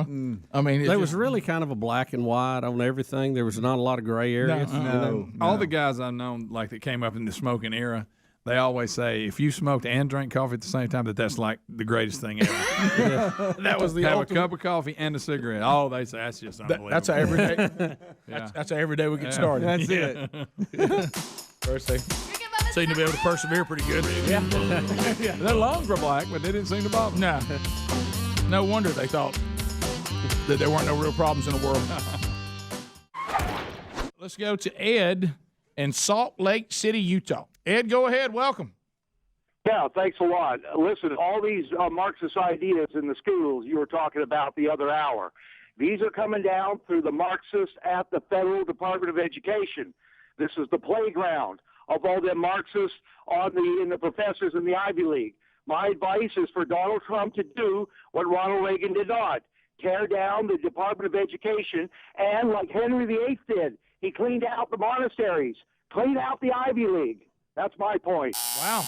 I do agree. Letting the Department of Education form was a huge, huge American mistake.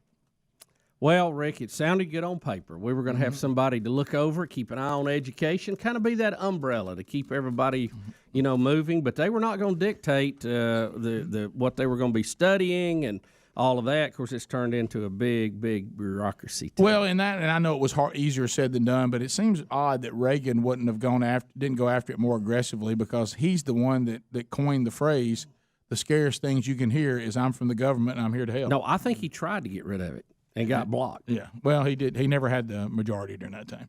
But yeah, it is a cesspool, and you're right. It's being used to indoctrinate people. Yeah, it's not about education anymore. Yeah, it's a TRADOC now. And I agree with you on the Ivy League. I had a person I knew that got a scholarship to play athletics at an Ivy League place and came back and said, "That is a weird." How long did he make it? He made it 1 year.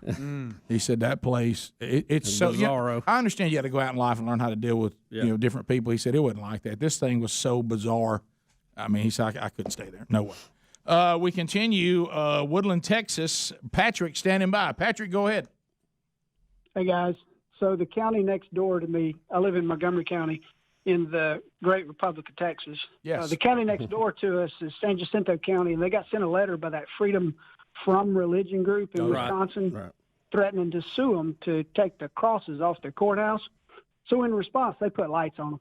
They got lights where you can say, "Yeah, we need to challenge this bunch." They hadn't won a case. Yeah, I mean, we can't find where they've actually gone to court on anything. So what you find is people just cave in because they think they're going to have to spend a lot of money, and they just appease them. But that's not what we're called to do on these issues, to appease these kinds of organizations. 866, we be big. And Rick, there is no guarantee in the Constitution you will be free from religion. It just says the government will not establish correctly a denomination.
The gravy, please. Rick and Bubba. Ooh, it brings me to my knees.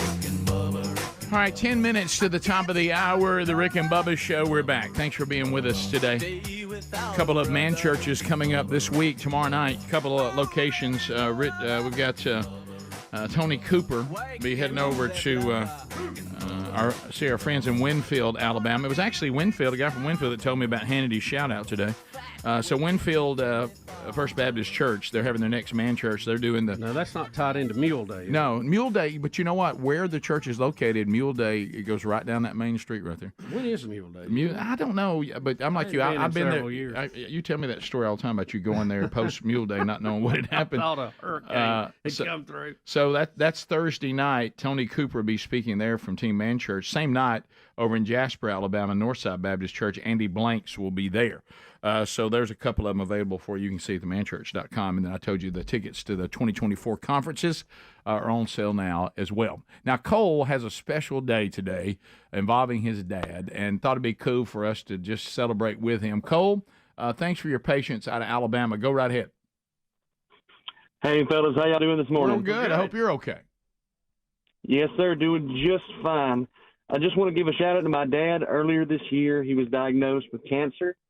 And today he goes in for his final chemo treatment. Hey, that's awesome. Hey.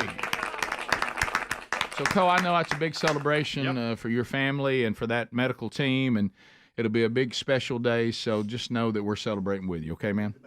Yeah. Yes, sir. God is good. Ring that bell today. And, I'm Speedy, when your mom did that, that's a special day, Bubba. You getting good reports. There's just a great feeling when that evil cancer, you get a win against it, and you finish up some of those treatments. Good gracious, that's miserable. So I hope you guys have a great celebration today, and congratulations, Dad. So we know that I'm inside now, inside 2 weeks. 1 week from this Sunday will be wedding number 2. Hello. Inside 30 days. 2 sons married in 30 days. 1 in New York City, 1 in Birmingham, Alabama. 2 and 30. And I can feel the mounting pressure as we get there. It's just, I've warned my son, the one that's yet to be married this weekend. I've warned him, everything you say right now, just watch everything. Don't question anything. Don't comment on anything. You just need to stand where you're told to stand. I'll do the same thing. We must not make trouble. The women are on high alert right now. Everybody's worried about their dress. Everybody's worried about the flowers. Everybody's worried about everything. This is their Super Bowl. You just have to stay out of it. And, I better not.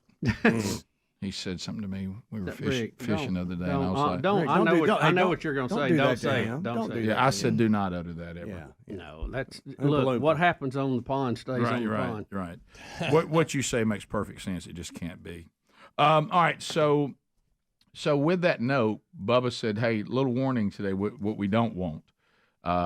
This is in Iraq, did you say? Yeah, this is an Iraqi wedding. And, right. Iraq. It looks like the world is coming to an end. What happened here? This is at a wedding, and what's going on? What am I seeing?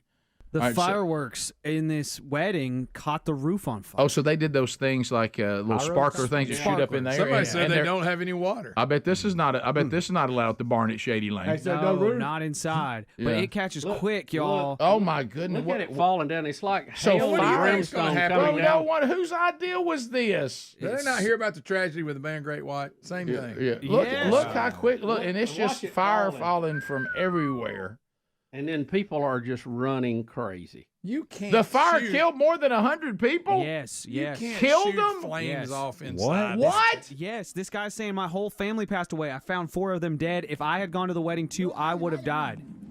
My family, my children, my brother. He's mad. It's unbelievable. Who in the world? They must not have a fire marshal over there. This is where you got to watch code. It was a huge wedding. Officials are saying up to 1,000 people came to the wedding. Unbelievably tragic. Right there is, they had to rush tons of people to the hospital. Right. It's crazy. And it caught fire, as Adler said, quick, and then you see parts of it dripping down. Yeah. On that one scene, you see the bride and the groom and that. See, look, right here. Now, some moron decided we were going to shoot these off inside. Yes. Yeah. But look what they put around up there that catches on fire. Do you not see that's all highly flammable? Quick. Boy, it catches quick. According to our story here, here's some numbers for One you. guy, I think, continues to dance. Yeah. Rick, I think you're right. So we had 900 That there, was part of the show. 100 people killed, 150 more injured, 50 critically. witnesses say it was so fast. It happened. It was just so the quick. roof burned so much it collapsed. Yeah. Did the bride and the groom? I mean, they make it out? That's a The great bride question. and the groom did not. What? No, they didn't make it out. They did not. Thank you, Adler. On your wedding. Wow. Unbelievably tragic. Oh man. So That's just wow. Again, who okayed the pyro? I don't know. But you know, if there was anybody in that family that said, I don't think you ought to marry this person. You know, they're sitting there going. Of course, they didn't get to go because they weren't on the list. Right. But the one that's fortunate. How about the ones Look how injured? quick According that to the thing health official there, that So has provided a statement, said the majority of the ones that are injured are completely burned. Some more than 50 to 60% of their bodies. that's awful. I just don't understand how we didn't think that through. Yeah, I don't know who. Yeah, that's wow. Is that one of them deals? I'm not going to ask permission. I'm just going to do it. Well, you don't know, Greg. We're in Iraq. Yeah, I mean, right. you don't know what. I mean, we this is that thing we think things operate the way they do over here. I mean, and there's no about. It's one of the more concerning feelings when you do travel the world is when it dawns on you. Wait a minute. I'm not in the United States of America. Now, there's sometimes you're glad you're not in the United States of America because of some of the things we do, but a lot of times you're kind of like, wait a minute, the things that apply where I'm from, they don't apply here. Of course, again, like I brought it up, you remember the horrible story about Great White? Same thing. Great They White, shot yes. pyro off in that club. I know. Yes. It killed a bunch. It always goes back to Great White. On a much lighter Talking about fire note, accidents, it does. on a much lighter note, but still wedding related, this is a wedding party who decided to have motorcycles. Unbelievable. So the wedding party comes in, and everybody's riding motorcycles, and one of the guys attempts a wheelie, and it doesn't go great. All right, So they're there's- riding in as the way like, hey, we're all motorcycle people. Yeah. Look at us be sharp. Greg, this is what you've been waiting on. Greg. And he had a girl It don't on the get no back. better than that. It don't get no better than that. Oh, He had a girl on He the was back. trying to be, because nobody's hurt. Mama so fell don't off. give me that. But what I want to know, Did he though, ever live that down? where did the motorcycle go? Because the wedding, some I kind of think it took the reception. cake out. It kept shooting out through there. Did it take the cake out? I really do want to know that. Watch this. Watch this. Everybody else just driving. I'm gonna show off. Oh no! And look at that guy with the phone. He's like, I got it. Will he ever hear the end of that No, from her? ever. He will not. And I'm gonna about go laying ahead. it I'm gonna down. go ahead and just guess that is the bride's new brother-in-law. Gotta Your stupid brother. I mean, be. With their aunt on the back of it. Right. Riding. Just met her that day. Yeah. You want to go to a wedding? I don't think he realized how back heavy it was. Yeah. That got away from me quick. Yeah, didn't it? Peggy didn't help. Yeah. I don't know about that. Okay, her name's not Peggy, Greg. She's a bridesmaid, Greg. Top At of least the that hour. was really finished concrete. They slid when they hit. Yeah, that's true. That one a little more funny than that first one, wasn't it? My goodness. Top of the hour. If you leave us, have a good day. Thanks for being with us. Rick and Bubba, Rick and Bubba.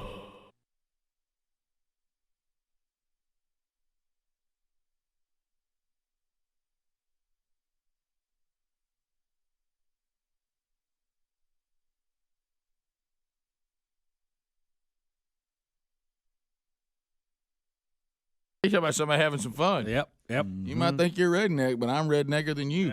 Come on. Well, how about you? Come on, the artist was artist Hardy. There you go. You know, well, we got a lot to do. I was thinking of the things that need to be handled today. Some things we have to put to bed. There's some updates on some stories. There's some historic votes that are happening today across our country. Alabama will decide today whether this historical abortion law will go through clean with no amendments.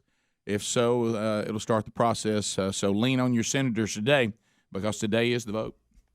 And so if they can get the votes of no amendments, she will roll on through to the governor. You know, there's a lot of state stories out there today that I think will stir some interest. That's one of them, obviously. Yeah. And Rick, in Arizona, if you have nunchucks, big news today. Yep. Also, of all the places I thought there would be training for terrorists, I didn't think Tuskegee, Alabama would be one. Well, look, we got to unpack that one. I'm shocked, quite frankly. You couldn't believe what I was hearing. I thought our hunters would keep us safe. Have you seen the things they found there? Yes, unfortunately. I have not seen today's story. I saw Bubba. yesterday. Oh, Bubba. Well, I mean, I just who would train terrorists in Alabama? That's a bold move. Yeah, I'm shocked. I'm shocked. I thought we were safe from that here because we have so many people that hunt. I know. How did we not wipe these people out? They would wander across this and sound the alarm on it, and would be armed enough to hold off Santa Anna's army if need be for a short amount of time. There's things you just don't think you would hear in our state. Gun-free zone is one, and terrorist training camp would be another. Yeah, that's bizarre. So we'll look into that. And let me go back to the law today that's working in Alabama. All I could think of, this Alyssa Milano strike, and I'll just leave it at that. Right. And we may unpack an update on that today. She's doing that in response to Georgia's law. Yes. What will she do if our Alabama law goes through? Well, it's. I thought somebody said she's going to join the covenant if we do. Yeah, I'm a convent. I mean, if we do that. Well, she has no idea what she's saying. She may be already a member of the first one. Rick. Let me tell you, some of these celebrities are so stupid it makes my head hurt. You know what everybody wants to say to Alyssa Milano? Exactly. That's kind of the point. Yeah. She kind of walked into that one, so to speak. But we'll and thought it was a good that. idea. Yeah. Oh, that was sharp. Oh, it was going to be sharp. Sharp. We also we didn't get into the footage yesterday of Putin falling over the weekend. Right. Yeah. When will somebody die over that?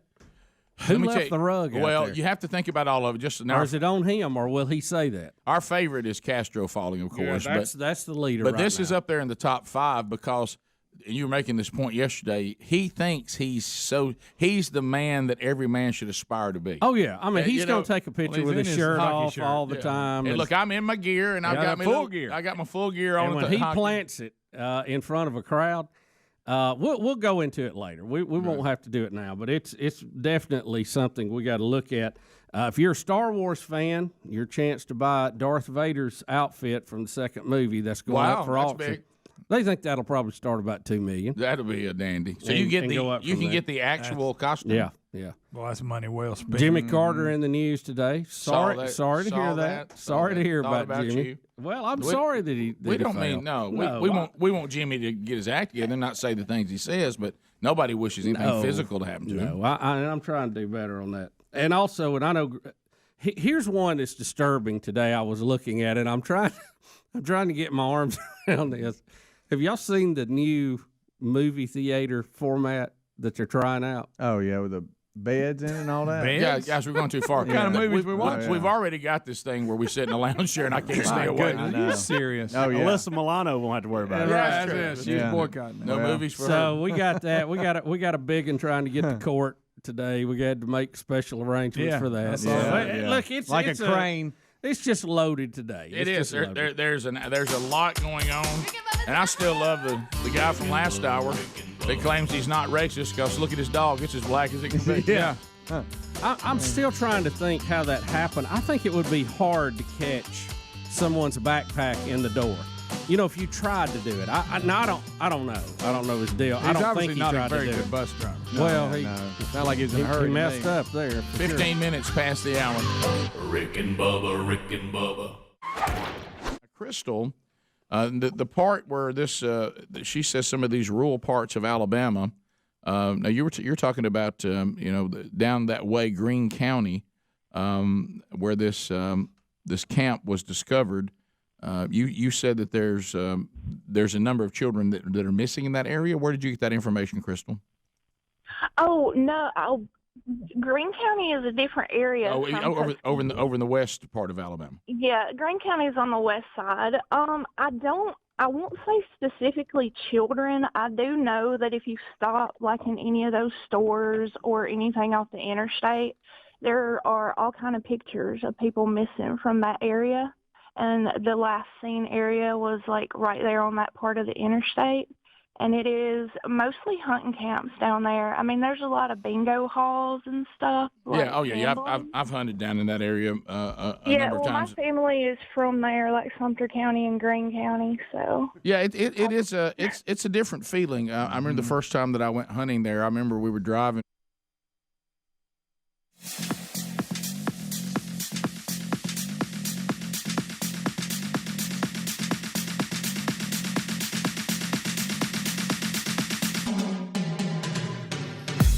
Six minutes past the hour, Rick and Bubba show. Yeah, from Sweet Home, Alabama to the world. Things you need to know. Wednesday Bible study back today on the YouTube channel. If you want to watch it live, catch it at noon Central, 1 o'clock Eastern. You can catch the archive later if you so desire on the YouTube channel or our podcast audio archives. Also, tickets on sale now to the two Man Church conferences next year, 2024. Birmingham, Alabama in February, Starkville, Mississippi in March. And those tickets are on sale and go. They're on sale right now. Find that link, either one of them or both of them, at rickandbubba.com under show notes today. So Speedy, the real Greg Burgess, Helmsy, Adler, and there's old Bill Bubba Buster. He's right there. Glad to be here, Rick. He's right there. And thank all of you for joining us right here on the Rick and Bubba Experience. Couple of updates, Bubs. And I'll kind of jump around on a couple things. Ongoing Rick and Bubba saga here. So as y'all know, I've gotten Sherry home from the hospital. That was a really, really rough 10 days, and she's been home for a few days and had some things that, I said, look, let's just ease back into it. And we had some meetings and stuff we needed to go to. And she's like, no, I think I'm good. I want to go, and I want to get outside. I want to get some sun on me. You know how it is when you go through that. You just, I just want to I got to get back to life. And so, and there's people that like, hey, just checking on you. How's everything? Sherry doing good. Sweet people, all that. So Sherry and I went to a meeting about, this idea we've got to eventually move to the farm and build a full-time house there. And so there was a meeting about that, which that always brings a little pressure because I just think to myself, I so dread. Has there ever been anybody that says, what I'd love to do as many times as possible in my lifetime is let's build a house together. I can't wait. Let's all do it. Yeah. And I'm just like, and I'm kind of like you though. I'm glad I'm not going to do the thing where I end up moving my stuff to some rental property because the house that we're going to live in is not finished. And I say, look, let's build it. Then we'll sell this other house. Then we'll move there. And that's a better plan if you can do it. Yeah. And yesterday when I was talking to these builders and they were all saying, well, here's what we do. Here's how much we think it would cost. Here's our timeline. I just said, don't even do timelines. And they were like, huh? I said, don't even fool with timelines. I said, this is your timeline, never. Because I know it's never going to be finished. Yeah. And so if y'all finish this house inside of never, I'll be thrilled. So anyway, and I said, give me some kind of just outrageous, say 3 years. So when y'all get it done in 18 months, I'm like, man, that's crazy. So anyway, awesome. I'm not even my mind. I don't let my mind go there. I'll never live in that house. I'll probably be in heaven. You know what? But anyway, so as after that, Sherry and I went to have dinner. So I'm sitting there at dinner, and I see that I get a phone call, and the phone call actually came in the meeting, and then I look back and I said, I got a phone call, and I look, and Greg, guess who it was? Don Day. All right. The ongoing Don Day, not radio legend Don Day, but Mr. Peanut legend Don Day. Mr. Peanut himself. And I thought, please tell me that Don is not worried about the Bible study, which would be today, but yesterday I would have said tomorrow. Right. That somehow he's afraid he's not going to get his peanuts to Greg. Well, Rick, I mean, and he's so worried about it, he's calling the day before. Mm-hmm. Well, that's because he's good at it. So then I look, and he had text. Okay. So I went, let me check the text. Okay. So I'll just read the text for you. So so I look down, and I've learned this. If you're at dinner with your wife, do not check your text until she goes to the bathroom. Mm-hmm. And then when she goes to the bathroom, because you grab that phone while you're in the middle of a conversation, start looking at text, it can go south in a hurry. Yeah. And rightfully so. That's a pro move. Yeah. So anyway, hey, brother. Oh. Just wanted to, we dropped off something, a little gift for Sherry at your house. Sherry, who's been in the hospital, only gets 6 words. Uh-huh. The text goes on for like a paragraph. You know what the rest of the text is about? Peanuts. Also, Greg's peanuts. I'm going to be in Spanish Fort the rest of the week, and I don't want him to have withdrawals, so I've also dropped his peanuts off there on the front door. I get more about Greg's peanuts than I do about Sherry's gift. Well done. Right. And so where are the peanuts? I left them. I forgot. I left them at the house. I'm so sorry. Are they on the porch? Don, I apologize. No, they're inside. I took them inside. Don, your effort was great. Now, Rick fumbled. Now here's where y'all both will have an issue. He's more worried about Greg. I know. I mean, and I'm like, does that bother you at all? That's he what left you're the doing to that present man? for Sherry gets He left 6 her a words. present. 6 words. Greg gets 1, 2, 3, 4, 5, 6, 7, 8, 9, 10, 11, 12, 13, 14, 15, 16, 17, 18 words. Rick, well, you got it. It takes more to describe the peanut. Right. Okay. So here, I have bad news for y'all. Oh, so you've it's not good news. Not Bubba. I know you're not involved in this. You just benefit from it. Okay. I'm a side street. But you like when it comes in. But I mean, you don't pressure him and make him feel like that, he's let you down like Greg does. This ain't on you, Don. You haven't brought anxiety to somebody's life. No, and I don't want to. So this is bad. I just want to know what he's using to roast them with. So I go and get the beautiful flowers they had for Sherry.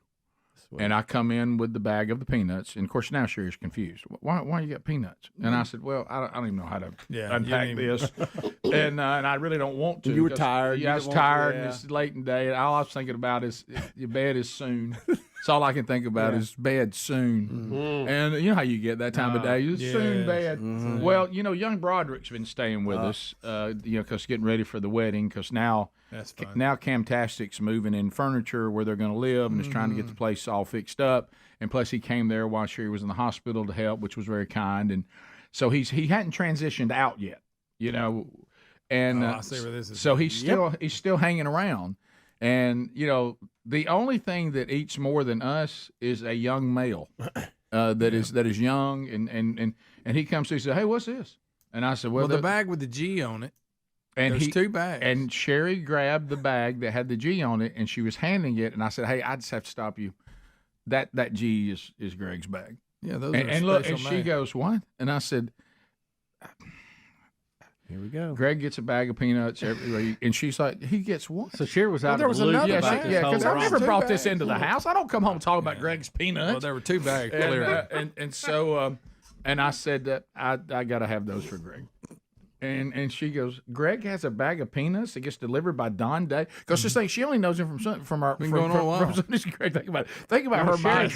Was she digging in the peanuts? Well, she was about to give them to young Broderick. Well, that's fine. If there was, he can have them, obviously, but there wasn't. There's one that has an M on it. That's it. Let him have that one. And she gave that one to Brody. Yeah. Okay. Now, what is that? What's the M? It's just regular roast. Okay. The one with the G is a little not burnt, but close. So G is high maintenance. He wouldn't have liked my mix. Hey, Greg, the worst thing you can see if there's something you want food wise is to see a 20-something-year-old male walk off with his hair all over his head because he's been with a bag open. It's hard to figure out what he's even been doing. Yeah. And he walks off with that bag. You say, "Well, hey, baby, that one's gone." That's gone. Rick, I want to point out. Has he moved on to the G bag now? See, he's worried about the G bag, and I'm gonna tell you I why. forgot it. Okay. Listen, but here's the good news: you'll get it on the day you normally get. That's true. I'll bring it If tomorrow. not, if Brody'd rather have it, that's fine. Rick, he's giving away the M bag because he doesn't like the M bag. I don't like it as well. Let me finish. He has told me for months that M stood for me, Michael. I know. Because he didn't want me in the G bag. And you just heard him say he hadn't gotten the G bag, has he? Oh, he liked to panic. Let me ask you this. Start shaking. What does my name start with? A G. Right. So D. That means that's my bag. Right? Yeah. Now, I'll get Brody have them, but I'm gifting them to him. No, Greg. I know you mean to say you'll let Brody have them, and I know you know. I know he's got the don't M bag. I know you're supposed to say that, but what you said is he didn't get the G bag, did he? I mean, that's what you said. That's true. And plus, Rick, I don't want him to eat too many peanuts, so he really probably needs to send a G bag. Let me text him and say, "Hey, keep the G bag." But have you ever had some kind of narrative that was in your kind of dude life That's that you didn't want to hilarious. bother your wife with? You didn't want to have the effort to have to You explain just it. ignored your bag. When Sherry starts realizing that for some reason there's dry roasted peanuts next to her flowers, but they're not for us. And there was a long explanation. Right. She's like, Greg gets peanuts from. But it'd be one thing if Greg was getting peanuts from a guy she didn't know. What made it stranger was she's like, Don Day brings Greg peanuts, and I was just like, buddy, honey, you've been through enough. We don't need to go down this road. I got to talk about something we're I'm just glad Don ignoring. thought before he left for Spanish Fort. Well, that's what I was going to say. We're just ignoring the fact that the man can't even go out of town without worrying about, do you have your peanuts? But y'all act like I asked him to do it. Bubba, he gets specific. Wants Greg to know exactly where he's going. He gives him the town. I appreciate the update. He gives him the town. Good night, Greg. He gives him the town. I didn't ask him. He dropped them at my door, at my home. Greg, what have you done to this man? And you know you're Rick, for his effort, then you do need to bring him. Because, I mean, he would be disappointed to know that I didn't get the G bag. You need to work with me on that so I don't leave my home. That's fine. Yeah, he brought it into that world, and it's tough for me to bring the pedals out of that world. When I tried to deliver vegetables. Oh, yeah. I don't go put it in the truck. It's gone. I mean, the G bag. He even told where his location was, so you'd know. Like you're going to check up on him or something. Greg, maybe you need to put a tracker on that bag. I'm going to tell you what, putting them little tabs. What are you going to do for him? I appreciate his penis. Anything he would want me, anything I can help him with, I'd be glad to do it. Okay. I could have drove him to Spanish Fort. What? We'll be back. Rick and Bubba, Rick and Bubba.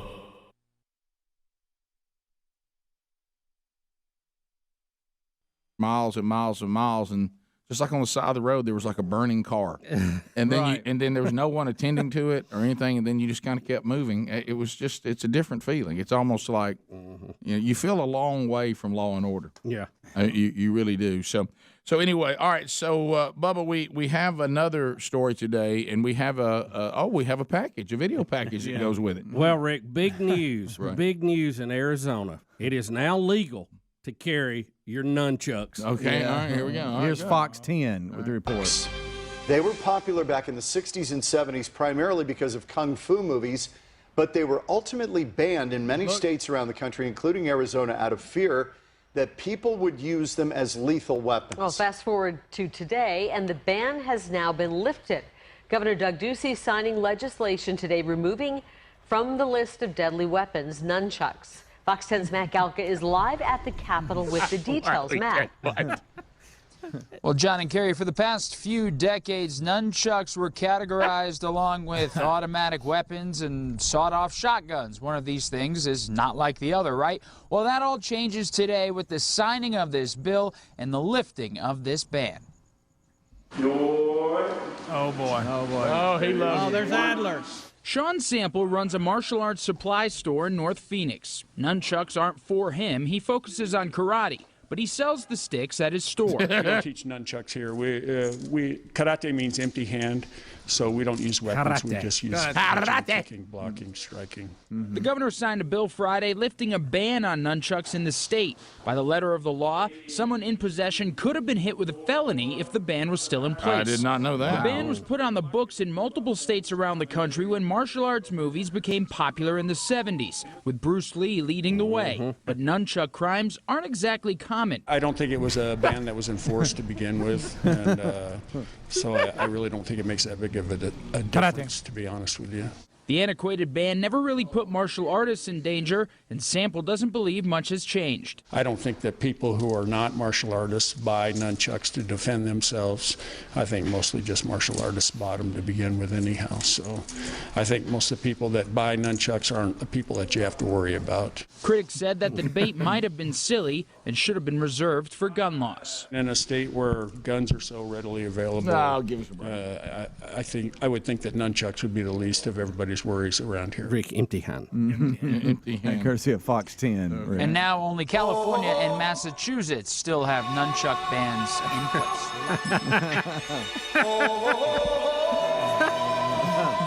You know,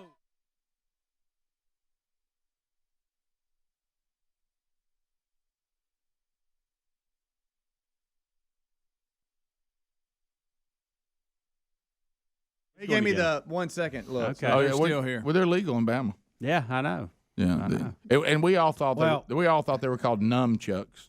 I did. Yeah, numb. I did too. Not none. And I thought that made more sense. Frankly, I thought that made more sense. Yeah, I want to knock you numb with it. Now, Rick, the gentleman, he's Republican, John Kavanaugh, who sponsored the legislation, said the average person can do a lot more damage with a baseball bat than they can with nunchucks. Well, here's what I don't get: how did that ever become an item for the state legislators? I know. Who ran it across? Somebody came in and said, "All right, the nunchucks people are they calling again? Look, can we get this done?" If I hear from another nunchuck guy, I'm like, I don't know why they were ever outlawed. There's people that think their life's incomplete in Arizona without their nunchucks. We've got a black market of nunchucks here. We got karate places selling them, and they don't even use them. They're open hand. He sure was selling it, though, wasn't he? He knows how to make a buck. Right. But isn't it weird that he's selling something that he's training you not to use? Yeah. Yeah. It just shows you that everybody, you can call it open hand all you want to. I'd like to have some nunchucks. Sure. God, it sounds weird to say it the right way. I know. I've been saying nunchucks for so long. I have too. To say nunchucks sounds funny. This entire time I've been doing the story, I'm still calling it numchucks. I know. You've done it twice. I'm going to continue. I'm gonna call it nunyuns. Yeah. I really like nunchucks. But can't find them. Where's your nunchucks? Where's your nunchucks? Or I what? can't find my nunchucks, man. What Who happened? stole my nunchucks, man? What happened? He's Are they calling gone? them numb too. I can't find my nunchucks. How did you say it before the story? Numb? It's none. But how have you always said it? Until I was in about ninth grade, I said numb. We all say numb. Why not? What's wrong with it? Nunchucks. So are you can't find your nunchucks, numbnuts? You had the ones with the foam on it, right? I can't find.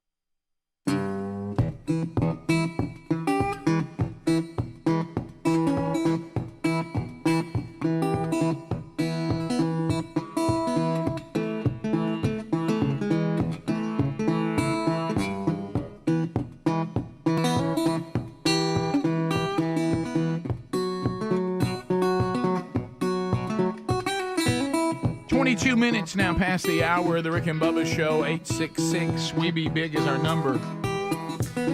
All right, so let's jump into a little bit of Biden, get our political updates today. Let's see. Come on. Where'd he go? He's hiding in the basement. Yep. Does anybody know? Basement Joe. All right, so we're trying to figure out, are the Democrats ever going to throw Biden completely under the bus so they won't be stuck with this ridiculous notion that he's going to run for a second term? I'm running again. Well, Bubba, you've got, here we are on 1A. Here's an update. It's stuff like this that I would think should do him in.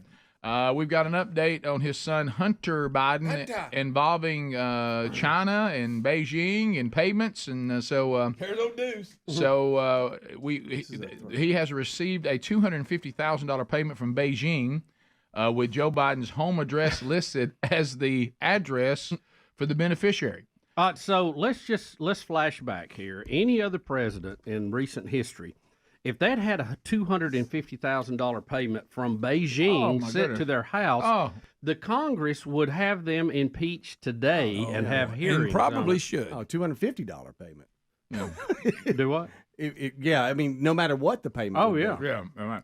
All right, so here we go. Here is a flashback to Joe Biden saying that he never talked to his sons about any of this. So here we go. I've never spoken to my son about going to Senate. And so how do you know? Let's talk about, here's what I know. I know Trump deserves to be investigated. He is violating every basic norm of a president. You should be asking him the question, why is he on the phone with a foreign leader, trying to intimidate a foreign leader, if that's what happened? That appears what happened. You should be looking at Trump. Trump's doing this because he knows I'll beat him like a drum. And he's using the abuse of power and every element of the presidency to try to do something to smear me. Everybody looked at this, and everybody's looked at it and said there's nothing there. Ask the right question. Well, we've got. How many years ago was that? Look how far he's gone down in his ability to speak. Gosh, that wasn't even that long ago, was it? That was back. I guess it was campaigning, wasn't it? I think so. So, but now we have cable receipts. I mean, this has all come out of this investigation. They have the paper trail where this money went to his house. I don't know. I've never seen anything. I mean, this makes Watergate look like a warm-up. All right, so he says he didn't know anything about it. Now, here's the next one. He also gets very specific and says that Hunter hasn't made any money from China. Now, keep in mind how these two flashbacks, how bad they fall apart. We've already showed one. Right. I think if my son gets $250,000 in a check at my address, I'm aware of it. Yeah, I'm probably going to ask where it came from. And then he says, no way it comes from China, and we found out it's from Beijing. So here, here he is saying no money from China. Here we go. My son has not made money in terms of this thing about, what are you talking about, China? Yeah, I mean, $250,000. Is Beijing in China? I think it is. That's the check. Isn't it in China? Yes. It is. And The so- one That is we know. considered money. All right, so I don't know what my son does. Where did the check go? Joe Biden's home address. Yipper. All right, and then he says definitely nothing from China. And where does the check come from? China. All right, so that's two Two for lies two. that Two have for been two. proven to be lies in this now fact, not some hearsay, not some accusation, fact. So what are we going to do about it? I know the answer is nothing. It's nothing unless this helps them remove Biden and save face somehow and deny him this second run. The Democrats do not want, what was it, 75%? Yeah, something like Do that. not want him to run for a second term. 75%. Well, Rick, he can't. He can't. He function. can't. It's not, He's it's not an age is caught up indictment with him, and No, I'm it's sorry. just a Everybody fact. has it. Yeah. It's not like Democrats don't think that his policies are any good. They probably love all the stuff that he's doing. But they have enough walking around sense. Ideology is one thing, but we all can agree, well, this man's not even physically or mentally able to do it. I mean, it's absurd to say otherwise. And just like clockwork, every time something comes out that's concrete on the Bidens, another Trump indictment happens. The New York Attorney General has hit Trump with all these real estate fraud cases, making it essentially so that Trump isn't allowed to do business in New York. And it's just crazy. And I stole this from Twitter. But the evaluation of Mar-a-Lago, they said, is only $18 million. So you're telling me that a 20-acre property in Palm Beach is worth only $18 million. So with Hunter Biden's paintings being $500,000 each, all it takes is 35 paintings from Hunter Biden to buy all of Mar-a-Lago, is what we're being told. That is what we're being told. That's right funny. now. That is funny. Oh yeah. Well, it's obvious what they're doing, and I don't know how you're ever going to prosecute them, because these evaluations are done by people who do that, and it could be anything. I mean, I don't know really what you would even compare that to close by down there. Do you?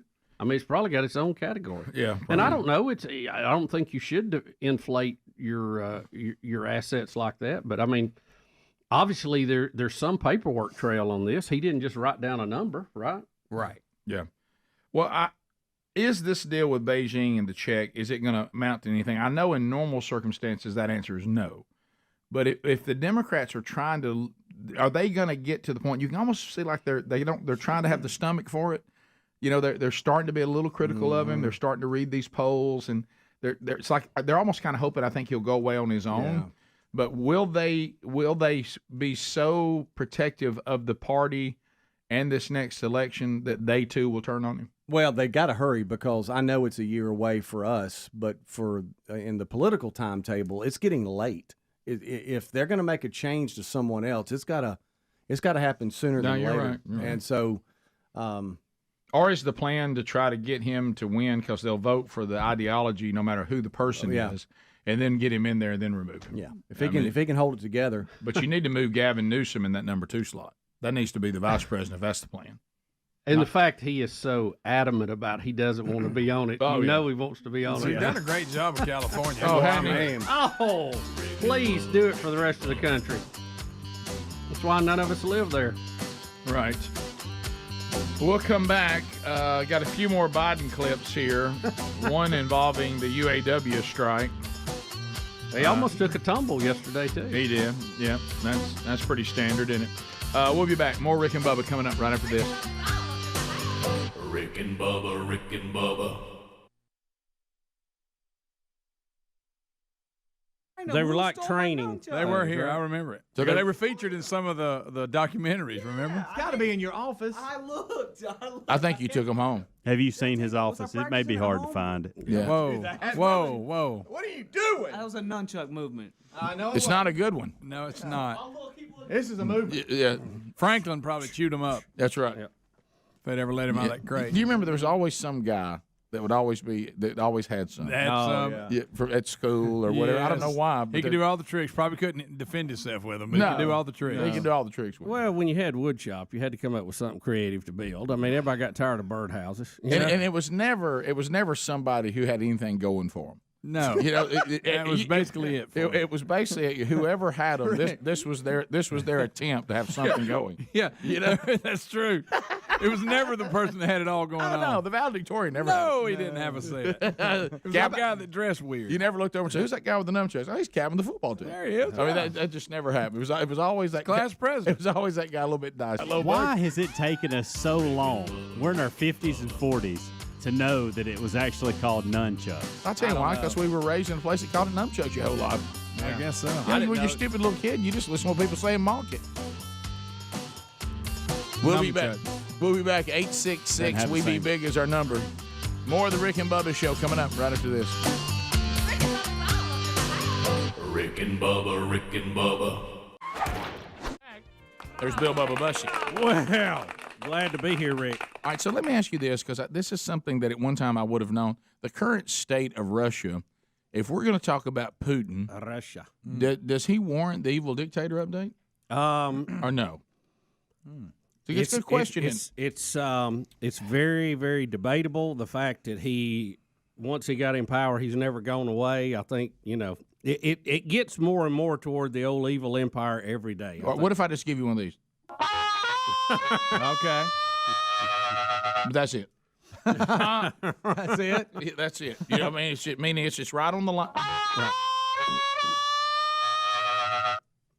So it's there, and so we love when full of themselves, tyrannical leaders make a fool of themselves publicly. Yeah. And everybody has to act like that they're not going to laugh at them like they would anybody else. Yeah. Our favorite still is Castro falling face first. I mean, it's not going to get any better. He came than off that stage like he was sliding into second base. He had to have been hurt. And it couldn't happen to a better guy. Putin. Now, here's the thing with Putin, though. Castro had his little world down there, but now we're talking about Russia, Rick. We're talking about we're talking about a big boy here. Got a lot former of superpower. Right. Yeah. So what I love, still pretty close. What I love is that he thinks that he's the stereotype of what all men should strive to be. Now, and remember, we've seen pictures of him shirtless, hunting tigers, hunting bear. He's a real macho kind of, in a Russia kind of way. Sure. You know what I mean? Here we see it as kind of being comical. But sure. There it must be a big deal. And so he plays hockey. Yeah. And he likes at his age showing that he can still. Now, obviously, I think the goalie let him score in the exhibition game. You talking about when he scored 8 goals? Yeah. I think maybe. I think that's one of those things where, but you're former Soviet Union. We're not going to be fooled by all this. Right. But score then, at will, sir. But then he wants to take his victory lap. Yeah. And down he goes. Yeah. And this happened on the 10th in Sochi. And you can tell as they're going around the ice that you can tell that he's about to fall here coming up. And one of the guys sees him. Do we have the sound on this? Tries to go. There's no sound, it doesn't look like. But anyway, he's about to take a spin. See, oh, no. Yeah, that guy behind him, what did he trip over? That's the carpet. Oh, that's they put it out there for the people to walk out. That's on him. Oh, yeah. It is. Yeah. It's absolutely on him. But if you're Putin and you go head first sliding into that. That's funny. How many people died this week, you think, because of that? I want you to watch the guy who don't want to be executed when he falls. He sees it coming. Look, but watch the guy start clapping when he comes up. Look, he gets behind him and starts going, "It's all good, man. Look, let's get there. He's good." Please. Ooh, it brings me to my knees. Here we go. 35 minutes past the hour. The Rick and Bubba Show. We're back. Thanks for being with us. 866 We Be Big. So you're looking at some emails coming in. We got some more Biden stuff. All right. So here is getting some emails like this. Look, we're dealing with men here. That's fine. And so here's Wayne. I'd like to bring my grandfather to the 2024 Man Church Conference, the one in Birmingham. Can't find where to get tickets. Can you point me in the right direction? It's right now at rickandbubba.com. Just go to rickandbubba.com, Wayne. You'll see show notes right there, and the links to Birmingham and Starkville are right there. So there's the link that you're looking for, and the tickets are on sale. It'll be at themanchurch.com probably by the time the show's over today. But we kind of had some delays on getting some images that we needed. But the links were ready, so we put them in show notes at rickandbubba.com today. So show notes is right there on the homepage, and you'll see like stuff from the day, like stories we did, videos we did, and one of those over there will have the links. And it even says click here for the Man Church Conferences 2024. So there you go. So Wayne, go grab those, and we'll see you and Granddad coming up, Lord willing, in 2024. All right, so more Biden stuff, Bubsy. You want to start with losing footing? Oh, yeah. We almost, and my understanding is they just had done some work on this ramp to try to fix it so he would not have an issue falling or losing his step. Short ramp. There he comes. Careful. Easy. Whoa. Easy. That was close. Yeah, well, put some more grip on that. Yeah, you got to watch. Of course, I've had that happen to me. The look on his face as he walks. Yeah, but it's so gingerly. The fact that they have a short ramp now in the front is kind of funny. Well, you got to have a short ramp. Well, less steps, less chances. How old is this president? 82, 83? What is he? I don't know. I forget. It's up there. Seems like it's older every day. Right. Now, he went to see firsthand the folks on the picket line at the strike. He's 80. Now, yeah. So here we go. And so as he rolls up at the picket line, now I want everybody to realize that we're always being lectured about carbon emissions. He's called climate change the greatest existential threat to our world. And here he comes to the UAW strike with 24 plus vehicles in a motorcade.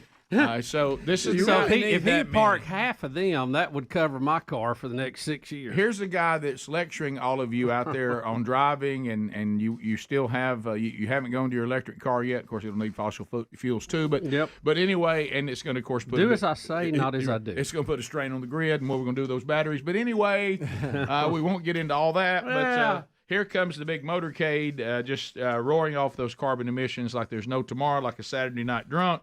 So then, and Rick, those cars don't get just what the normal limousine miles would be. They're armored down. They only get, probably a mile or two to the gallon. They don't get much at all. So, and then he's going to be asked about should these workers get a 40% pay increase. He seems confused about what this question is about. Pay increase.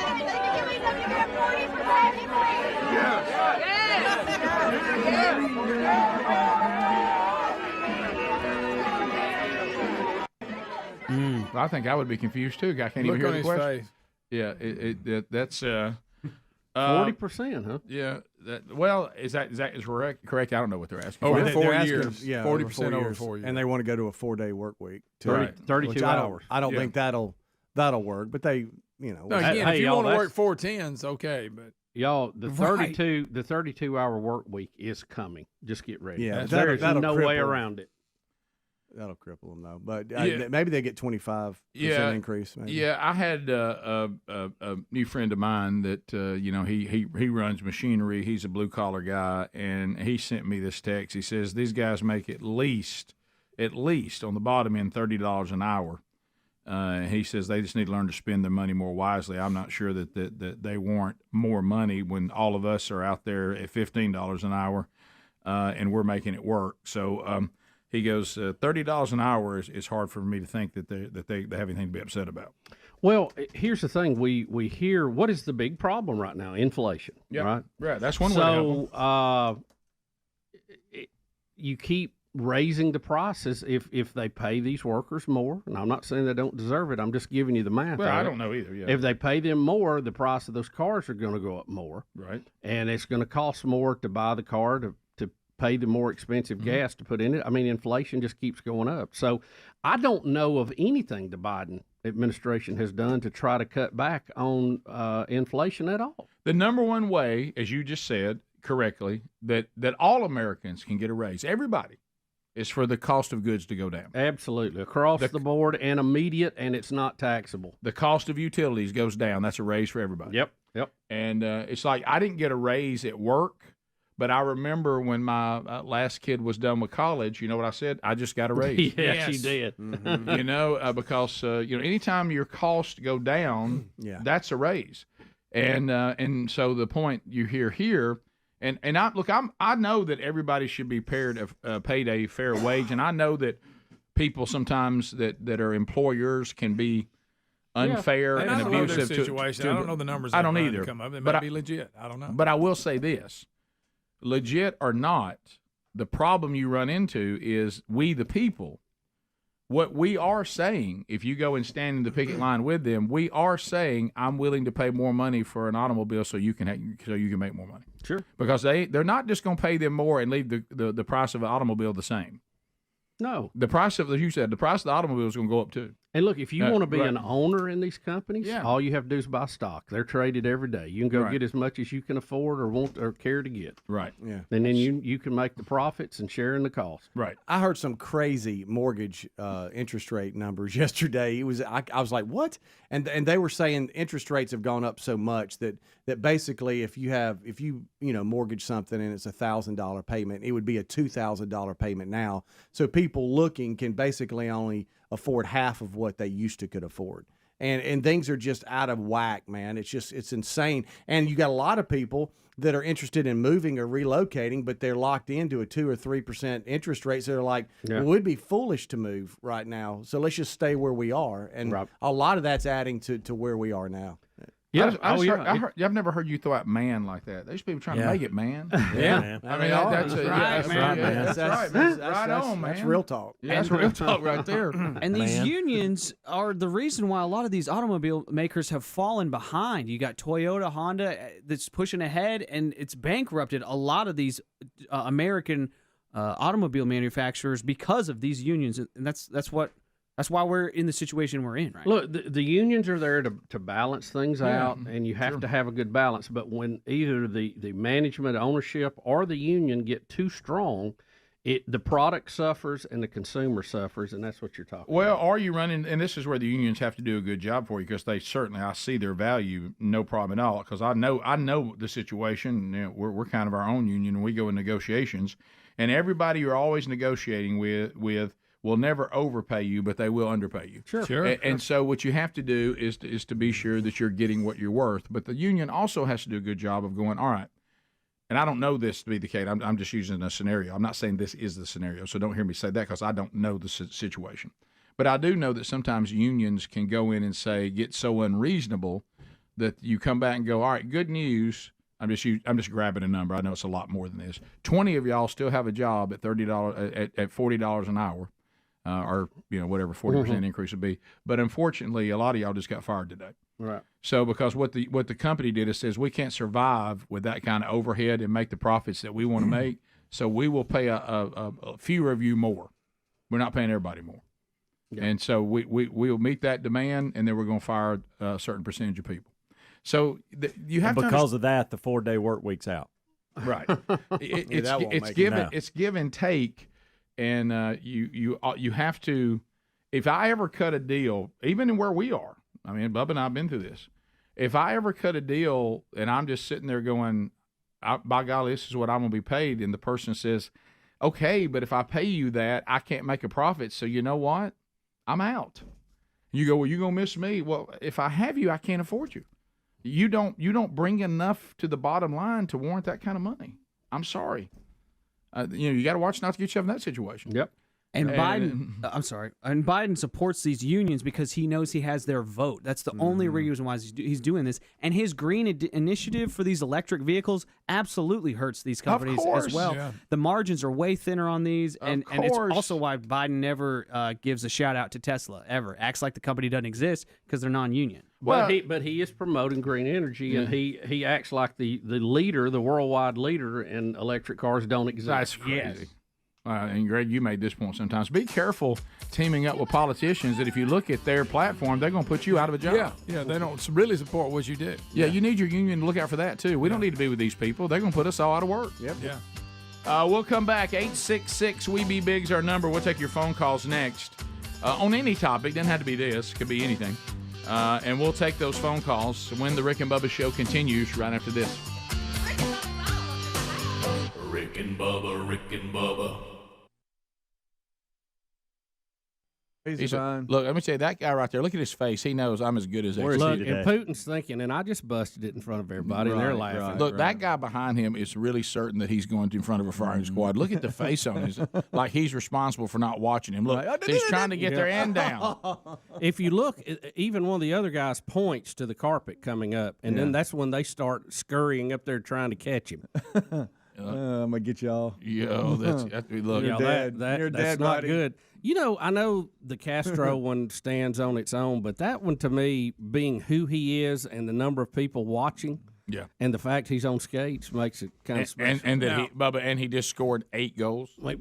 Now the severity of the fall, though, it don't even touch Castro. No, Castro. Bubba, I mean, that was someone. I mean, that was Castro, a bad one. Castro goes like a human torpedo. And bounces a few times. But the embarrassment point of this is pretty high, though. Can we see the Castro again? I knew it. I knew there'd be no way.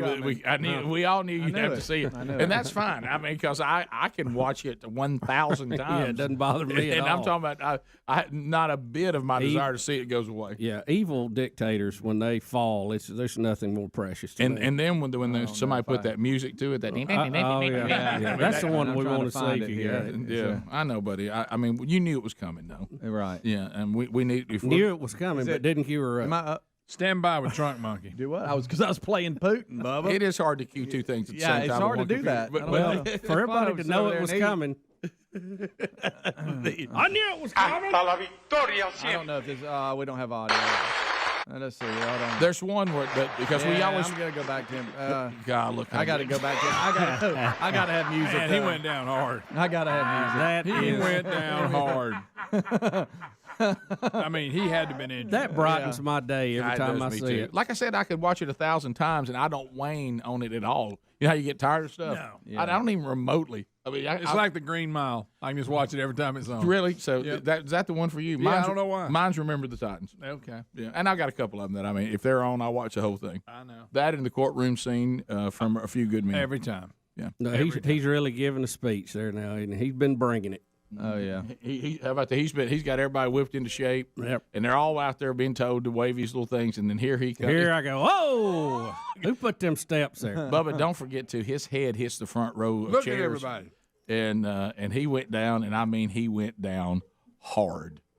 That is gold. Listen, the Golden Dixie, they're loving it. That's a good one. Now keep in mind too that because when he starts down those steps, he just keeps it going. Well, and if you've ever fallen before, there's a fall that stops, but then there's a fall where you can't get stopped. Oh yeah, and it was one of those. It's out of control. Yeah. And because I don't know that I've given enough about his head crashing into the front rows I'm of those telling seats. you guys, he hit hard. Yeah, he did. He's got to be hurt. It's one of my favorites during that. If you look real close, you might see Teresa Suko's foot causing the trip. That's good. But you got to know, you got to have the right angle. That high heel. Just for you, Mike. The Bubba also. Okay, I got it. Finally. Is this one with the music? Yeah, Night Alive. I wonder how many of them are out there. Oh man. Oh, here it is. This is my favorite here. Over and over. One guy, in an attempt to get to him, actually knocks a chair on him. I know. Yeah.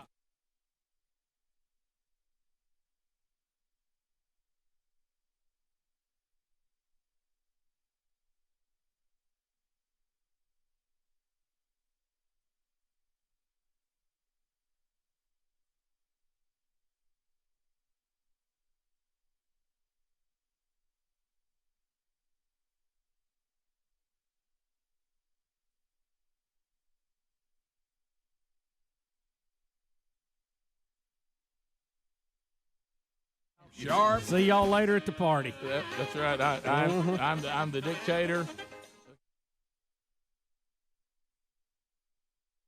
I'll have to give him. He's safe at second. Bubba, that's got to be number one. Oh, that's so good. That is good. And Bubba, not tying anything together at all. I want you to know that.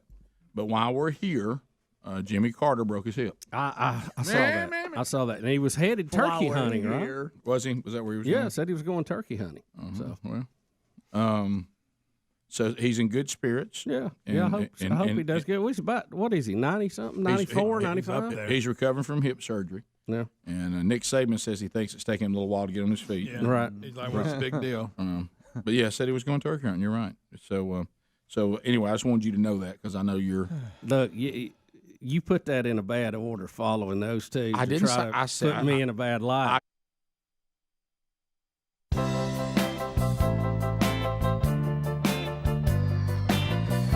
10 minutes to the top of the hour, the Rick and Bubba Show. Thank you for being with us today. Field of Greens.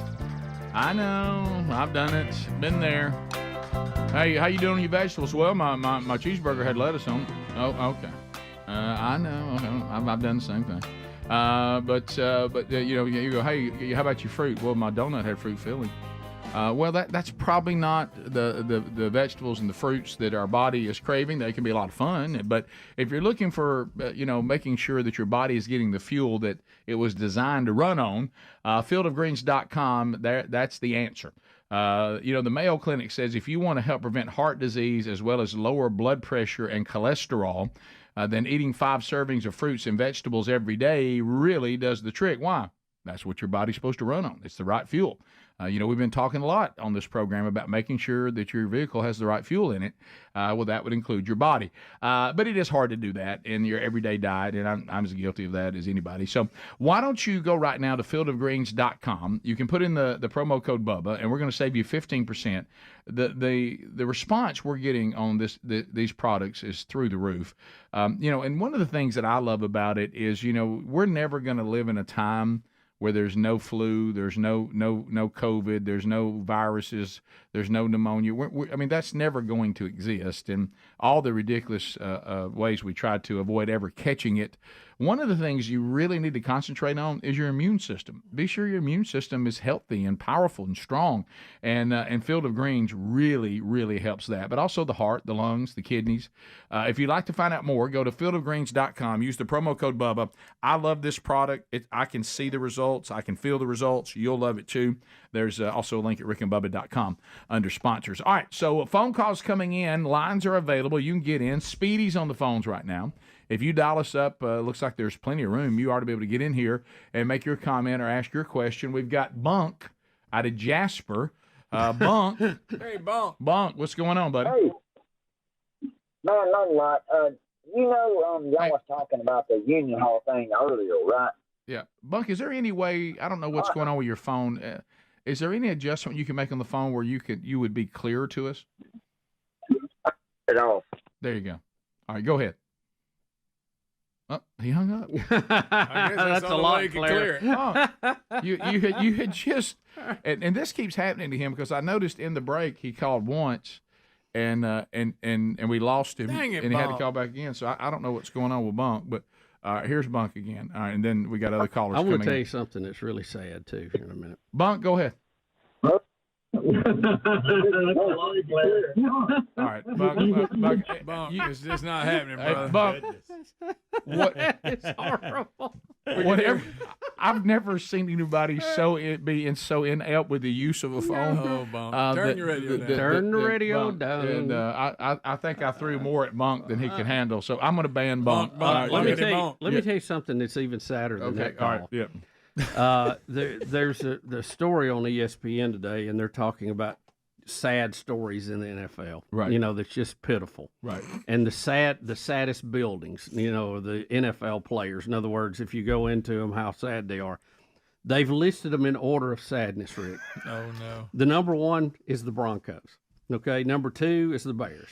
Right. Number 3 is the Jets. Right. Number 4 is the Raiders. And number 5 is the Vikings. Well, the Vikings can't even win the sorriest, saddest building in the league. They can't even win that. I thought they'd be in top 2 at least. Well, they must not have you. If you go to the building, I give you the Broncos. That is pretty bad. I don't know what's going on there. Wow. Danny in Fort Payne, Alabama. Danny, go ahead. Hey, Rick, we got 15 of our men coming to the Man Church Conference in Birmingham. Great. From Wills Valley Community Church. We're doing the pursuit study. We're on commitment. So all right. We're all fired up and wish it was next week, but I guess we're going to have to wait about 6 months. Yeah, so you went ahead and got your tickets today, or were you part of the bunch that signed up in Oxford to get the pre-sale? Well, we got the pre-sale, yeah. So Okay. we went ahead and got 15, and we got them all. Everybody's fired up, ready to go. Well, man, Lord willing, we'll have a great weekend. I look forward to that, Danny. And thank you.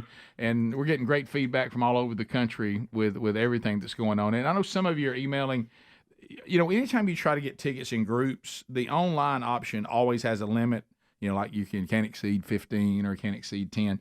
If you can still get as many in a group buy as you want, but you'll have to call the ticket office. The online option will limit you to a certain number, and I'm not sure what that number is. Probably Starkville probably has a different number than Birmingham based on what ticket service they're using. But you can always call the ticket office and buy as big a group as you want. Anonymous in Tuscaloosa. Anonymous, go ahead. Hey, you talking to me? Yeah, it says anonymous, so there's no way for me to call you by your name. But No, that's it. He said Tuscaloosa, and I don't realize that I have a Tuscaloosa cell phone. Oh, okay. Yeah, go right ahead. But that's okay because I don't need y'all to know where I'm from. I'm commenting anonymously because I want to comment on the union.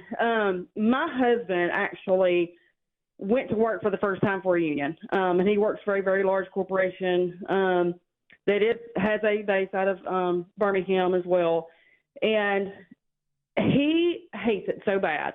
He said that, it really just makes people lazy.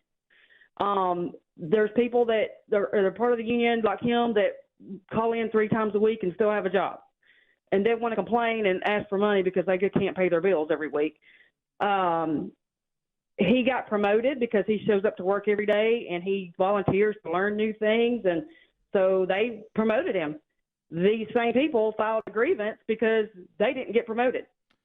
And that's kind of their attitude. It's really strange. Well, it's kind of like we say about the government, and the unions would be the same way. They usually reflect the current state of society more than anything else. And I think unions are like anything. I think there's unions that are really good and do a really good job, and then there's unions that are really bad and do a really bad job. I think it's kind of like anything else. You have some good ones, you have some bad ones. Yep. And but as far as the work ethic of individual human beings, that's just reflecting on society. What that is, that's what that is. I was in the union for 23 years. In my particular situation, it was good. I had no problem. I don't regret it at all. The IBW, Local 391. There you go. Well, like I say, there's probably good ones. There's probably bad ones, right? Jeremiah in Alabama. Jeremiah, go ahead. All right, I'm a pastor in McCullough, and James Knupp would have never made it on stage singing "Looking for the City." What? So where is it crossover to sacrilegious that anyone even allowed him up there? In y'all's opinion, and I can leave it at that. Well, we did discuss that, and the only conclusion we could come to is that the people were letting him up there because they thought it was funny. Let me just say this. Rick, I think he had a proven record when he wore out Brian Free. Right. I mean, I don't know if he beat him that night. Not trying to bring any attention. But he's done out. it since. He wore him out. So that there's I enough. honestly thought that it was, hey, let's give the kid a chance to score a touchdown. I got you. Yeah. Okay. That's what I thought. That makes more sense. And then as we investigated it, and it was probably a Sunday night. Probably wasn't Sunday morning. That's it. Yes. I mean, I'm not saying that. But he's got a driver's license. I don't know. I don't think that happened. I mean, I I don't will think say that's this. what happened. But originally that's what I thought. You're was not going trying to on. bring attention to yourself. Right. That's just what happened. I'm just saying. I'll just say this. That's just what happened. That's. I mean, this says a lot about me, I guess, but I'm so glad it happened. Yeah. I'll say that. I am tickled to death. I'm with this pastor, though, the person, because it looked like it was kind of a, how you have special music? Yeah. Like it was they brought something in. No. I mean, like it was a special You service. thought he should have been wearing like a paper Indian headdress. No. What I mean is it's not a normal service. It's like an open mic night. Like gospel singing night or something. Yeah, and it probably was. And somebody either didn't listen to him before, but at this point, to the pastor's point, he sang more than one song. Oh, and my next and final song. All right. Rick and Bubba, Rick and Bubba.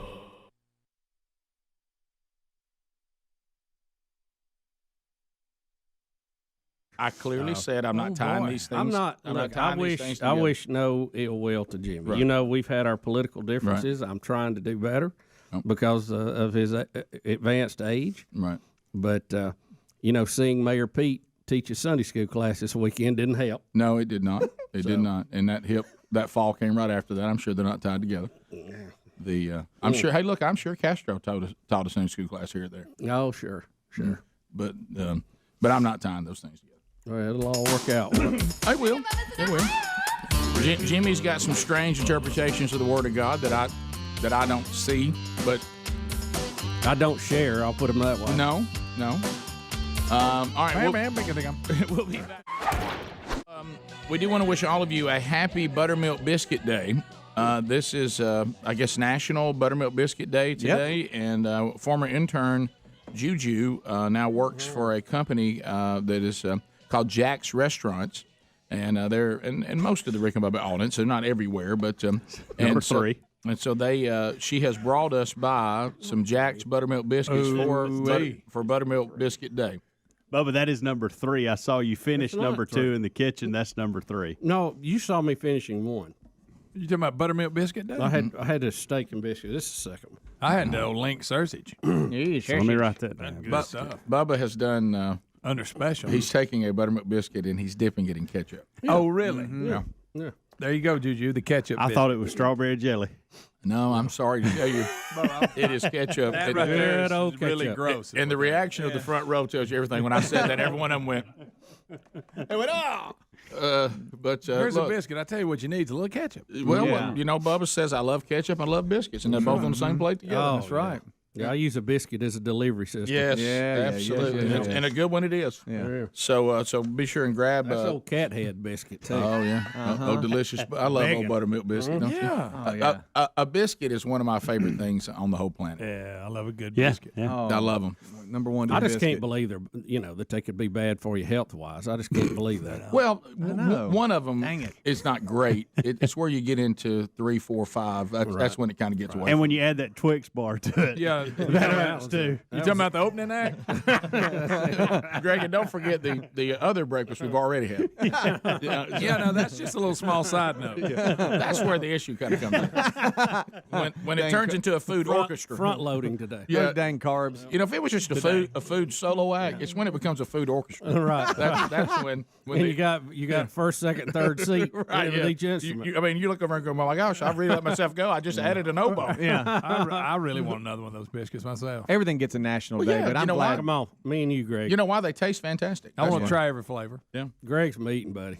Yeah, I'm not helping him at all. He made a crucial mistake a minute ago, though, and said something about the biscuit he preferred in front of his big brother, which was a huge mistake. Yeah. He paid a price for that one. And we'll leave that off air. Yeah. Oh, I'll tell you what. There, buddy. If you're happy about it. All right, a couple of things that we want to talk about. So happy Buttermilk Biscuit Day to everybody.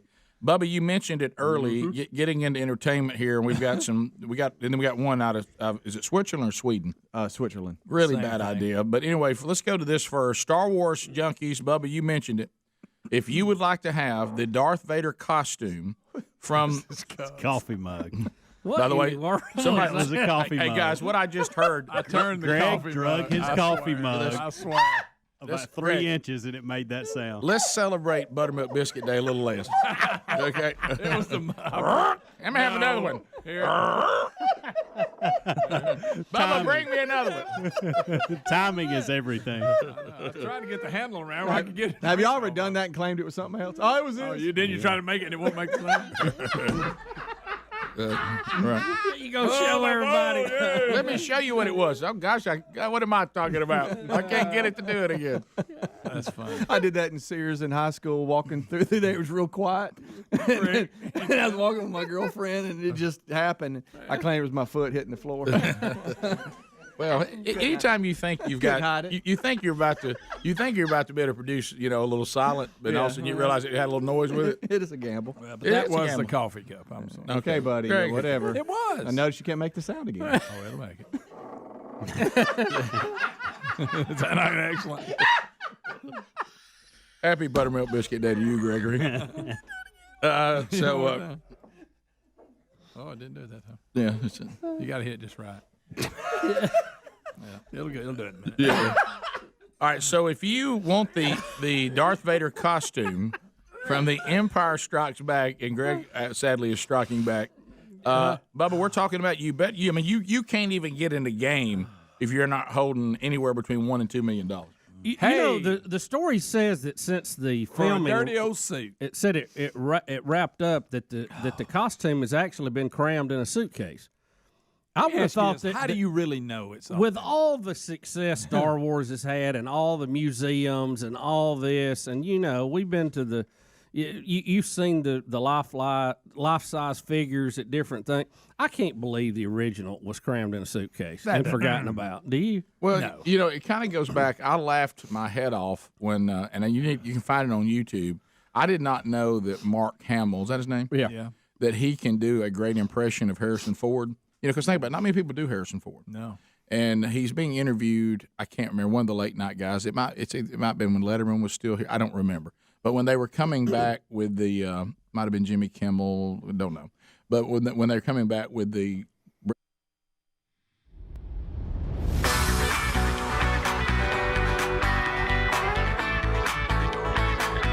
It is 6 minutes now past the hour. Thank you for being with us as we move forward. Speedy, the real Greg Burgess, Helmsy, Eddie Van Adler, all here and ready for a brand new hour. Wednesday Bible study back today, noon Central, 1 o'clock Eastern on the YouTube channel. Watch it live, then it's archived soon after and goes to the YouTube channel or our podcast audio archives, whichever you prefer, and if you prefer it at all. Everybody, somebody say it.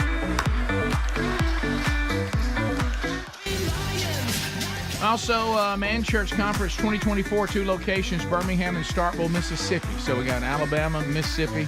We got our dates, got our locations, our venues, and the tickets are on sale now. You can get those at rickandbubba.com under show notes. You'll see the link right there. Welcome back, Bill Bubba Bussey. Rick, glad to be here, and thank all of you for joining us. All we ask for is 5 hours each and every day. I don't think it's too much. So this Taylor Swift, Travis Kelce thing, we talked about it early in the program. We gave updates on the ongoing saga there. Well, when you're dealing with the celebrity status of one Taylor Swift, you got to get creative about how you enter a venue, leave a venue. And there are people suggesting that when she was in the Kelce suite, that they got her out of the stadium via a popcorn machine. Well, we're not sure. It's really kind of funny because all the fans were where she had to be coming out of the suites down to the locker room to meet Kelce. So they're all there standing there waiting, and the assumption is, oh, she's in there right here. Oh, yeah. Okay, so... Yeah. I haven't screened the audio, but because that's the way they get her to the stage. Yeah, at these concerts, a lot of people do that. Yeah, I saw the Jonas Brothers do that, where they had them all in those cases, rolling them out, and when they did it in the round. Because the only way to get them out there. Yeah. Right. Here's the popcorn machine. I don't know, but there's Taylor Swift in a janitor's cart. Yeah, and you can see there's 2 guys on it though, and they're really.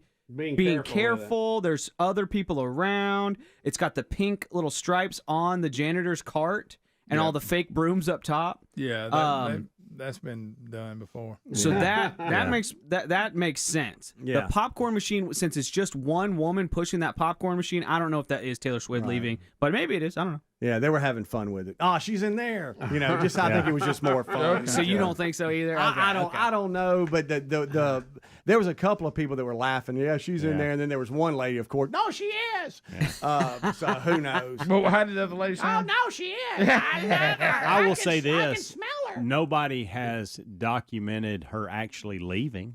So, right. I mean, until that surfaces, this is all we have. She had to get down to her man. Yeah. Right. And the only reason I know about this is because my wife is into it. Please, y'all don't think that I don't know. Okay. Listen, I saw this all day yesterday. Yeah. So much so I'm already done with the relationship. Sure. It's after 48 hours, I'm done with it because you can't just let something breathe for a minute. Right. Oh, in today's society, come on. You got jackasses writing parody songs about it. Yeah, a lot of that. Yours was excellent. I think yours would have gone viral if you didn't have that COVID line in there. I should have probably left out the vaccine joke. Oh, that's funny though. Yeah, it was funny. I went for the laugh. Go for the laugh. Vaccine humor, man. Go for it. It won't be screened on Twitter or X or whatever. Right. That's true. That's true.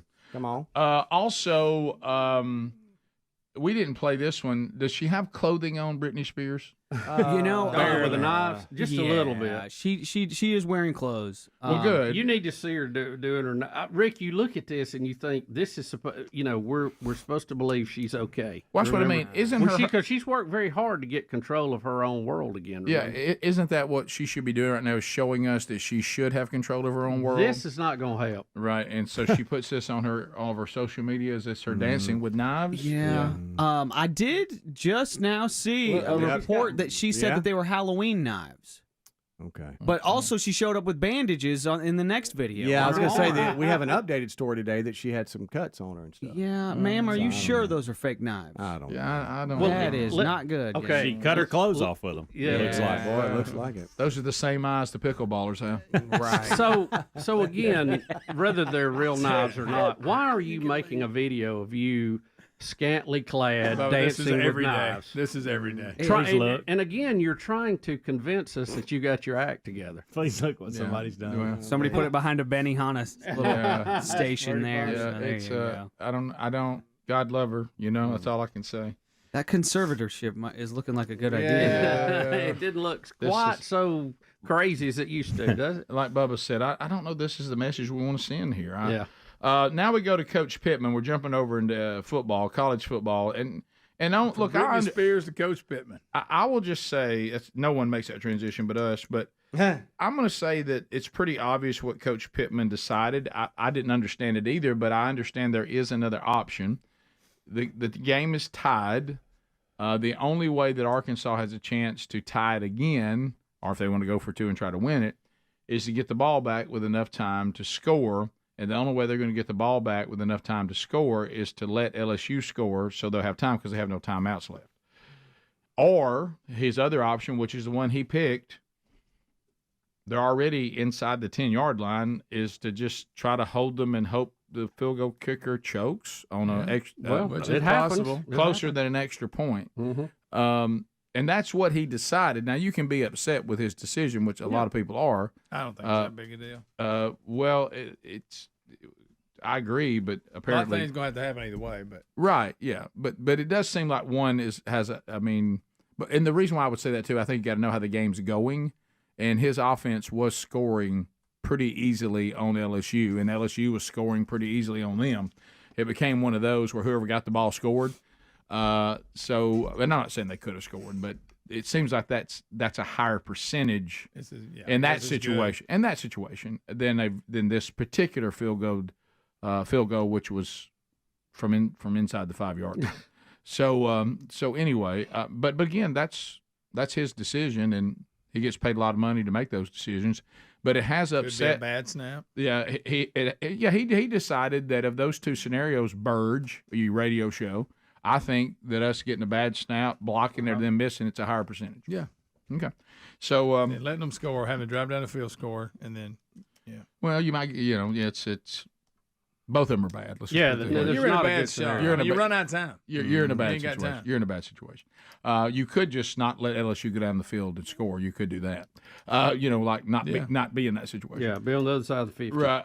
But anyway, so people are angry, and he's had to remove his Twitter account. Is that right? Or X or whatever. He chose to do it, and he's kind of in trouble. And he goes into it. We can come out of it whenever you want, but his explanation, and you can tell he's looking to his right, like somebody in the athletic department is over there, and they're not happy he deleted his account. Okay.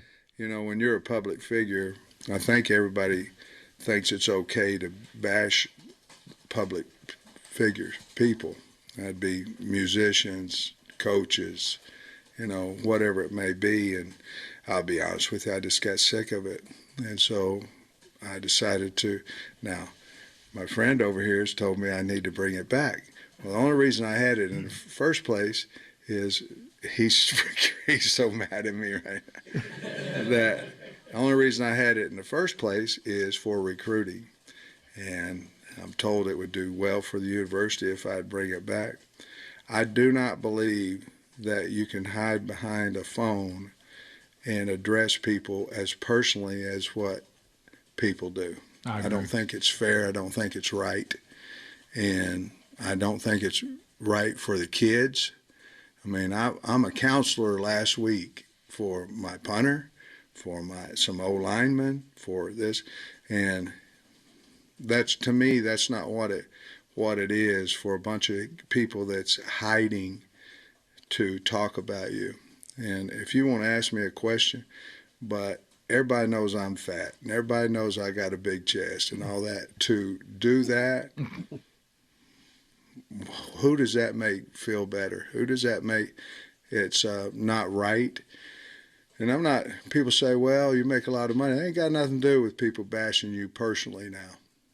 And you can talk about my coaching all you want and this, that, and other, but going attacking me and guys on the team, it's not right. I'll never feel like it's right. And that is with musicians, that is with any, you can't, as a coach, you can't have a political affiliation, you can't have a religious affiliation, you can't do anything, okay?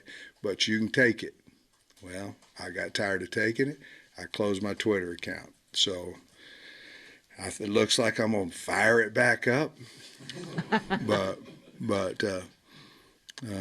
that's how I feel about it. And all that's going to do is get some more people bashing me. So. Yeah. I agree with everything you said. You know, this thing of who just takes time out of their day to send it. I mean, well, and again, but it is a reality. It is reality. Yeah, it is. But these people that hide and go personal, why not just comment on the fact you didn't like the call? You don't. He said that's fine. That's part of it. Going after people personally and hiding behind fake names, I got no respect for that. Never have. I don't care what platform you're on. Rick and Bubba. Okay, I'm not here to some of the originals back to that last Star Wars they did, you know, and he did the impression. See, they thought, to your point, Bubba, now Empire Strikes Back makes a little less sense because they'd seen the success of the first one. Right. But they didn't think this was going to be a very successful movie. No. Yeah. And he was laughing because continuity, he had, so I told you this on the air been a few weeks back, but he was saying that he thought something that they just come out of like a septic tank type deal, and he says, we're sitting here and my hair's not messed up and we don't have anything on us. Yeah. And he said, and he does Harrison Ford perfectly. And he looks over and he goes, it's really not that kind of movie. You know, like this kind of stuff really matters. The people, what we're doing here is continuity is not, no one cares. No. So anyway, so Bubba, 1 to 2, I got to tell you something. I would like to have this costume. You would. I'd like to walk around in it. $2 million. No, I'm not going to pay that for it. Well, you could get it. Now, if I could get it at a reasonable price, Yeah, I don't you have it that. authentic? Yeah. I wouldn't mind having it. It'd definitely be something to talk about at parties. If nothing else, you know, just the helmet and the cape would be. Oh, yeah. How much y'all want for the Darth Vader costume like it sits? $2 million. 1 to 2 million. But Dang, if you've got that's that, Bubba, crazy. but like you say, now this guy was a really big guy. So I mean, not just anybody can wear it and make it fit. You're gonna have to make some adjustments. This guy was big. Well, you know, he trained Christopher Reeve for Superman. Right, of course. Remember the guy had it backwards. He did it. And Greg, you called that one, and that you've been on a really good roll right now. So keep it alive. 7'2" bodybuilders, just not me. I'm gonna tell you, for Star Wars fanatics, this is a bargain. $2 million for this, because there's not a bigger artifact piece in that series. You're probably right. All right, let's talk about this. Let's talk. You got an R2-D2. That's pretty big, but still, Darth Vader's costume.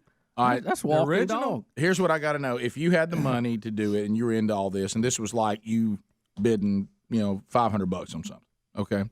Even though that hurts too, but to some people, this is not a big. Oh yeah, $2 million. They don't even. So I personally don't let's know say any that of you were in a position to have it, okay, and you got it. Are you I put it on, or you put it up in some kind of case? So you want to put it on? I want to put it on. Oh, I'd go to Walmart in it. I'd have to start a room. You'd have to have some kind of museum room to put it in. Either but you want to wear it Star around Wars or at other least stuff. a little while. I want to be able to access it and put it on when I want to. How about when you have people over, you put it on and walk around? No question. You cue the music. I'm kind of that would replace my shorts, by the way. Oh, he's got Darth Vader on. Look out! Look out! He's talking. You cue the music.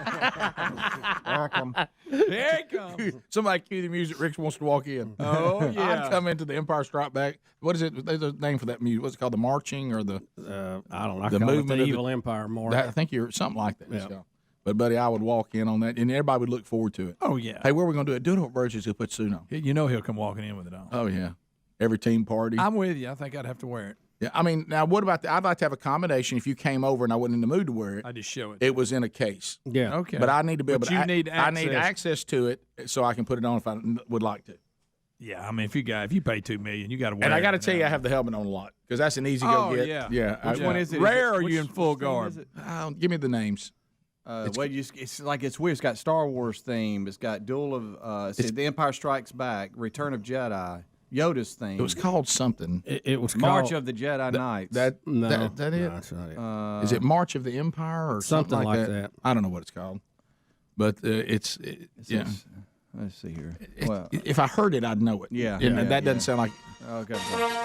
No, that's the Star Wars thing. Let's see, Return. I watched the first one. I never really was that into it. I wasn't. I even watched the second one. Well, I didn't watch from that point. The guy who created it all. What was his name? George Rick? Lucas. Rick's right. I saw a story. He Empire said March, Darth Vader's theme. I got it. that's it. Got it. They said that he opening night. He didn't even go. He went to Hawaii because he thought it was going to be possibly the end of his career. That he had corny. his name tied to. Oh it. yeah. All right, pull it down. I'm coming comes. into the party. All All right, right, all right. So we're at a gathering, and y'all say that I've left. Okay, and y'all know it enough. So he's And somebody said, "Where's Rick?" Hey, he's gone to put on the costume, and all of a sudden you'd be sitting there, and I'd be coming out of the back where I put it on, and you hear this, and I walk into the room.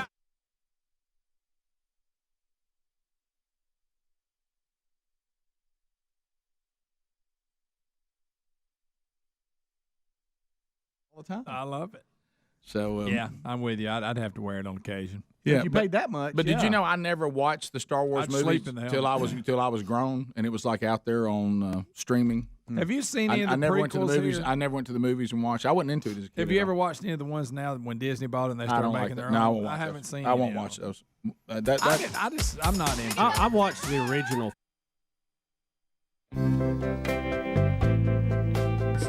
Rick and Bubba's show. Thanks for being with us.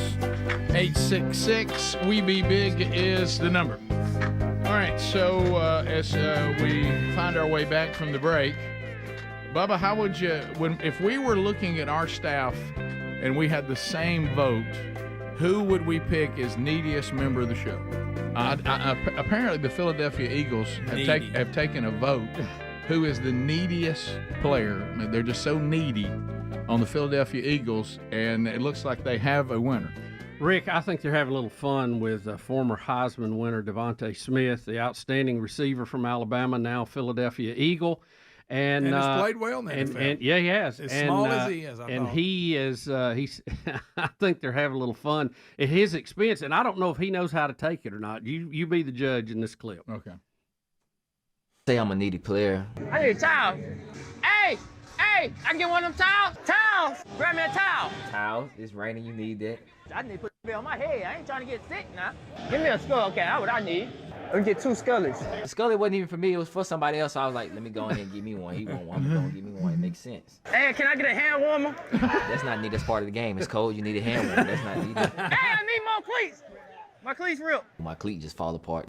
Ain't nothing I can do about it. Hey, Pete, take the vise off. Take my vise off. You got to take your vise off. You can't play in the rain with a vise. Hey, Pete, fix this. Hey, get some water. Fix that. I'm not needy. In that particular weather, I was needy. I feel like that. I wouldn't say I'm a needy player. That's funny. That's funny. That is funny. I mean, come on. It's raining. You can't worry about it. Everybody knows that. My cleat rip. Yeah, that's funny to be voted the most needy player, and then have the clips ready to go. Who do you think's the most needy in here? Oh gosh. Oh, I don't think it's close. Yeah. I guess it depends what area you're talking about. Well, needy means, hey, can you get this? Can you do that for me? Can you do that for me? Yeah, I mean, it's that's how they're defining it. Sounds like you always bring me a piece of toast. I'll probably get in that category. Probably. It's not even. Hey, can you give me? I want a hot mellow yellow. Hey, you moving that way? You moving by? Well, I mean, if you hit it right by. Well, sure, absolutely. Help a brother out. Could you tie my shoe? Yeah. No, I hadn't said that one, Greg. I can still tie my shoe because I slip it on every morning. He uses shoe horns. That's right. No, you just lace it really loose. It'll slip right in. Right, yeah. That's, it's. He says he's not needy. These things they're all. Could y'all bring me the ketchup? Needy is in the eye of the beholder, right? We out of ketchup? We out of ketchup? I brought the ketchup from home that's in there. Right. See, there's a, You know there's why? Wouldn't nobody explanations. get it for you? There's It's explanations actually the good kind. for everything, right? Just That's like right. with him, there's That's right. explanations Yeah. for it all. Rain Of course, absolutely. Hey, Speedy, you seen Rick? Where's Rick? I need Rick. Yeah, I'm right here. My favorite is and we all do this I don't know why it's such a bit where we try to have conversations instead of just walking into this person's office. Hey, and you know what we do, and I'm as guilty as anybody. It becomes like a stare off. Yeah. Which one of us will grow weary of the attempt to have this conversation and get to the point that you're willing to get up and go in the other person's office? Over the background noise in your office and their office. Right, yeah. Eventually, you're just like, all right, one of us has got to get up and go, and you say, all right, well, I bet I can wait you out. or you can do like Speedy and have a phone conversation, walk up and down the hall. Oh, well, that's true. Yeah. When's the last time I did that? He's injured. Oh, he's Last call, injured. he's injured. Now we're improvising. That's well, guys. There's things that are more important, and this headline is one that gets your attention. Scientists revealed the date that Earth will face a mass extinction that wipes out all humans. Really, we're gonna name When that? is it, Rick? All right, I printed that just for Bubba. well, it's good news. It's good news. It looks like we will never be here to see it. Okay. It looks like the human beings have got 250 million years left. Million. Yeah. Well, then I think problem solved. And That's if we right? make changes now. Yeah, no. So we need to make changes now for something that's going to be 250 million Right, years yeah, from now. yeah. Now, let's take a vote on that. Now I want you to think about this. Well, If you're trying to unbelievable. get me to stop burning fossil fuels, and you walk through the door with this urgent, And this is your tone, message. I'm like, what's going on? Said if we right now don't do something about these fossil fuels, do you realize that human beings will be extinct? Are you what? When? How long? 250 million years. Oh, okay. Now wait a minute. Okay, Are these never mind. are these the same scientists that told us that global warming was going to destroy the planet in 6 years, about 20 years ago? Well, they're also the ones, Bubba, that warned you about an ice age. Right. Wait, but how can you make that statement with In a the straight 70s. face? With a straight face, we've studied it, guys. Hey, we got the answer. 250 million We years. can't- We better get on it. We can't tell you exactly where it's going to rain today. I know, but yeah, 250 million years, we know what's going to happen. Greg, if we make it 250 million years, they said that we could get to Fahrenheit 158 degrees.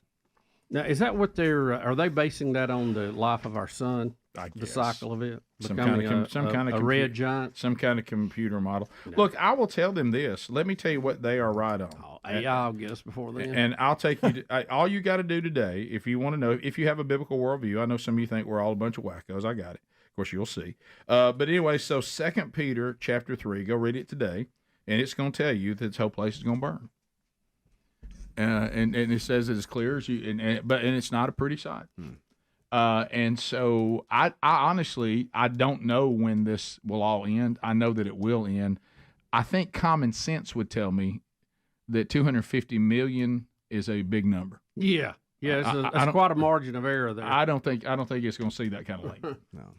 And if the Lord tarries, Rick, eventually our sun turns into a red giant. It's going to consume Mercury, probably Venus. It'll cook Earth.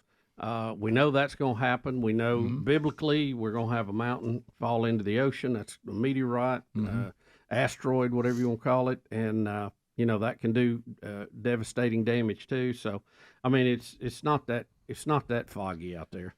No, every time you see going forward past the things that have already happened, when you look to the future and you see God's wrath and his destruction, the analogy that is always used is fire from heaven. And that's heat. Mm-hmm. So, yeah. Little fire and brimstone? Yeah. It's the role that human beings play in all this that I think is laughable. Yeah. Rick, wait a minute. Well, we ain't got 250 million years. Well, that's true. Got to get And our that's act if we right. start now. Greg, seriously, if somebody walked in and told me that and my leg was about to test drive a smart car or an electric car, I just got out. Oh, yeah. Rick, give me my keys back. I'm just like, I'm going back over to my truck. I may get a bigger truck. 250 million. Do they think this makes us think Greg, it's an urgency? You can't even get me to care about my grandkids. Yeah, exactly. I mean, 250 million, I ain't going to know anybody. Wow.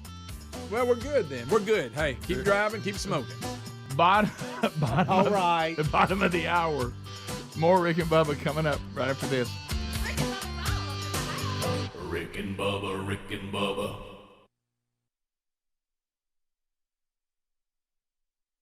In the theaters, but not like opening night stuff. But it was good on the big screen.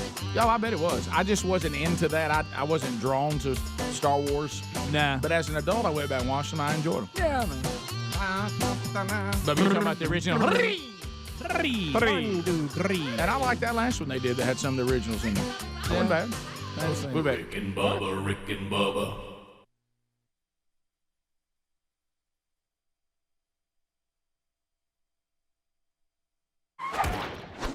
I got to tell you, when I read these stories, and today we've got one about a 900-pound Virginia man. Usually, if the word 900 is used, I'm about to tell you about an animal. Yeah. I'm going to talk about an elephant. I'm going to talk about large a whale. Yeah. 900. Think about 900. Yeah, 900 pounds, and is going to be transported to court. Rick, a 300-pound guy's big. Well, that's what I was saying. The wake-up calls. I remember when I hit 304, and I was like, okay, things have got to change. They got to change rapidly. Yeah. Mm-hmm. But you realize at 300, I still have 600 pounds to go. Yeah. Before I'm concerned. You got 2 more of you to go. Yeah, I mean, you got to hit 300 2 more times. Think about this. That's 9 Adlers. Is it this 900 pounds? That's a fact. All right, Greg, what about when somebody says, hey, man, look straight up, you're looking rough. Well, you're right, I weigh 406. Yeah. And you think, 406, you need to do something. I'm still 500 pounds away. Oh, I'm not nowhere near. I'm going to do this again, and I'm still not there yet. Surely there's red flags. And, of course, then the age-old question, when people get like this man who can't move, who keeps bringing them food? Rick, his name is Kenneth Hicks. He's 48 from Emporia. He's scheduled to plead guilty in a cocaine conspiracy case in court. And for that court date, though, the judge has had to make special arrangements, which can and will include cutting a wall at the man's home and possibly cutting down some trees to get him out. Are you exaggerating the trees? No.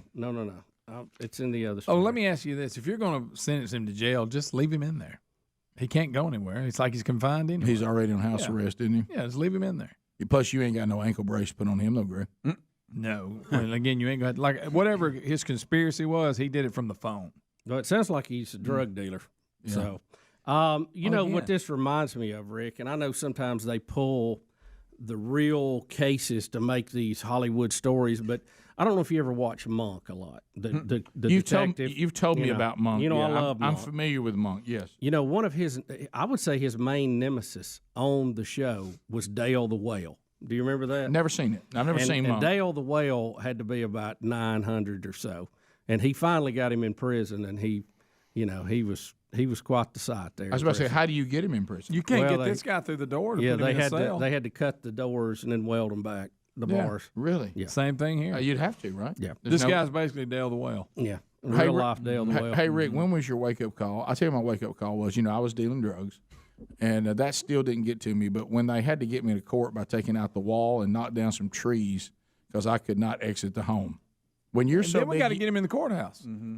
Oh yeah, they said is the judge just going outside and talking to him on the steps? I guess this is a big handle, a lot of steps. I say leave him where he's at. I hate to say this, I think being arrested could save his life because they're going to take him to a medical facility, and I don't know if he can be saved that heavy. I have no idea. That's Rick. They may just hold him in a barn.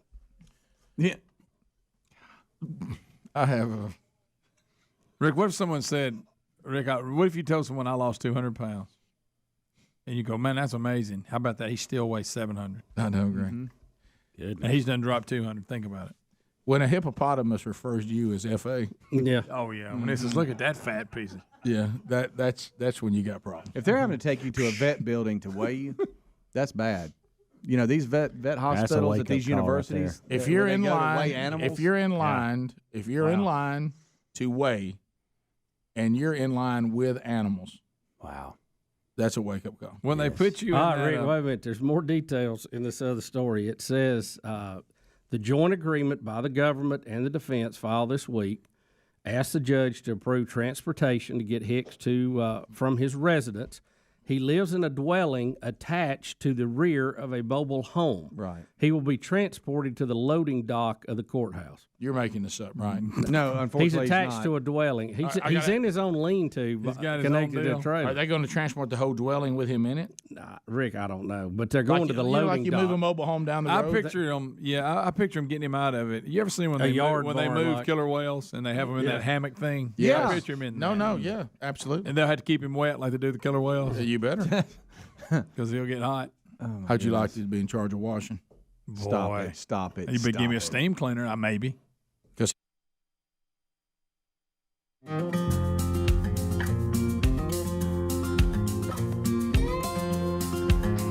35 minutes past the hour of the Rick and Bubba Show. 866-WE-BE-BIG is our number. Thank you for being with us today.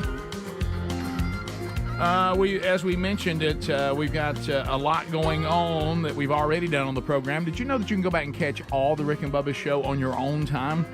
You can get all the video on our YouTube channel, or you can get all the audio on our podcast channel, wherever you get podcasts, and our YouTube channel. If you haven't subscribed to it, do so. Hit that thumbs up button and a notification bell. All that helps us going forward on YouTube. And we still don't have our silver button. And Adler said with some of the copyright stuff, we may never get it. But by golly, we know we had over 100,000 subscribers. Whether they ever acknowledge it. If we're not going to get one, let's make our own. I'm just going to make one. Why not? Who would know the difference? Adler, what is the holdup? Because people ask me about that Copyright. all the time. People ask you about that all the time? Yes, Oh, my goodness. The copyright stuff that we have going on is I have those to deal with pretty much every day. Yeah. So I'm constantly clearing that up. And then a lot of times when I contest it, I'm actually contesting one right now that is being brought to us by Rick and Bubba Inc.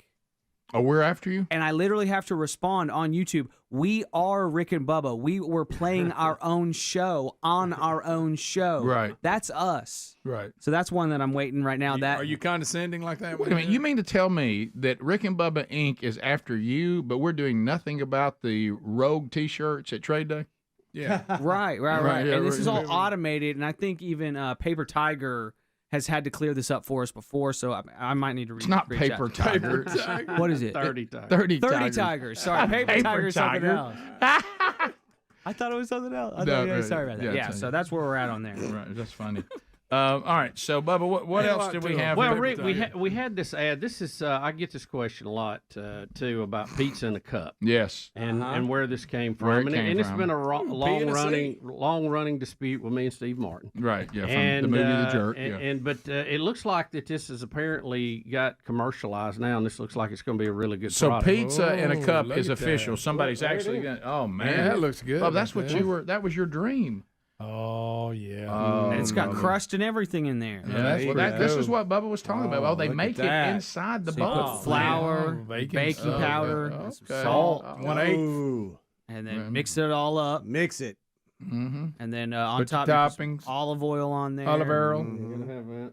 Olive oil, Greg. And then some milk. And I'll speed it up here, but you guys get the idea. Mix, and then some marinara sauce on top of all that. So now you got your crust on the bottom, and then you got sauce, and then you got your mutz, your mozzarella cheese there, Oh, there's some Bill pepperoni. and pepperoni, And a little pepperoni. and some oregano on top of there too. Oregano. And then they microwave it for a minute and a half, and it That's comes out all? looking like pizza. A minute and a half. Yes. I'll All go right. 2 minutes. I So like stuff low. here's what I Yeah. don't. Here's what I don't get, and this is Mine was for convenience. I right wanted there. to eat driving. Well, that was what I was just that. about to get to that, where this idea now needs to go to what I think it would be the more popular level.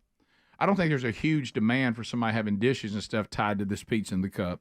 Something to throw away. But you get that in a throwaway cup, and you can take that and heat it up in a microwave and get in your car and enjoy it, or have it Pre-mixed. have it at work as a snack. Mm-hmm.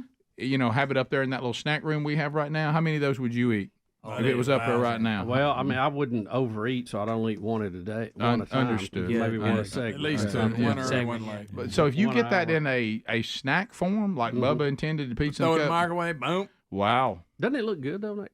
cup. Does. You like that? Really Yeah. does. Yeah, my big pushback was it's in a kind of it's a bowl cup Well, that you you gotta have clean that out. you got to clean. Yeah. I want one I can throw away. Yeah, I do too. Disposable, be better. Or even like a muffin thing, you could peel it away or whatever. And muffin, Bubba wants muffin to, paper. Bubba wants to throw it back like he does with Cheerios in a cup. Yeah. He doesn't want a utensil. That's so, true. Yeah. So we're gonna It's have gonna to. be hard to do. Yeah, we're gonna have to cut it up. Pizza or bites. something. Yeah, I think you get the Little pizza balls How about a or something. plastic spoon? And you're going. I'll throw it Well, all away. you could do that, but it's like Pizza. Speedy said, just throw it back if you can. Yeah. Or if you're Bones, throw it out the window. Do you know Bones litters? No. He got in trouble with Wingo. He was traveling Wingo. You're on the air. No, he did. He got in a lot of trouble. He litters. I did not care about I didn't know Iron Bones Eyes littered. Cody. I didn't know Bones littered. I'm anti-littering. Sorry, Bones. He littered in front of Wingo, and it didn't go well. Wow. That's so Why is he throwing stuff That is out? hilarious. You're gonna have to What is he, walk out of this out. control? It's like Wingo couldn't believe it. He said, "You just throw it out the window." And he was like, "Well, I was getting out of the car." He goes, "You realize how much legislation I pushed to keep America beautiful I know. and to fine people for littering?" What did he He throw? got in a lot of trouble. Did he put That's his finger funny. in his chip? I want to know what it was. Hamburger wrapper. I don't think you Something. can say that. I don't know Like what a it was. hamburger I'll just wrapper. tell you what happened. I wasn't there. What was it? I don't know what it was. Now, if you want to throw an aluminum can out, that's fine because people are going to pick it up. Right, yeah. Well, you the know, only time I would say that it would be okay is if you You're had, helping people. You're investing in somebody's future. if you Yeah, had actually something helping exploding on you, like a can spewing or something. yeah. I've had to do that. No, unfortunately. I had to be reformed because I Can't actually. believe you Somebody said going to that. pick that up. I said this on the air and it made Annie Litter cry. I loved littering and I miss it, but because You like to watch in the rearview mirror, see how it worked out? well, the first thing I thought of was when they said you can't litter. I said, well, how am I supposed to keep my car clean?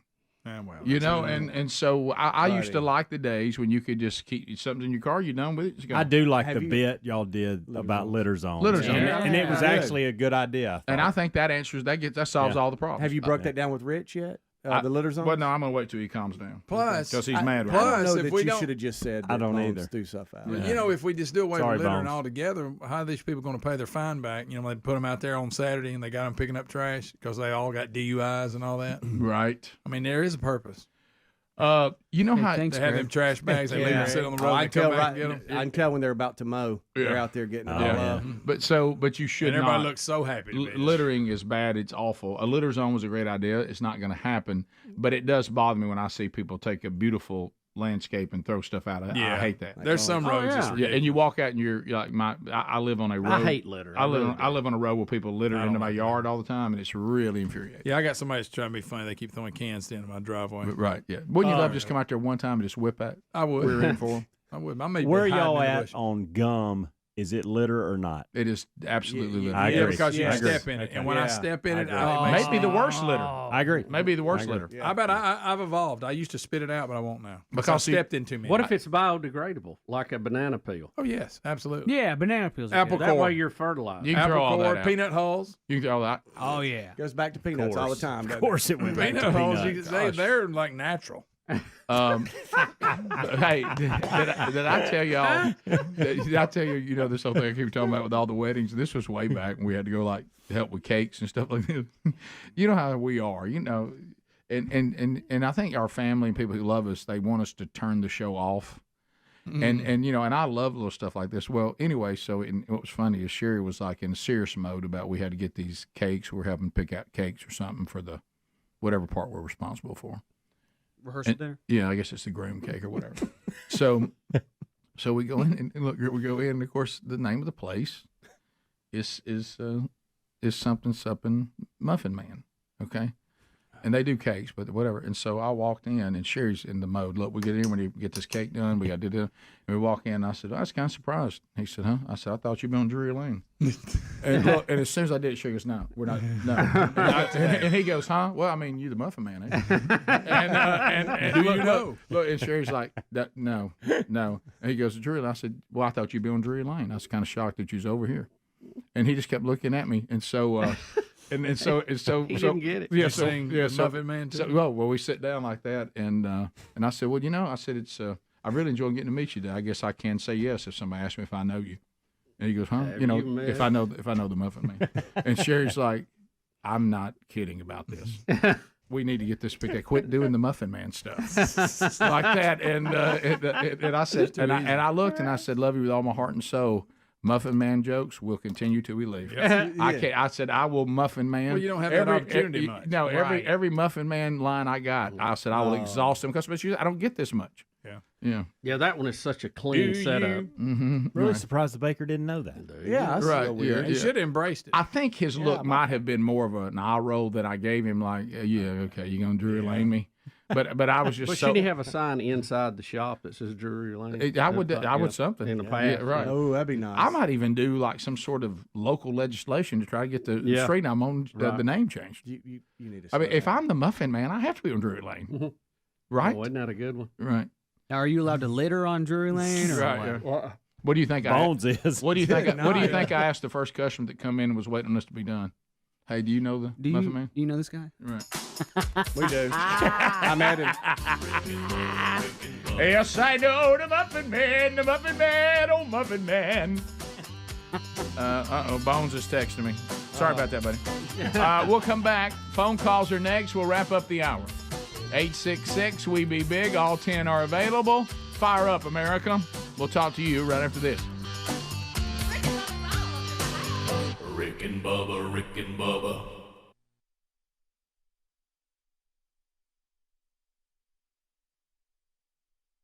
Wash himself, ain't no way. A pressure washer. Yeah, I would do that. Matter of fact, he can't do any of the basic things. Oh, they stuff in them folds. You need to stop. They stuff, Rick, they stuff in them folds. You don't even want to think about it. Golly. No, but it's They true. found more cocaine on him. Well, here's a pound. No, you're right. Didn't know it was there. In his Kilo. In his belly button. Yeah. Y'all. Bird nest, probably. Oh, yeah. How about that poor floor? They're saying that it may require the bracing of the floor just for him to be moved around in the little structure he's in. I got to know right now. I'm gonna. How much does a horse weigh? A horse? He's bigger than a horse, isn't he? Horse don't weigh 900. I don't know. No. I would think. All right, I'm gonna I'm put. just I'm making gonna up put. stuff. I'm gonna put a 600? list of 900-pound animals. Yeah, what?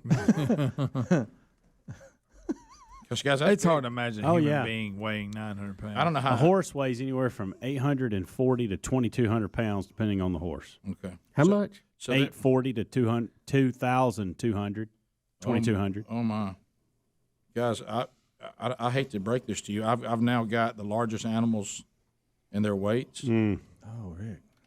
And guys, Look at that. Guys, I got to tell you, I mean, elephants. I mean, certainly it's a smaller one, but Dale the whale. We got elephants here. The list I've got's got something number 10 on it. It's kind of shocking. Yeah, that's has to do with the whale. Yeah, I saw that. I saw that. You see where they get their name now? Mm-hmm. Oh my gosh, the Kodiak bear. Oh, I get it. Mm-hmm. Yeah. Wow, an ostrich will weigh more than you Did want you know to I be. finally got the answer on where that name came from? What's that? Island. Which one? Yeah. The whale. No. Mm-hmm. I don't even know. What Okay. I mean, think about the people in hard hats, and then they're trying to organize this. And that's What their if they job said, today. What if they said, "Here, let me hand out the work for today," and they hand you it out? So go fit, pick up Dale the whale, and get him to the I courthouse. wish they wouldn't have these weight. I want it in English. I want it in pounds. Yeah, I mean. I don't want it in pounds. But guys, you're bigger than animals. How many stones? I mean, when people are getting ready for a horse race, and the horses are, you're bigger than the horses. The rhino goes anywhere from 1,500 to 4,000. It's a big animal. Yeah, it is a big one. Big Well, animal. okay, so the American bison, 700 to 2,200. So there's you one you can. I am bigger than a Smaller. bison. Yeah. I weigh more than Or a a water bison. buffalo. I mean, the larger water buffaloes, you're getting up into the 2,000 range, but But smaller ones. smaller though. ones, yeah. Cape buffalo, same way. Wow. Hey, giraffe was on up there in weight, by the way. Wow. Yeah, giraffes are bigger than you think. All right, think Saw about two this. You males ready for fight this? in a video of the day. It was Slinging their amazing. heads at each It's other. amazing. I'm gonna That's really bring just- this home for you. You remember when we took that nail guy in Texas and we had to drag that son of a gun out? Right. That was only 600 and something. Oh wow. Think about that. Oh my gosh. You remember how hard that was? Yeah, I do. Well, add 3 more hundred to that. All right. People are saying a Harley Davidson is only 800 pounds. Are you serious? What about the girl bike? 600, 4 to 600. He could completely be a total eclipse of a number of people. Oh, yeah. I mean, you couldn't see him at all. Adler could stand behind him with his dogs, his wife, and everything. Yeah. And nobody knows- could see them. Nobody knows they're there. The dogs stayed quiet. We'll be back. Rick and Bubba, Rick and Bubba. Bubba, those of you that are saying the border not an issue, I know it's not you. Texas border agent says until we address the situation on the southern border, Texas border alone, where this agent has worked, said he said about 5,500 migrants a day are illegally entering the United States. That's 5,500 a day. That's the way to handle that border. That's amazing. Isn't it? That's 5,000. Hey, where'd these measles come from? What's a whooping cough doing? How'd that happen? So 5,500 a day. Bubba, let me go back. That's not this year. Oh, I know. Do you realize how many days add up real quick? Yeah. So there you go. All right, now tell me also about this woman that broke into someone's house and they see her on the security cameras. Is that how they saw her? Yeah, sheriff deputies in Ohio arrested a woman. I may give her my address. Yeah, for real. They said broke into a home, sat on a couch, petted the family dog before washing their dishes and then leaving without taking a thing. She just wanted to wash somebody's I dishes. gotta tell you, the mad dishwasher. Where is she? She broke into a home and. The Rick and Bubba Show, 866 We Be Big is the number. Phone calls coming in. We'll chat with you. Love to hear from you. Find out what's on your mind. Lines are available. Coach Helms is on the phones. Hey, get it, Coach! Hey, Coach, throw it in there. Pickleball, Coach! And so you can fire that in at 866 We Be Big. I just got a text from Bones. And I knew that was coming. He goes, "It appears we're always remembered by our worst mistake." Yeah, I get it, Bo. He says, "I litter one time and now I'm marked as a litter bug. I'll have all of you know I was so traumatized by the reaction of Rich Wingo after I littered. I am now picking up other people's litter." That's how much I was impacted. He got you. He said at one point, I don't allow it in my car. Hey, Steve, I even found myself thinking about going to jail so I could be on a crew. Hey. So he said it won't happen again, and I'd like to thank That's y'all for just bringing not- it up and now making me out to be a That's litter just bug. not like Bones. He's so It's not. caring. I and know. That is- considerate of other people. I know he's a litterer. Didn't know. He said it was shocking. It's like he threw something out. I don't know what it was. Something from what they ate. I don't know what happened. I've never done that. Again, if I've had like a drink explode on me out of just a reflex, I've done it. And I didn't like doing that. Has that happened a lot? I keep a trash bag in the car. Usually. Wendy, Sims, Alabama. Wendy, go ahead. Hello, I wanted to say that I did like Bubba's haircut. He's had a little spike more in the front than today. And I'd like to hear 2 bank nines. You may not have the last ones from the commercial, but I want to hear, Bubba, you are intelligent, and there's no bull. Yeah, I don't have bull ready. That's a bunch there. I can give you. Bubba, you are intelligent. And Bubba, she liked your haircut. Yeah. Did she say spiky. she liked a little spike? She likes a spiky, she said. Yeah, and you haven't spiked it. And I have the today. last few days. Today is a spiked up. non-spiky day. Yeah. I am planning on spiking again tomorrow. Right. Spike will be back. Spike. A lot of it has to do with what I got to do after. Right. the show. Well, you the back. They really got that back. I this like last it time. like it. I like it trimmed down. Yeah. Did you return? I think Lane Tweet called. Oh, golly. See, you're over the line this hour. It looks exactly like from behind. Yo, bird. Everybody in Oxford loves it. Yo, bird. Hey, get a press box named after you. Yeah, That's right. True. Legend. We continue. Let's go to Mike, Good night. South Alabama. Mike, how you doing? Rick said that. Hey, I'm doing good. How y'all? I'm good. Good. On trash, anything with a paper wrapper or that kind of thing is trash. But what about a real cigar, which is just a leaf, and you get to the nub, and can you throw that nub on the ground, Oh, especially yeah. if you kind of... Oh, sure. Yeah. Absolutely. That's all natural. Squirrels love cigars. The problem is you get a lot of natural stuff out there. You still got a bunch of junk on the side of the road. Yeah, people must throw them out. I saw a squirrel sitting around outside. He was kind of holding court talking, finishing off one. Well, he said, today's been nuts. And the other have a Tampa nugget. The other thing is, you throw a cigar out, be sure it's not lit. Yeah, that's important. Burn you chew on them down for a the while. street. They run, they go out. You just chew on That's it. an important note there. You can prevent forest fires. 866. Yeah, that's your Smokey Bear. That was your Smokey Bear. I can't remember what comedian it was, but I thought it was I always hate such a great line when he said the Smokey Bear commercial traumatized him as a kid because he thought, so it's up to me. I am the one. I'm the one that can standing stop in the forest line. fires. I'm the guy. And you can stop forest fires. Smokey Bear. It's a lot of pressure. Telemarketers is the topic. JR, the caller. JR, go ahead. Yeah, I no longer have problems with telemarketers. Every time I get one to call me now, I just go, Sheriff Department, homicide. I'm Detective Diggum Graves. You think JR's not a character? Huh? Bubba likes that. Hey, you think he ain't a You character? throw a dad joke at you? You know what somebody say? Yes, I saw JR. And they go, yeah, he's a character. You think every person? I think he's a character. Greg, I met a guy Monday night when I was speaking at the fundraiser for Save a Life, Greg, and this guy, he's everywhere. Everybody, every town's got Everybody him. knows He's him. a JR, is what he is. Okay. The guy just called. He comes up to me. He says, "Hey, nice to meet you." I said, "Hi." He goes, "Yeah." He said, God asked me if I wanted to be handsome or have a great memory, and I don't remember what he said after that. That's funny. That is a good one. I was like, "You're a character, I don't aren't you?" remember what he said. I don't remember what he said after that. Always got a fresh joke. Oh, and I thought, and he even told me after it was over, and he's always waiting on you after you get up and you do your presentation.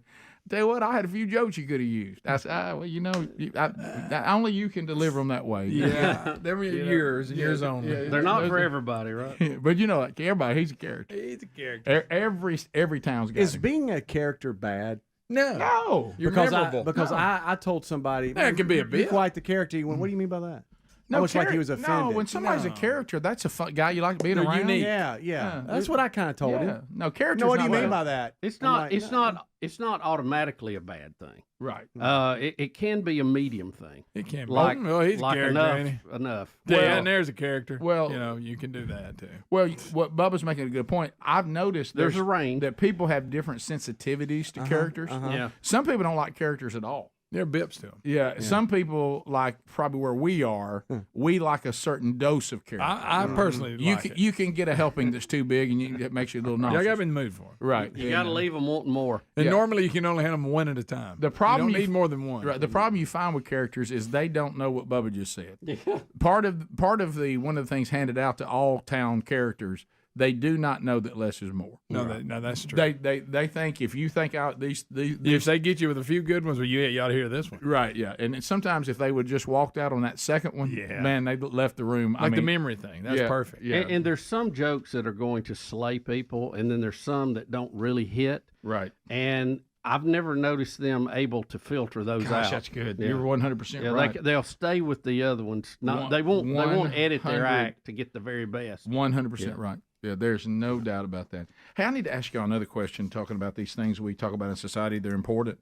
So, we don't have restaurants near us like we had at the old place. I can't walk to lunch. Right. No. So I've really started. Snack machine's best. So if I'm stuck here on a long day at the office, I'll have DoorDash bring me something. Okay. Or Uber Eats. I've really mastered it. But I ran into a dilemma the other day. So we know that you can't go to Panera Bread and eat with another man. Correct. Okay, that we know that cannot be done. Okay. Adler. Right. Okay, you can go there with your wife. Mm-hmm. You can go there with other couples, but you cannot go there with another man. You just can't. Can I DoorDash Panera? Oh yeah. Oh yeah. Is that okay? I think you can go by yourself. Is that gay? It's the same thing. I'm just talking about.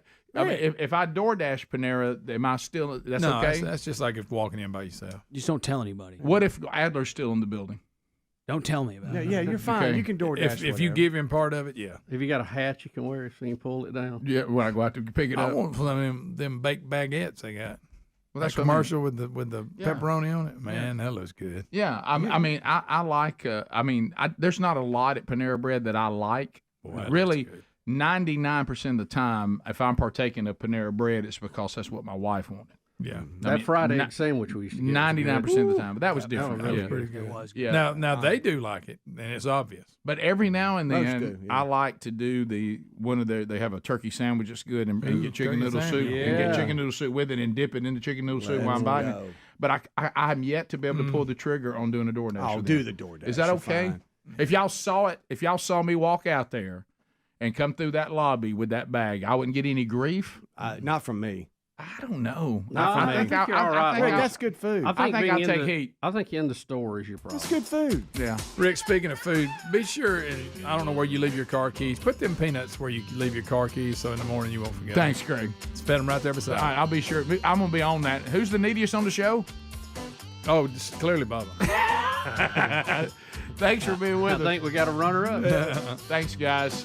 Man Church conference tickets are on sale today. Check the show notes and get them before they're gone at rickandbubba.com. Rick and Bubba, Rick and Bubba.